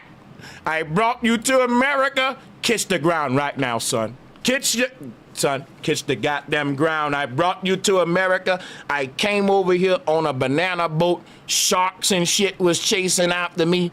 Son, you gonna love America. Matter of fact, you gonna tattoo USA on your damn back, son. You better not disrespect this thing. You're an American. So these people come over here, right? And they so proud to be an American. And they see black folks over here saying, fuck America. You gotta fight the powers that be, wiping our asses with the flag. And to them, they look at it as an opportunity to replace us. But they can't replace us in their natural state. They got to cosplay as a black person because they know we are the most lucrative group for this country to exploit. And if you can't be hip hop, if you can't be a nigga, you can't make the maximum profit. So they end up acting like us while competing with us and hating on us. That's some scary shit. That's like a scary movie what on Lifetime, them feminine movies where the lady be competing for that woman's husband and she act like the woman and dress like the woman. They got movies like that. It's sick, man. Yeah. It's like they ass, bro. It's just when it comes to that shit, they don't realize how, like, even like me, for example, I got a cousin, right? And my cousin, he half Kenyan and half American because he my uncle's son, but my uncle had him with a Kenyan. And like his mom is one of those examples like you just said, he don't really be even giving a fuck about Kenya or going back to visit or seeing what the fuck is up there. It's like she got this man, like, you know what I'm saying? But it's like that come down to, you know, her, but you know, the older you get, that go, you know, to him too, because he's still in like high school. He may be like, what, 15, 16. But I'm just like, that'd be crazy to see in real time. I'm like, don't deny your other side, my nigga. Shit, I be making little jokes. Me and my other cousin talking about, nigga, you want some Black Panther shit, stop playing. You ain't got to be killed, man. Right. These niggas. You know what's so crazy, man? Black people like you will say, well, don't deny your other side. But as a collective, it's the opposite, because check it out. Here's how it happens subtly. A white boy can come around us and be a white boy. We won't beat him up for that. We'll say, this my nerdy ass white boy friend. He can't dance. He a nerd. He a white boy. But if a white boy come around us and he can rap and he can play basketball, oh, that white boy gonna get a lot of fucking props. And so it now becomes an incentive for other races to come among us and be us versus be themselves. And it's like we create that atmosphere as a collective. You see what I'm saying? Because if an Asian guy come around black folks, he just an Asian guy that hang out with us. But if he's an Asian guy that acts black, this my Asian nigga right here, boy. This my nigga. We overhype it. Tell me we don't. Hell yeah, we do. And that's the thing. Nah, we It's do. like We do. we'll let them niggas see us act like monkeys if they can do the shit we can do. It's like motherfuckers I ain't gonna fall lie, out you cheap heard? I fuck with this Well, Robert Kelly. bringing that up, that reminds me of the whole Ray and Kai Cenat situation too. Yeah. Copy and paste for sure. And they don't know what's the real versus the fake because we all look alike to them. And that's the scary part. They cannot tell the difference until they really around us. And then it doesn't even matter because to the rest of their white friends, they got them one. It don't matter if they're a real one, a real African American, a real indigenous, a real nigga, naga, or not. Or if it's some parasite tether. So they just know that they got them one. It's like we exotic pets and we treat the white boy in the hood that's the only white boy like an exotic pet too. We carrying them around on the leash and seeing what kind of chicks we can pull or what kind of situations we can get into, what kind of clubs or parties we can get into with the white nigga. You see what I'm saying? A real Naga understands what I'm saying. It's like, yo, we use them like it's a $50,000 chain. And we carry them around trying to pull what we can pull and get into a type of situation we can get into. But that's our, like bro was saying, that's our problem. We got to deal with that, nip that in the bud when we were young. But we're not taught that until we get older and out of high school. Then we learn the algorithm or the schematic for the schemes. But yeah, y'all got it. I'm not gonna lie me myself. I got a white friend, you heard? My son, his name's Sly, you heard? Niggas been getting money since young. He been on niggas' dicks since forever, you heard? And so I ain't trying to be like that, but it's like everywhere we went, he was following niggas, so we just made him part of the team. I mean, so it's like I don't think that it's us following. It's like they be on some incognito shit, like they be on some chameleon shit, trying to get in our team, in our groups, and we allow it on some dumb shit. We'll just look at the better picture though, not really seeing that. Cause I ain't gonna lie, my son, that's not really our man's no more, you feel me? And so, I mean, it's a lot of shit that didn't happen with that, you feel me? Because he showed a lot of snake shit. And that's what I'm seeing with a lot of other races right now. I'm no disrespect to nobody who's with us, you know what I mean? But I'm seeing a lot of snake shit. Like it's a lot of foul shit that I can't really disclose, you know what I mean? But keep on, y'all. Hey, finna say 100, but you definitely hit that shit in the most New York accent. Shout out to my nigga from New York on photo. I'm like, yeah. No cap. Let me just say. But New York Word? Philly? That's a fact. Yeah, let me give a shout out to all of my members. Alan McElroy, Humbled Up, Bud Bloomers TV. Let me give a shout out to Unite and Create for Change, Crowlett Crisis, James Maxwell, Candice Wigg, Mario G, Ripple Man, Joey Williams. Give a shout out to Grace Arena. Let me give a shout out to Isaac Studio, Flat Out Fudge. Trying to get everybody, my bad, y'all. Diva, D. Allen Warren. Let me give a shout out to Sister Betty, Sarada Amaru, D'Angelo the Legend, Kai. Let me give a shout out to Leonard Robinson, Bino Mob, Thug Rob, Katrina, Tara Love. Make sure I get everybody. Divine Gun. Sorry about that, y'all. Adon H. Ryan Toombs. Caramel Thunder, United with Earth's Energy. Hammers Facts, Marty, Anonymous One, and Red Wine Entertainment, Miss Galore. Make sure I get everybody, man. I appreciate y'all for real. HITC. I don't want to miss nobody. Think that's everybody. And if I miss somebody, let me know. I'm sorry. I appreciate every last one of my channel members. So with that being done, you know, there is a lot of hate. You got different people rising up against FBA, and they coming out the woodworks, man. I told people, right, watch this, right? Godfrey just did an interview with Crazy Legs. Godfrey is a tether who he's not really with FBA. But guess what, y'all? When Godfrey was beefing with Lord Jamar for the flat earth stuff, everybody was on Godfrey's side. And I was like, man, Godfrey is a tether anyway. And they were saying, Sanchez, you just hating because Lord Jamar and the Flat Earth. Who remember that? Now guess what? All of them making videos saying Godfrey is a tether because Godfrey is cool with Crazy Legs and saying blacks ain't create hip hop. But I was telling them that. I said, be careful when y'all take Godfrey's side against Lord Jamar because it's going to bite you later. He's not like us. And if Godfrey will go out there and say black people didn't create hip hop and he know he wrong about that, that ought to make you investigate Flat Earth. What else he wrong about? What else he putting out on his channel?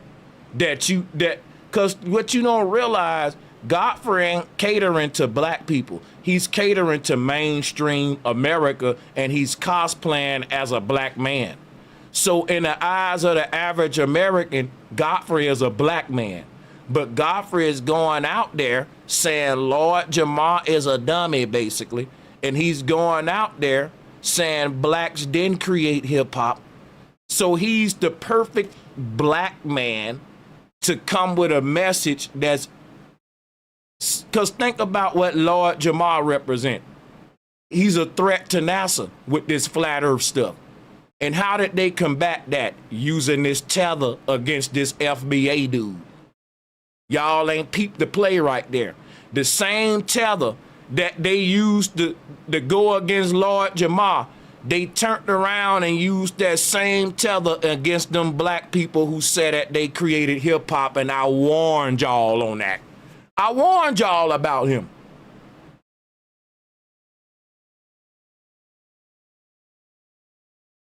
I warned them on that. I knew it. I could just tell by how it took so much for Godfrey to leave Vlad. I knew it. It was like, man, he really didn't want to stop being the greatest spook that sat by the door. But he had to, because once he went against Farrakhan, and it was like that was the weirdest thing that triggered you leaving Vlad, him going and saying whatever the weirdo is Vlad said about Farrakhan. It's like you should have been left. You knew what that dude was. But hey, people, grown men that grow up pretending, continue to pretend. And then some men stop pretending when they're kids and they learn what real is. And so we're around grown men that's stuck in pretending, thinking that they're doing a great job at acting. And then you have the other side like us that know it's like, hey man, we know you're full of it. It's obvious. We stopped believing in WWE Raw when we was in middle school. Why are we still believing in Santa Claus? We don't trust you because of your actions, the fruits. So yeah, let me tell y'all something, bro. I don't even see why it's such an issue with the, like, you know, the foreign people trying to understand that we trying to like unionize our shit and get our shit together after fucking hundreds of years of having our shit dispersed. Like, our shit so fucked up.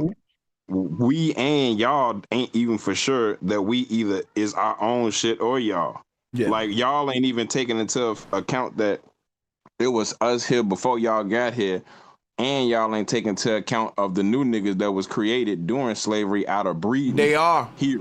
They won't acknowledge it, but you know why, Q? Let me go back. Let me holler at you because you making good. You know what it is, Q? They can't acknowledge it. They can't acknowledge it, Q, because think about this, Q. And this is what I wanted to go into with Godfrey, right? Godfrey made his career, Q, off cosplaying, which is what tellers do. If you know about Godfrey, tell me I'm lying. He do a lot of impersonations of black people. So think about this, right? All of his impersonations ain't of, because Godfrey is Nigerian. He never impersonate Nigerian people. He only impersonate black people. Impersonation is a form of making a caricature out of a person. It's always exaggerated. Godfrey knowing how to impersonate all of these black people, it lets you know what tellers do. They sit back behind closed doors and mimic you, and it's funny to them. It's a joke to them. You're a joke to them. Think about the psychology of it now. Godfrey is a comedian who really do. I don't really want to call it a comedian. He's really an impersonator. Most tellers are good impersonators because they cosplaying as black anyway. Ooh, ouch. Hey, now you think that hurt? Hey, let's go. me hit him with this one then. Punch right behind that. It's like the sad part and the truth where it stopped getting funny is the only reason you ain't doing Nigerian impersonation is because the people that ain't from Nigeria, it'll all sound the same. Only this culture with us ends up sounding different because we sound different whether we from the South, like Sanchez, whether we from the Midwest, like me, West Coast, like homie, you know what I'm saying? That'd be like the cuz, and we like, you know what I'm saying, buddy from Philly. We got New York niggas on this motherfucker, and everybody sound different. So to impersonate our shit, you gotta pick what side of the country you finna choose from for real. To impersonate y'all shit, we gonna think all that shit sound the same personally. And that ain't nothing Because think about this, right? You got a bunch of racist black folks that sit back and they can do good impersonations of white folks. You come on now, nigga, you know, and they'll joke on massa. Like you got a lot of old black men in the South. Can't nobody impersonate a racist white dude like a racist black man, and vice versa, because it's a form of mockery. And all I'm saying is it's a fine line. Whenever you get a tether comedian who made his career off of impersonating black personalities, but you're a Nigerian, that's something you can look at on a psychological level too. And I'm just showing you his tether. It's coming out now that he's a tether. He don't want to give you props for hip hop. Now watch this, right? Think about the psychology of what I'm saying. Because a lot of racist white folks behind closed doors impersonate Negroes and how ratchet and ghetto you is, but they will never do that in public because they know they'll get canceled. So Godfrey can really do it in public, and on one hand, black people are laughing with him, but on the other hand, the Tethers and Godfrey are laughing at us. And they was laughing at you with these impersonations in private, but now you're laughing with them in public and you don't know the joke's on you, which is why he don't impersonate Nigerians. Tell me I'm lying about it. Facts. Like you said, because even if he did do Nigerians, the shit wouldn't come off as funny. It won't be funny. They owe me money. Because think about this right here. When you impersonate Bill Cosby or you impersonate this comedian or that comedian, it ain't that Godfrey is funny. It's that the person he's impersonating was funny. And he's doing a good job of acting like that person. Yep. It's like, and it hit different when black people do it with our own people. You can tell, because even the black people that do it with our own people also do it with white people and do it better than those tethers do it. Like, for example, when Dave Chappelle do a white voice, this shit is hilarious. You see what I'm saying? Yeah. It's like, versus, it's like, even when like another comedian I could think of, like when Jamie Foxx do his Mike Tyson impression. He can do one that's like a caricature of Mike Tyson, and then he can really sound like Mike Tyson. On some, I'm not no nigga from like, you know what I'm saying, Nigeria trying to sound like this nigga. I really didn't tapped in on, you see what I'm saying? Jamie Foxx is more tapped in with the culture to do some shit like that Godfrey's trying to do than a nigga like Godfrey. And let me say, I'm talking about, you got it, bro, for sure though. Jamie Foxx, see, because you know why? Jamie Foxx is a FBA. It goes back to why it matters for us to delineate, brother. You see what I'm saying, my brother Q? Because it's like, that's a good point. It's like this. If a white comedian was cosplaying as Bill Cosby, it'll be a mixed signal coming from a white comedian, because it's like, damn, is this some kind of blackface? This white guy just came up here and he gotta look the part. Like he can do everything but paint his skin black with this joke. Like, but think about it. You think about Godfrey can go up there. He can cosplay as a black guy, but he ain't really black. His skin is dark, but that ain't what we mean by you being black though. And he know that. So you can have an anti-black stance. You can be against black people, but say, hey man, I'm just speaking up because it's right, and I'm a black man when really, you just a black skinned human. There's a difference. And the thing about these black skinned humans, they try to act like they got some sort of rights to black culture when you ain't black, you black skinned.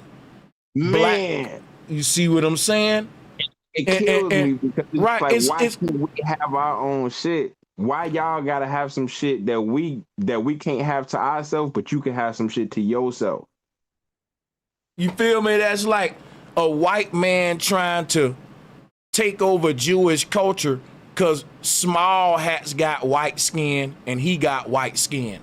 And those small hats will let him know, man, you ain't one of us. And they'll be like, well, my skin white, so I'm Jewish. Make your own little group and do your thing and compete with us. We've delineated as a group among ourselves, and we got that right to choose who we allow in and not.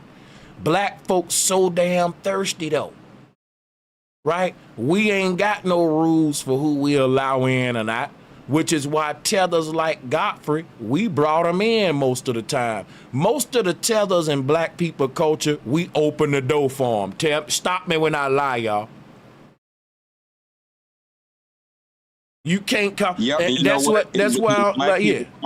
To be inclusive, we accept anybody, nigga. If a motherfucking alligator got up out the water tomorrow and started talking some nigga shit and hanging with niggas and smoking, that alligator black.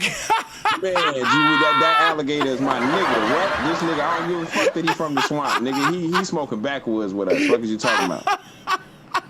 Hey, that's crazy, man. Damn, yo, that's bro. hilarious. Black people don't give a fuck. Like that just that damn alligator. Yeah. And Bigfoot smoking blunts, he coming to the courts vibe like, hey, that nigga Bigfoot for the come to the rent and on everybody. It ain't nothing but facts you saying. Remember we made Bill Clinton black. Bro, we made Bill Clinton black for getting head. Literally, we'll take anybody in on us anyhow. Nigga. The bar so low for us to let you. I'm gonna say if a fucking ant do something black during Street Month, we gonna say, nigga, that's the black ant, nigga. That's our ant. It's like shit. He for us. It's like fuck the red ants. Listen, I'm telling you right now. If the leader of the KKK Crip walk on stage, they'll overlook the fact that he's a grand master of wizard and say he's black today. That's my nigga right there. You just saw that Crip walk.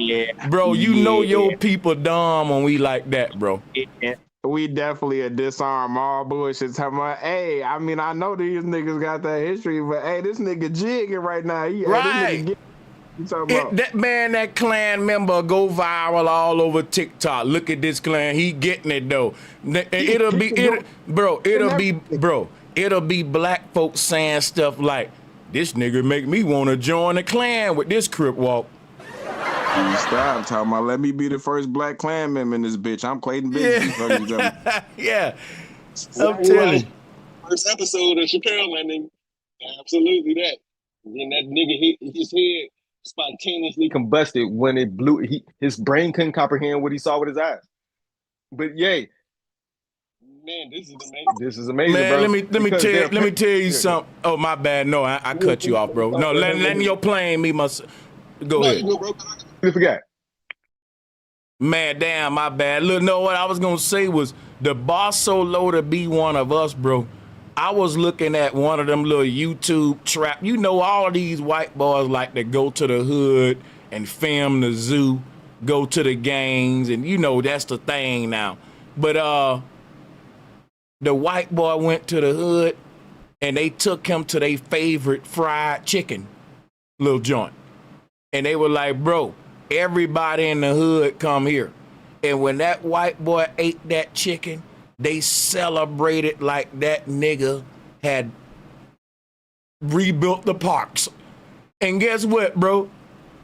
I'm like, damn. And they were like, oh, that's my nigga right there. Yeah, boy. I'm like, damn, just because he ate the chicken we ate, we do stuff like that. We do stuff like that. make us look so bad, bro. And it's like, because it's like, although they be Anybody can make the cut. Yeah. and these niggas is that fucking traumatized from life that this is enough to do it to get these niggas excited. That is crazy. To feel like they fit in. Absolutely. Any little sprinkle of salt into this world of pepper, right? Which is us, obviously. We the pepper, they the salt. You sprinkle any little amount of salt, it's like, yo, we just feel like we done won the Super Bowl. That's what it feels like. Because we get to kind of get close to what we think it means to be on the other side of poverty or whatever it might mean, right? But then on the other end, we know that we can pawn off or use one of our white friends or whatever the other ethnicity is that we have. If they're different than the majority of the people in our area, we know how to use them to get what we want from certain things, to get into certain events, to certain venues, etc. Right? Because I've done it, and they do that with us as well. When it's called being a token. When you're the only one in that group, you know that you have a certain type of pull when it comes to certain things. And they do that on the reverse side as well. But we got to be better at the actual qualifications we allow, or the actual gauntlet. Our gauntlet needs to be more ferocious. We can't just let anybody in. And that just like war or football or anything. You don't want just somebody on the varsity team that can't actually compete. But yeah, go ahead.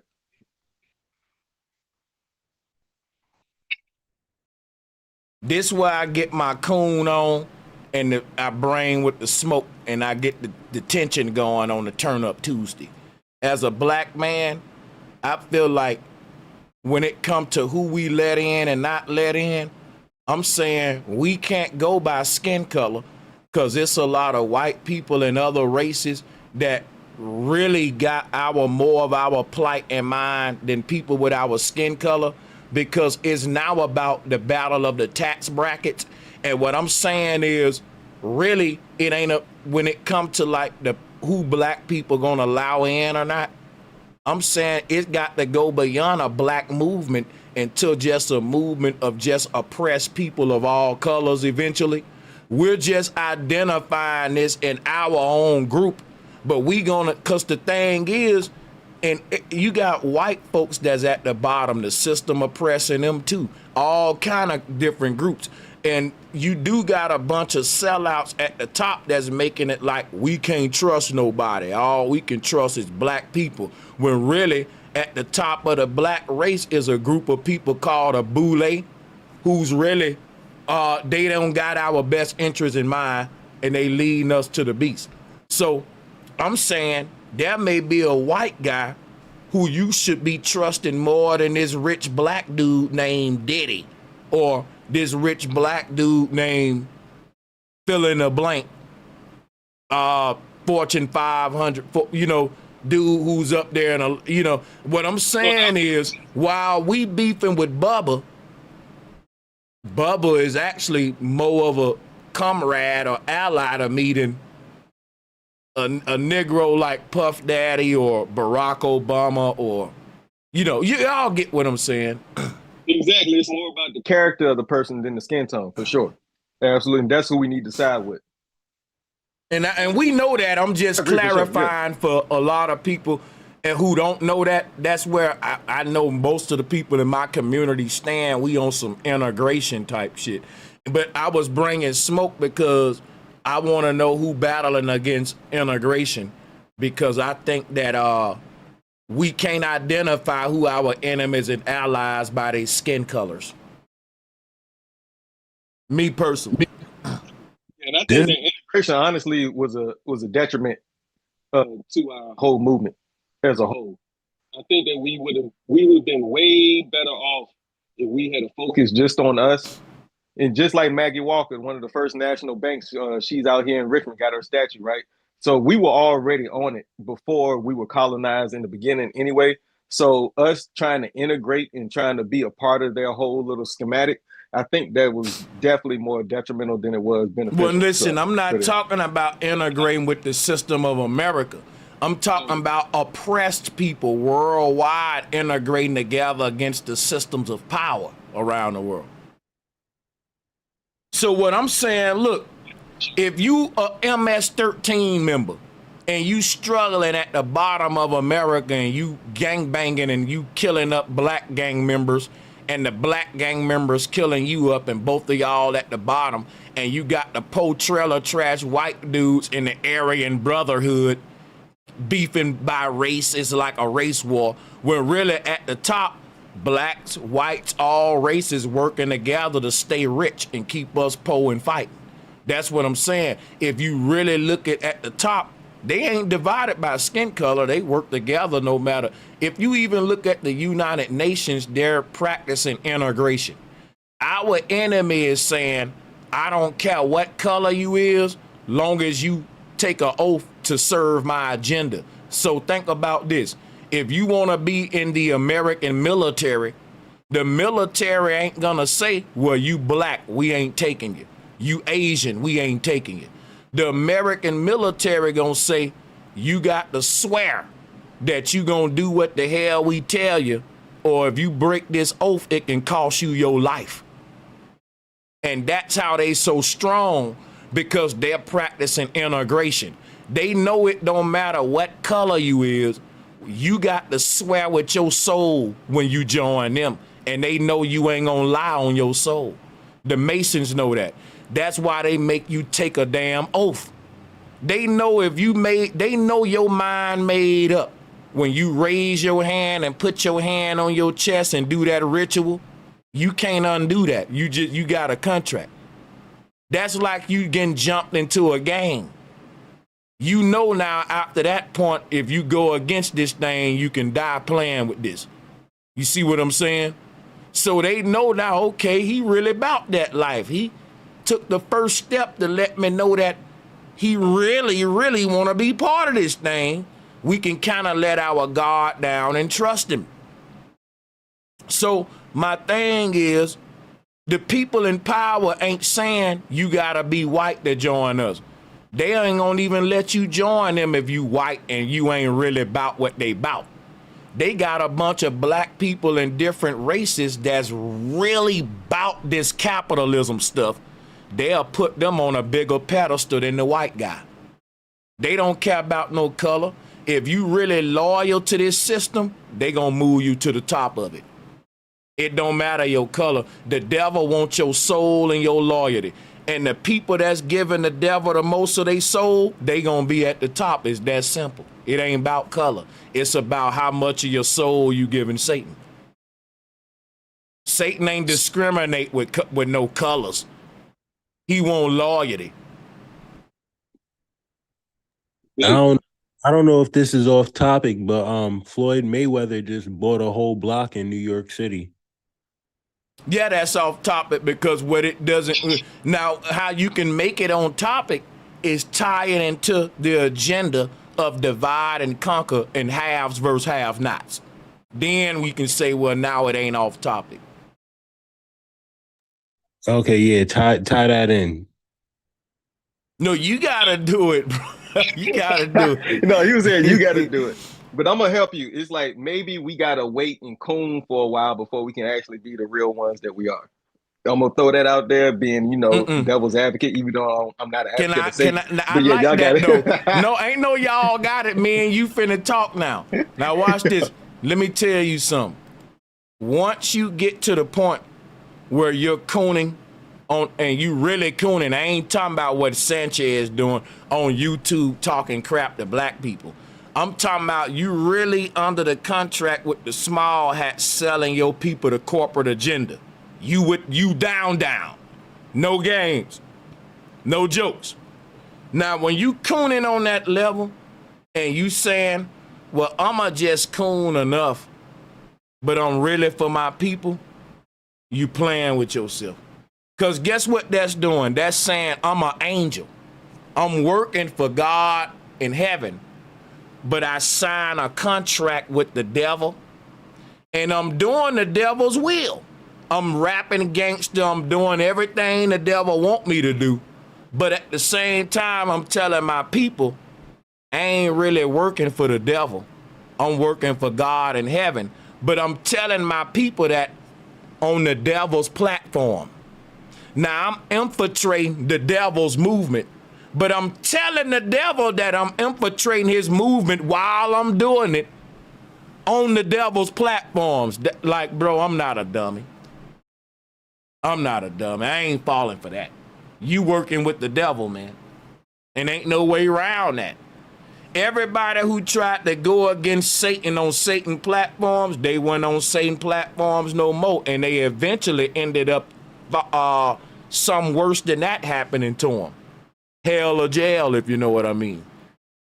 You lucky if Satan just silence you. Because Satan will take your life away from you or take your freedom away from you playing with Satan, talking about you rising up against a system.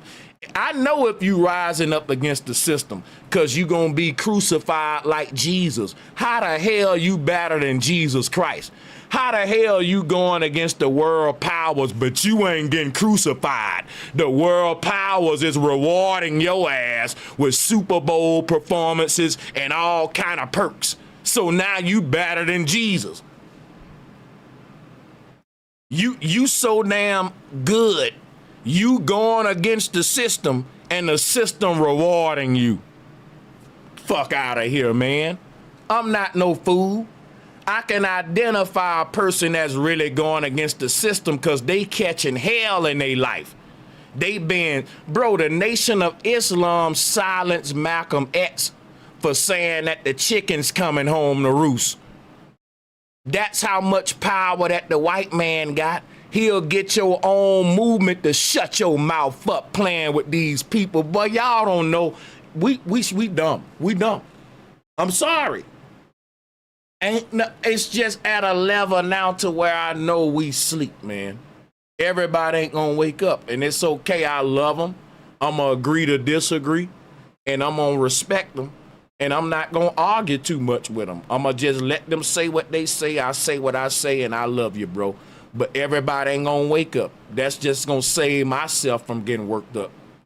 So for people who disagree and who ride with Kendrick or whatever, I still love you.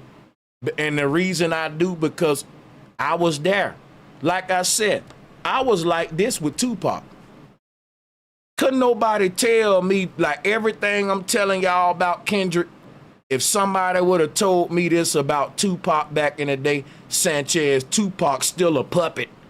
Sanchez, Tupac still making the white man rich, man. I didn't want to hear none of that. Tupac a revolutionary. Brenda's got a baby. Y'all don't get the lyrics. Tupac too deep for y'all. He really going against the deep state. And it hurt my heart to see, damn, I was under that programming. I couldn't see Tupac for what he was because I was an idol worshiper. You see what I'm saying? That was me with 50 Cent, bro. Like I'm trying to tell bros, it's like I'm a 90s baby, you know, early 90s. So it's just like shit, nigga, when 50 came out, that was like my Pac, nigga. It's like shit, this nigga came out hard, spitting at everybody. He was really what the fuck he was saying he was out in these streets. This nigga was beating on niggas, shooting on niggas, getting shot. This nigga was one of the first niggas before this drill shit kicked off that had guns all in the videos, toting and shit like that, talking about, I kill your ass in court. I mean, I kill you. You can play this shit in court in front of the judge. He was on all that shit. This nigga had video games. This nigga had his own movie, his own shoes, all that shit. So it's just like, and look, at that time. You know what's crazy? I forgot Pop had a video game till you said that, bro. Not too many Negroes can say that. Name the other people, Q, real quick, because I like the Michael Jackson video game on that old Sega. Go ahead, bro. That was Michael Jackson's Moonwalk. I had that shit, and I still remember to this day what that shit was like. Because you get enough for the coins, you shoot the coins at the niggas, then they all get to doing a little dance and shit. They had all that niggas hits on that motherfucker. That was the first game system I ever had, and the first game I ever had hand-me-down from my brothers and my daddy.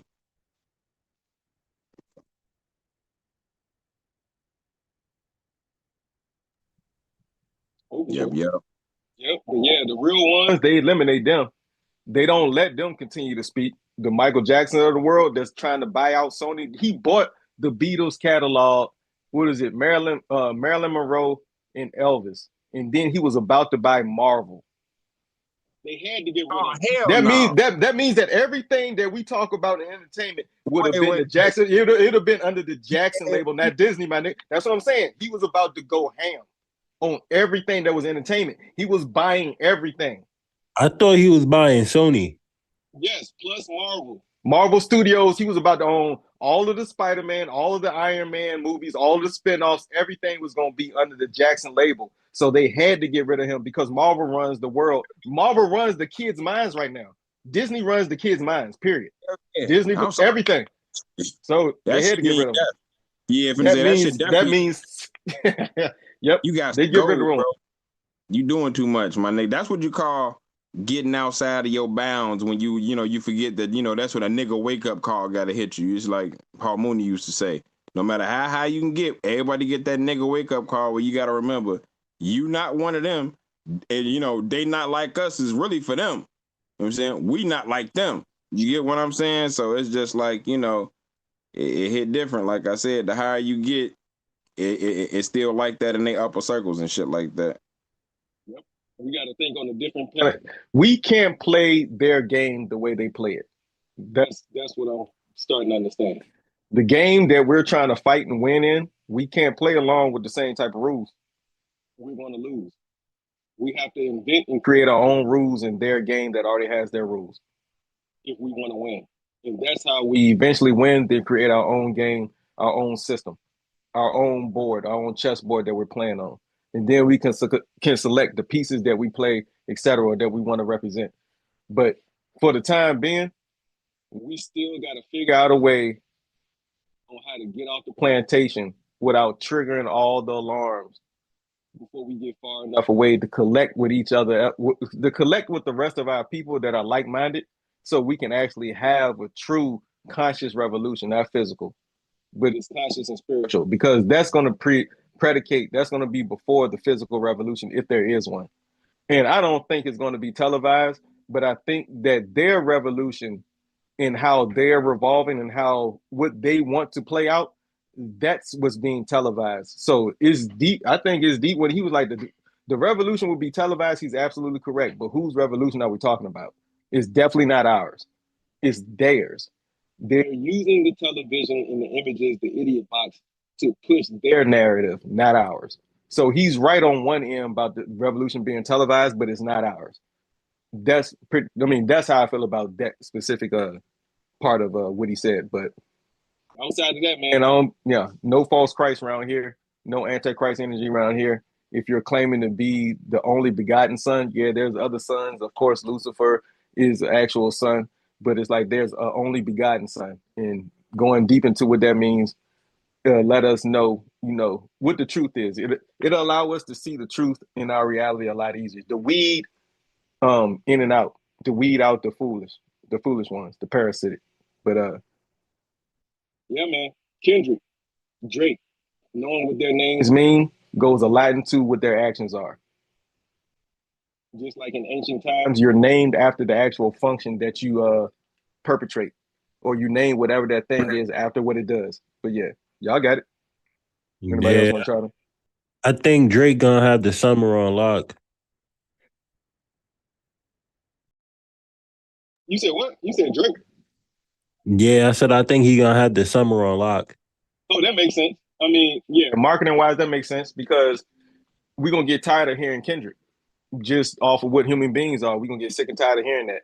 Even if it's positive or more positive what we think the other stuff is fitting to be, we're beings that need stimuli and constant diversification. We need a variety of things all the time. But on our modern mindset, on how human beings run nowadays, we need instant, quick access, and we need to be able to change it right away. Our entertainment, we need it now. It's my money, give it to me now, and then I want to do something else right away. So yeah, the modern day mindset of humans are going to switch quick. We've got quick. The whole thing, and I just wanted to build on how the music art became the music business. It's because just like with painting, right? When you have artists, an artist becomes predictable. We know what to expect from an artist over time. Like if you look at painting, when you study a certain painter like Bob Ross, I know what a Bob Ross painting look like. I know what the spec, and either it's gonna be beautiful every time. I'm gonna be like, whoa. But it's like, I'm gonna have that off factor, but I know what the spec. It's like Drake music.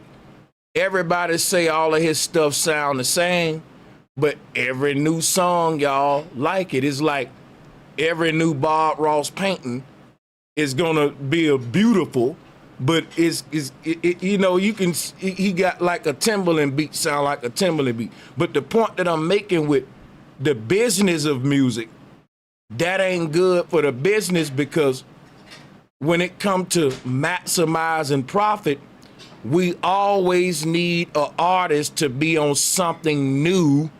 And because of that, that introduces something called trendy culture. One trend coming and going away and another one coming over and over. That's a result of the music business trying to always give you something new to sell you.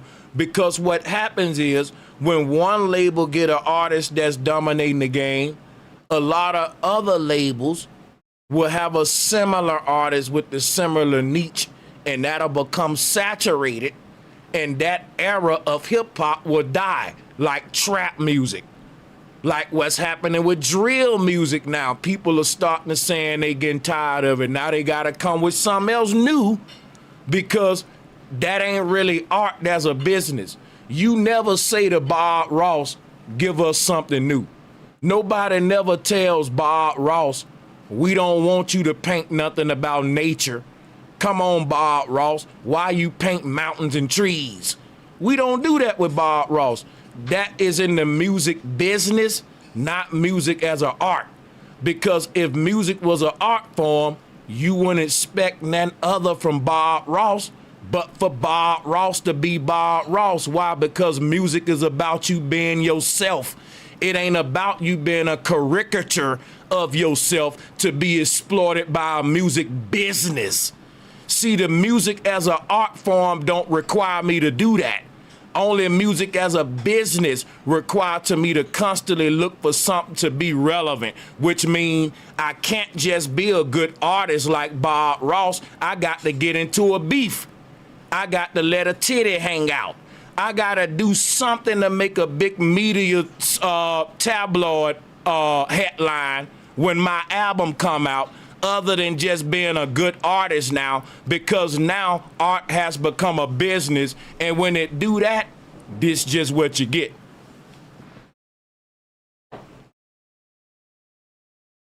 I'm just you want the truth or the lies? I'm gonna give you all the truth. So we wanted the music business. We wanted some that Nike can use, Adidas can use, my Adidas, right? We wanted something that's watered down that can give us brands and fashion and bullshit. Let's keep it real, because true art is underground and ain't no corporations pushing it in the mainstream. If you really wanted organic food, you would go to farmers markets. If you really wanted organic music, you would go underground. You wouldn't check for the mainstream stuff. But the sad thing is, everybody want what everybody want.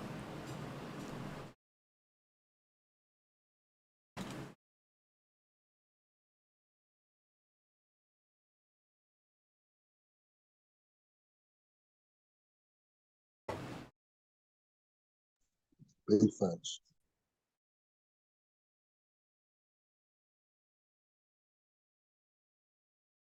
That's the sad truth about the world. That's why it says 50-50. I can't blame Kellogg's and Nike and the corporations without blaming the consumers. This is a symbiotic relationship. I'm blaming myself too. It's really take a lot of discipline to rise to where we got to rise to take this shit back. It ain't even about shooting no bullets. It's about mastering yourself for real, each individual. Big fact. Every parasite This host. Absolutely. Without a host, you ain't got no parasites. Shit, and I was gonna even say this. Attention span so low. The songs are only like 2 minutes now.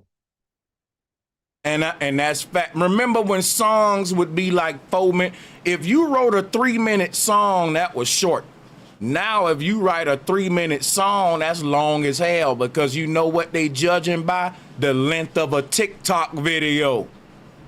The average tick, you feel me? What? And I'm gonna issue this challenge to people, right? For that very fact. Go back and listen to the song when y'all get a chance, Guillotine by Wu-Tang and them, by Raekwon. And just literally listen to every lyric that them niggas spitting that shit and tell me if them niggas ain't spitting fire and better than anything these niggas can spit today. Like, you talk about Kendrick Lamar, this was their whole group. Their group was full of niggas that can do that. Watch this, Q. I'm finna blow y'all niggas away. Watch this shit. You know why the average song is 2 minutes today and the song length getting shorter? Because the lyrics is bullshit and we just listening for the beat.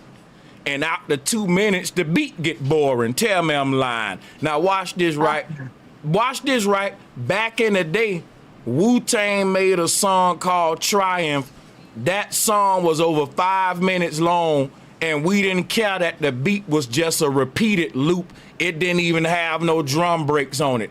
Today music is only 2 minutes, and in that 2 minutes, you got to change the beat up so many times to keep their attention. It's crazy. Back in the day, you can put a loop on for 5 minutes because the people didn't really value the beat. They valued the lyrics, and we was into the lyrics so we can listen to a song longer that way versus I'm tolerating the lyrics and I'm really vibing to the beat.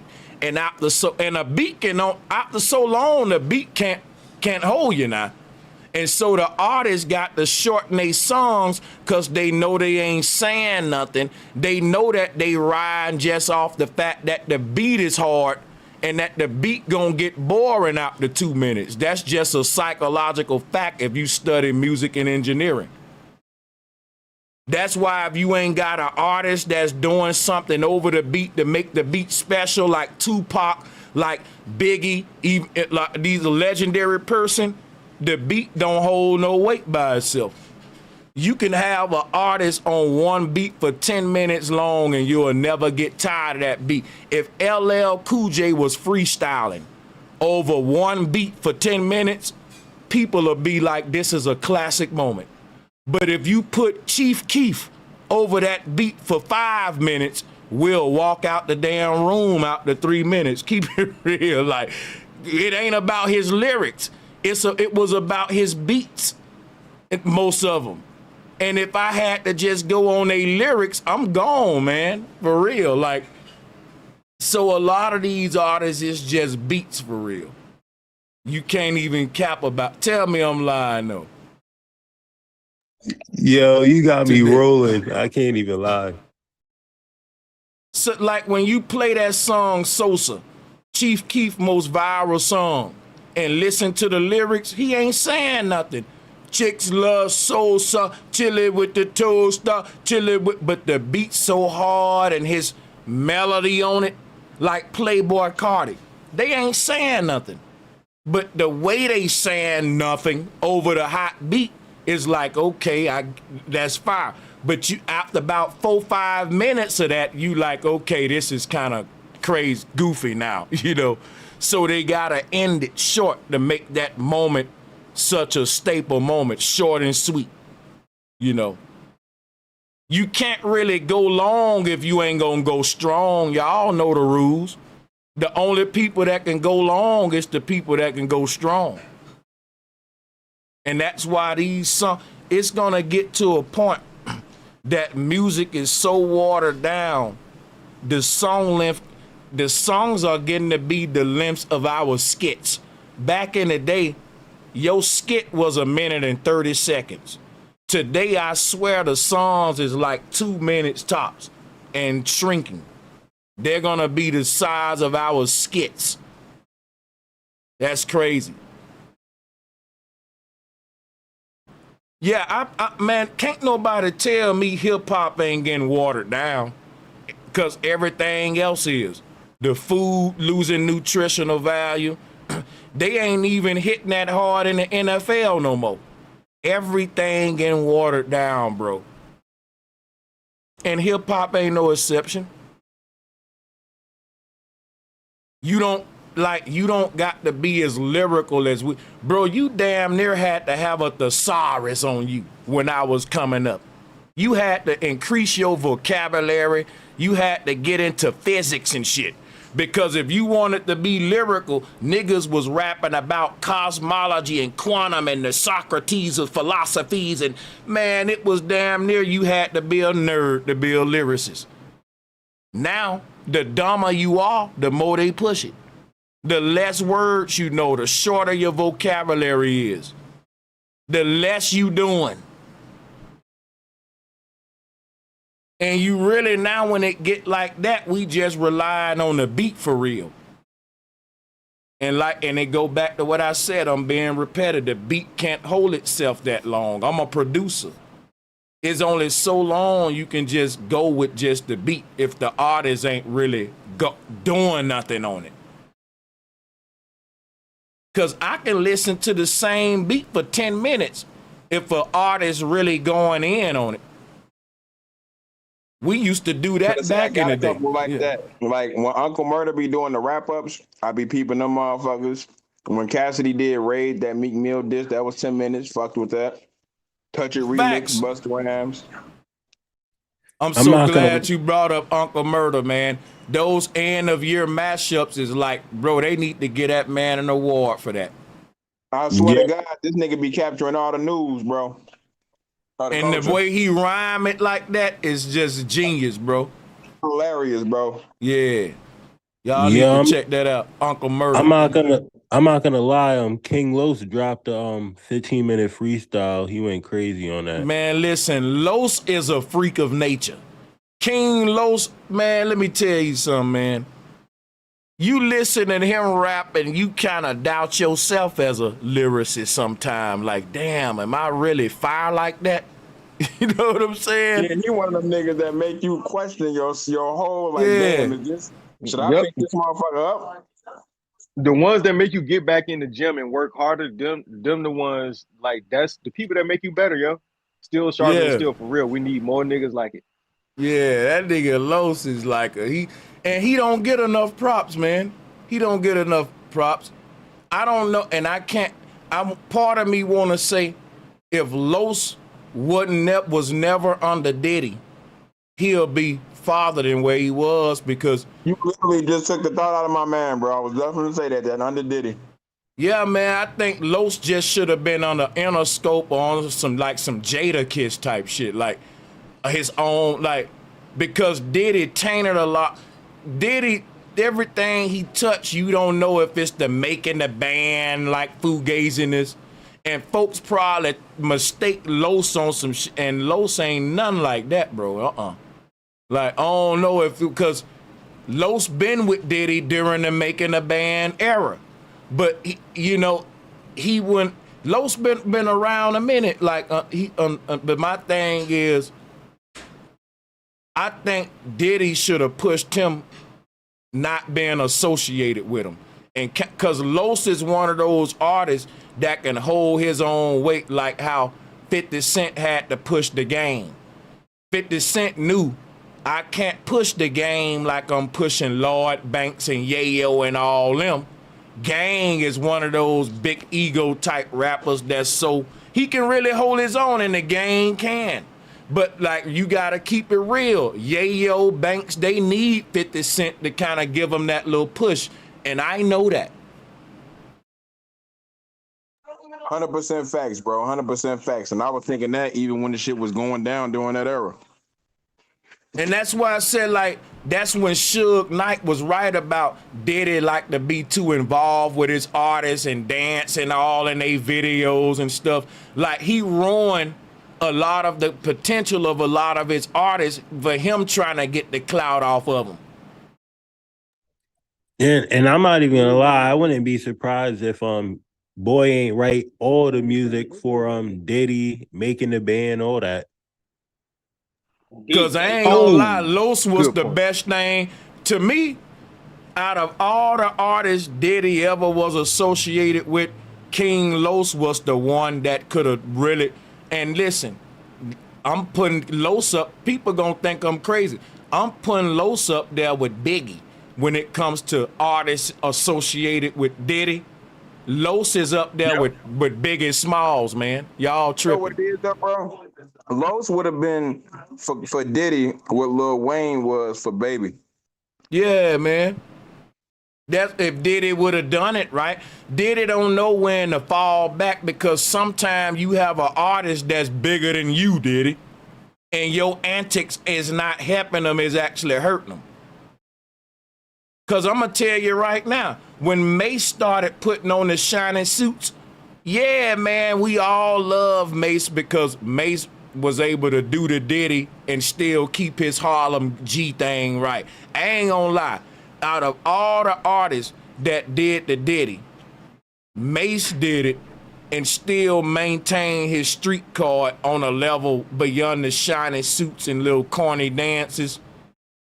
People still knew Mace was a real one. So, but that ain't gonna work well for every artist, and that's why I think Puff Daddy wasn't as good as a CEO as we think, because his own ego got in the way a lot of times, man. He don't know how to got in the way of money. Every artist don't need you in front of them and trying to be like you. Sometimes you gotta let certain artists just breathe, and they gonna be. He got a thing with trying to sun niggas. You know what I'm saying? He one of the motherfuckers that can't help trying to sun you because he don't ever want to feel insignificant or smaller than you. Yeah, then Napoleon complex, You that right, small too. man syndrome Yeah. for sure. He do got Not that. feeling like the biggest nigga in the room is a problem to him. And that's why he was doing Meek Mill like that, daddy and all that on camera, because that's his way of keeping you checked in a certain level. Like how he did Fabulous on that Drink Champs interview. That's some sick psychology with Diddy, which is why I ain't gonna lie, I'm glad he locked up. Yeah, finna say, because it's like most niggas might have slapped you with some buddy. bullshit. Stop All playing. that scraping and scrambling, nigga. Don't scrape and scramble me on live TV. I'm a backhand the fire out you. Hey, Just so I don't fall short. Yeah, man, he's a good example of power ending up in the wrong hands. Yeah, and just to end the close out my spill on this man King Los. I heard he got a new label with him, Papoose, and Papoose's girl, the boxer. That's dope. That's money. That's good work. That's smart work right there. That shit gonna go crazy. I'm gonna say this though. Papoose this flat earth in one of his lyrics, right? And I'm gonna tell you like this. Los got I just gave y'all my respects to him lyrically, him and Pap. But I'm gonna tell you now, the forces of righteousness are behind me. And when it come down to competition and flat earth, globe earth, Papoose better keep this flat earth thing out his mouth. Cause lyrically, I'll come after him, his whole label, and if Los get caught up in the crossfire, it'll be him too. But Los is a flat earther. So guess what I'm hoping to see? Los talk some sense into Papoose head and let him know he was wrong for dissing flat earth. That's like people really think Lord Jamar was wrong when the Godfrey beef came. I'm like, wait a minute. Y'all taking Godfrey's side over Lord Jamar? Man, y'all crazy than a mug, bro. I'm riding with Lord Jamar all day on this. And then when you see the video, you can't help but if you actually see what went on and shit. I was just like, damn, bro. I hate it had to happen like this on live for you to figure it out, but damn. Yeah, and I was watching the live. Yeah. Just because Lord Jamar's on there, it's like, yeah, he a fellow flat earther. So even if it's like, yo, everybody, you got Scout O, Scout D, you got first string, second string. It's like, yo, he's still on the team though, so we got to fight for him. I got a question for you, me, myself. Yeah. And and this is one of my questions people don't like when I do this, but I'm going to do it. Was the Lord Jamar situation one of those things where the white man's ice is colder? Talking about Professor Dave. Absolutely. I think so. Expound on it. I went into it. I'm going to go on. Yeah, I'm going to piggyback. It's just because like the whole Professor Dave thing is, Lord, like we on a level where we can break down the 4 fundamentals of physics, right? And the 4 fundamental forces, right, is weak, strong, electromagnetic, and gravity. And they're coming up with another one. They're talking about adding another one to the 4 fundamental forces, right? These forces you can't see.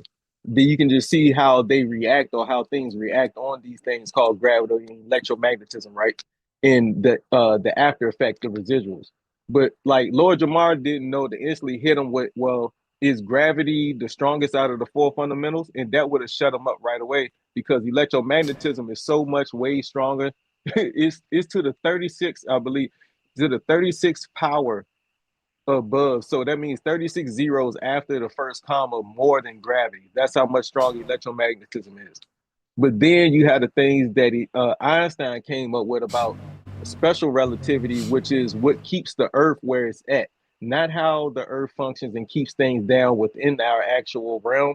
But if you leave this realm, they talk about how gravity has a special type of relativity where the strongest thing is no longer gravity. Well, excuse me, not gravity, but the actual forces of mass have a special type of relativity, and electromagnetism is the strongest.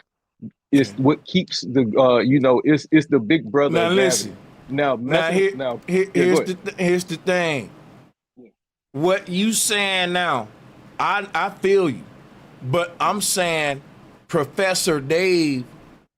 How do you think Professor Dave would combat what you saying now? Me myself. One of us. He will get slaughtered. That's what I'm saying. Because we varsity. And I'm just to be honest, we varsity and Lord Jamar is like Scout O or Scout D. He about to be first string. He right there in practice. I'm gonna if tell somebody you something, get hurt, then he becomes first string. Let me tell you something with Lord Jamar, bro.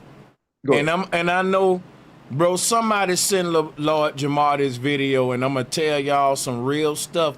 Lord Jamar may not like this, but I gotta keep it real. Lord Jamar don't kick it around flat earthers enough, man. He's a flat earther, bro. But he don't really kick it around flat earthers and be in the community. And I'm saying he a big personality that's a flat earther. And you got to be in your community, bro, to get the latest arguments, to keep your sword. Like if he had been kicking it around flat power a month leading up to this, he would have slaughtered Professor Dave, man. Yeah, you got to stay in the gym. Stay sharp, bro. You got to stay sparring with your you can't just go into the fight raw. Yeah, you got to stay sparring up. Just saying, you got to have a fighting camp. If I know, okay, I'm about to have a debate, even if I don't kick it with flat earthers, I'm going to go kick it with them leading up to my debate. I'm going to go back to the hood and be like, look, man, I got a fight coming up. Help me train. And even though we know you don't really rock with us like that, we ain't finna let our stuff be embarrassed on the mainstream. We finna set you up for success. Big facts. And that was my whole point. It's like, man, come on, hit up big bro in the actual knowledge, even if he might be older, but yeah, in knowledge wise, hit up the big bro and we got you. I would have, you know what's so crazy? I would have gave him a slideshow with the pictures in it, with everything bullet point lined out, bro, for you. That's what he needed. He needed images to show what he was talking about. That's all he needed. Even with his regular spiel, if he had the image or the slides, he would have been good with his spiel at the time. But yeah, I understand what you're saying. I understand what you're asking. And it's like they know what people, it's like in the neighborhood, they know which ones to pick on and which ones not to. So I'm gonna leave it there. But that's what I'm saying. Like, that's why people may start thinking there's some sus about it, because I ain't the only flat earther that'll do this. Bro, don't you know, if I say right now, I got a debate coming up against McToon, and I go live on my channel and I call all flat earthers to give me some stuff for my debate, man, I'm gonna have so many people trying to lace me up with stuff, I'm not gonna even be able to get all the arguing points. That's one thing about the flat earth community can't nobody lie about, that we ain't lacing you up with the daggers for you can show up and be successful. Yep, put in work. Because it's literally light work. And then the images of all in the different images of the earth, or the so-called perfect blue marble, and how they change over time. literally not how the actual projection or the distance and how it gets smaller, but the actual size of the land masses changed over time based off of what NASA gives us. He needed slides. He needed slides on every single topic just to show, like, just to hit each bullet point. But he didn't have that. He was just going off the dome.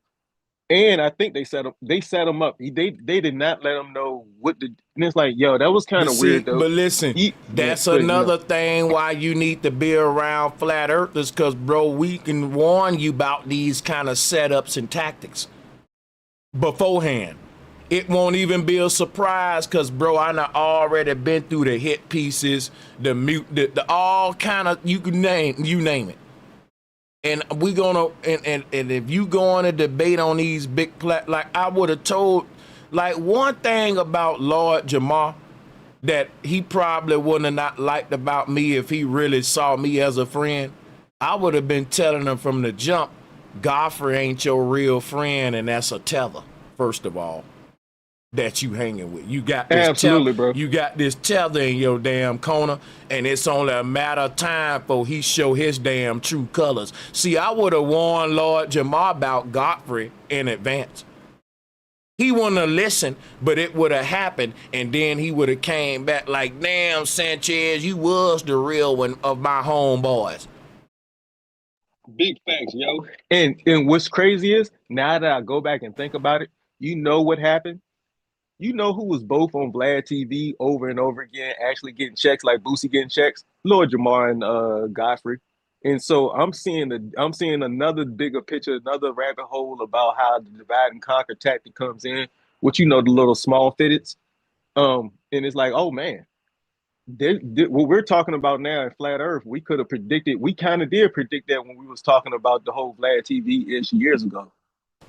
And then they both left because of the honorable Farrakhan, right? They both left because of that. And I couldn't even saw this happening, because they was both pretty much best friends. They both was making money with the small fitted, getting their good old check, getting their coon on. But it's like, man, you got a tether that looks like he's one of the real ones from this area, but they think we all are alike because we look alike, even though we're not. And they're going to use that against us eventually. So always be prepared, even though y'all work together, y'all still cutting that type of check. So this is a lesson for all. Honestly, this is a lesson that ties into everything. Tetherism, the culture vultures, and the little Kendrick, and listen, it even ties into the Kendrick Drake beef. You're right. All of this stuff ties in, and it just, I didn't even think when I came with all these topics tonight that they would all tie in, but they do, because what happens is hip hop is ruined because what we got now is rap beef music. And if what's gonna happen is, I'm gonna be honest with you, when Not Like Us came out, I didn't know that this was a psychological operation. It was a new drug I was addicted to, because it was like, at that point, I didn't even want the regular Kendrick no more. I wanted the Kendrick that hates Drake, the Kendrick that turned his face on that stage and who looked at like a damn scary puppet, who said, "Say Drake," with the Joker smile. Y'all remember that image? Say Drake, that face. That's the new Kendrick. That is like, that Kendrick is a more, I don't know if I'm a fan of this Kendrick. I'm more of an addict of this Kendrick, which is why I had to quit bumping that damn GNX album so much, because I ain't gonna lie. It is like, the only reason I'm really fucking with GNX like that, because I'm not fucking with Drake. And I had to really ask myself, outside of me not liking Drake, do I like GNX? Yes, I do. The beats is fire, everything. But guess what? What make GNX is the fact that the timing of it and the Drake beef. It's like the blueprint. The blueprint would have been a fire album if Jay-Z wasn't beefing with Nas. But the fact that the takeover and the beef song, like the fact that Jay-Z was beefing with Nas, it really made the blueprint more than just a great album. It made it a classic album. It made it a legendary historical album. And what I'm saying is, who are the historians that's creating a narrative and an algorithm that the most memorable moments in our history is going to be centered around beefs versus Michelangelo's Mona Lisa, right? That'll be the equivalent of Michelangelo being remembered for the painting that he did against his enemy versus his best painting. We all remember Michelangelo for the painting that he did to diss the other artists he didn't like versus Not Like Us ain't Kendrick best song, but Kendrick new fans will, like Kendrick got all these new fans from the Drake hate. They'll tell you it is. And I'm like, that's because y'all just started listening to Kendrick. That's why when I see what's happening with Kendrick and UMG and all that, it was kind of like when MC Hammer made Pumps in a Bump. We like the girl with the pumps in the bump. I'm just saying, man, I like that Hammer can't touch this. I was on the baggy jeans and all that. I'm from that era. But when he tried to become this, like my thing is, Kendrick won the beef against Drake, but that shouldn't be the staple of his career. And I think that's a failure to him, me personally. Like if all we remember Kendrick by for years to come is the Drake beef, I think Kendrick been robbed, man. And that's just my opinion. Cause that man is way more to Kendrick than that. I'm a true hip hop fan and Kendrick fan. I go all the way back to, nigga, we gonna be all right. Bro, I still got a place in my heart for Kendrick. But this GNX and Super Bowl and Say Drake, it's now getting, both sides is getting corny for me because I like Drake music too. God's plan. And even though I got my criticisms for it, I get it. I like the energy. Like I miss the feel to where I can like Drake and Kendrick versus now I gotta choose one. And it's cult-like, you know. But yeah, that's how I feel about it too, man. So I'm gonna end right there because I gotta get up out of here. But salutes to the panel, man. I appreciate y'all, and I'll see y'all next time. Much love as always. Peace and love to y'all. And shout out to everybody for all of the super chats. And once again, shout out to my channel members. Let me give a big shout out to Astro 40K. Nothing but facts, we do it to ourselves. Just like when black folks see a white guy with swag or he do a little dance now, he invited to the barbecue. That's big facts. That's right. Cause when we was talking about how we be calling these guys culture vultures and tellers, and we bring them in. Tariq Nasheed complaining about Black Lives Matter being infiltrated by the rainbow community. But you know what? Just go look up the first lady of FBA, and let me just say this to the rainbow community.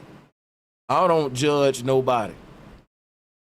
I don't want to even have that smoke from that community. I'm talking about how people use the rainbow community and talk crap about them. And then now when you have somebody from the rainbow community that's donating to you and benefiting you, you'll be double talking. So that's what I was saying about Tariq, because he like to go in on the rainbow community with Black Lives Matter. But if you are from the rainbow community and you send him a big donation or something like that, or you support his cause, he'll rock with you. And I'm saying, bro, just quit judging people all together. That's right. You know, and you won't have to be a hypocrite. All right? If you're going to accept it on one end, just say, look, man, your sexuality ain't even a conversation that got to come up when it comes time to fight this fight with the revolution. That's right. And that's what my thing is. So that's a whole nother stream that I said I was going to do about Tariq, because y'all let me know in the comment section, because I've been contemplating that. I've been saying, man, should I really call Tariq out? Because I'm FBA. I don't want to be divisive. But I think there's a lot of people who like the FBA movement, but they don't agree with everything that Tariq stand for and do. That's right. And I think that it's okay to criticize him and still be FBA. And we should make that normal, because it'll correct him from a lot of hypocrisies. Right, so I'm just closing the show out. And yeah, so today we went over a lot of stuff though, man. Like we talked about Kendrick and Drake fans ruining hip hop. And you know what? To summarize where I stand as I close out, now that the panel gone, they're ruining hip hop. They're ruining it because you can't like Drake and Kendrick. If you're a Kendrick fan and you listening to Drake album, you better be listening to it to talk crap about it. And guess what? If you're a real hip hop head and you listen to Party Next Door, guess what? You can't go through that whole album and not bob your head. But that's what this beef is doing. It's like when Tupac was beefing with Biggie, Biggie was still making good music, but I had to act like I didn't like Biggie's music because I'm a Tupac fan. And I think, man, I should be able to like both of these brothers. So if the debate was on the table, Biggie versus Pac, me being a Pac fan, when you play the Biggie songs, I got to hate on it. Cause Pac, I'm idolizing Tupac, you idolizing Biggie. And in a different scenario, I would have been more open-minded. I would have been like, well, Biggie's still talented and his music is fire. Like, think about it. Drake was running the music industry for years, and it ain't cause he's not talented, man. Come on. Right. Drake was running the game for years cause we liked it a lot of his music. Quit capping. But because we choosing sides with Kendrick, we got to lie to ourselves. I don't like that. That's ruining the culture. I'm a real critic and a real hip hop head. I want to be able to say Biggie was fire and Pac is fire, and both of them is fire. But during my time, I couldn't say that. You couldn't say that. I mean, you could, but you would have been the guy that both sides would have counseled you. You would have been the underdog. It would have been stupid of you. That's just how it was during that time. You had to pick a side, man. Because trying to be in the middle, neither side gonna rock with you, bro, for real. That's right. And I ain't doing it no more. I'm a grown man. And I ain't picking a side. And guess what the price I'm paying? And I'm not getting that many views. If I hop on Drake train, I'm going to get all of Academics followers. If I hop on Kendrick's train, I'm going to get all of the UMG, the mainstream. Like, it's different groups whose followers you're going to get if you pick a side. Like, if I become a Democrat, my channel going to blow up. You know why? All of the black people and all of the people who rock with the Democrats gonna subscribe to me because I picked the side. If I become a black Republican, I'm gonna blow up. You know why? All of the people who rock with the Republican Party gonna rock with me.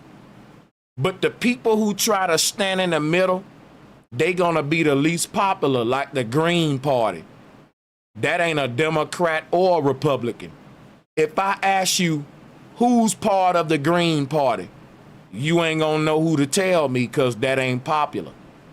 They only pushing red or blue, Crip or Blood. And if you don't pick a side, you ain't popular. It's just that simple. If you don't pick one of the wings of that bird, you don't move to the top. So I said, look, I see everybody picking sides, Drake and Kendrick. You know what? I'm a grown man. I know better, so I'm going to do better. That's right. I'm not picking those sides because both of them is owned by the same white slave daddy. The same white slave master owned Kendrick and Drake, and that's Lucian Grange. Look him up. I said, I'm not picking a side. I'm going to be the example this time. I'm not going to play into the division and the game, because the joke on us. Because at first, guess what? Everybody will tell you, right? At first, I was picking Kendrick's side. I realized I'm being played and I feel offended. I'm offended. If anybody want to know why all of a sudden I started going against Kendrick, because at first I was only going against Drake. That's right. I wasn't going against Kendrick, but I was dragging Drake. Call him an Aubrey. I was doing Drake wrong. I realized, damn, somebody put a battery in my back and I didn't know it. That offended me. So now I said, fuck Kendrick too. I don't care nothing about, like the moment I realize you played me, I get mad. And that's why I said, man, I'm about to go out to Kendrick. I'm about to go out to both of these industry puppets because I was played and I see other people getting played. I don't like to be played, bro, because I got the story right. But I was literally riding the Kendrick wave and going out to Drake. And when I realized the game, I said, man, hold up, bro. Like, I said, I got to go out to Kendrick now to even it out that both of them is industry puppets. And guess what? People start saying, why Sanchez hating on Kendrick now? You was just rocking with him. Bro, I realized I was played. I don't like to be played. So now I got to do damage control and say, well, F Kendrick too then. That's like if I'm only going out to the Democrats, but I don't see that I'm getting played by the Republicans. And both sides is good cop, bad cop. Now I gotta let the good cop know, F you too, you want me in jail too. That's right. I'm no longer a dummy no more. I gotta let the good cop know, I know that you playing a role, you ain't really good, you bad. In fact, you worse than the bad cop because you faking like you don't want me in jail. At least I know that the bad cop want me locked up. So that's my thing, like, you know, I'm gonna let y'all out of here. I'm just getting my end of stream summarizations and venting out the way, you know. Just saying though, man. The war against FBA ain't nothing but a bunch of tethers who was trying to act black, mad that we doing a rank check. We saying who really black and who not. Man, why y'all being divisive, man? Bro, if you was really united with black people, you wouldn't be scared when we start doing a checks and balances rank check. Every group do it. Even gang members do it. They roll through their hoods and they say who's really from our hood and who's not. That's right. Drop a 1 in the chat room right now if Sanchez just told the truth. Even gang members do that. The gang members will patrol their own territory to see if everybody there is really from there. And if you ain't from there, they gonna roll up on you and say, man, where you from, homie? Well, what the hell you doing around here? You ain't one of us. You ain't not like us. You better have a good reason for being here. And you better give it to us quick. You got to check your territory and check your people and do check balances like that. Don't let these tethers fool y'all. They do it too. The Haitians do it, Jamaicans do it. Every group got some way to know who's really them and who's not. You ever been around a group of people and they start speaking in their own language around you? And you just look, you be there sitting looking lost as hell, like, damn, everybody was just speaking American. And now they speaking their own language and shit. I feel left out. That's that group's way of letting you know you not like us. And they doing that in front of you for a reason, because it builds camaraderie among that group, while also letting the outsiders know, don't ever let yourself think that you one of us. So it's a reason they do that. It unites them while further letting the people know who ain't one of them, you can't infiltrate this because we know how to identify our people. You ain't got no way to do it with your group. And when you try to make a way to do it with your group, they get mad at you. They say, man, they say, why y'all being divisive? I'm like, why you speaking your own language in front of me? I don't understand that shit. That's divisive. Because any other day you want to let me know how much of an American you are, you damn tether. These tethers will come over here. Ain't we all Americans? Ain't we all black people? Until you start speaking your own goddamn language around me, Negro. If you really want to say that you one of me and you ain't your damn homeland nationality no more, and we just one people, then you never speak your native tongue again, because I can't speak mine. That's right. You want to be black, right? Be black, nigga. We don't got no native language to speak, so quit talking that jibber jabber shit. That's right. You say you black, right? You one of us, right? Then fuck your native language. Abandon that shit. Because black people ain't got no native tongue to speak. You want to be us, right? I'm telling you what to do now. You want to do it now, right? You want to be black all the way up until the point till you don't want to be black no more. You want to stunt on a nigga with your own language and shit, but at the same time, let me know how black you is. You ain't black, because all of y'all tethers will go to speaking your damn language around niggas in a minute to let them niggas know you ain't really one of us. You don't gotta say it. That's your way of saying it. Yeah, man. You know, I got to do another stream on this tether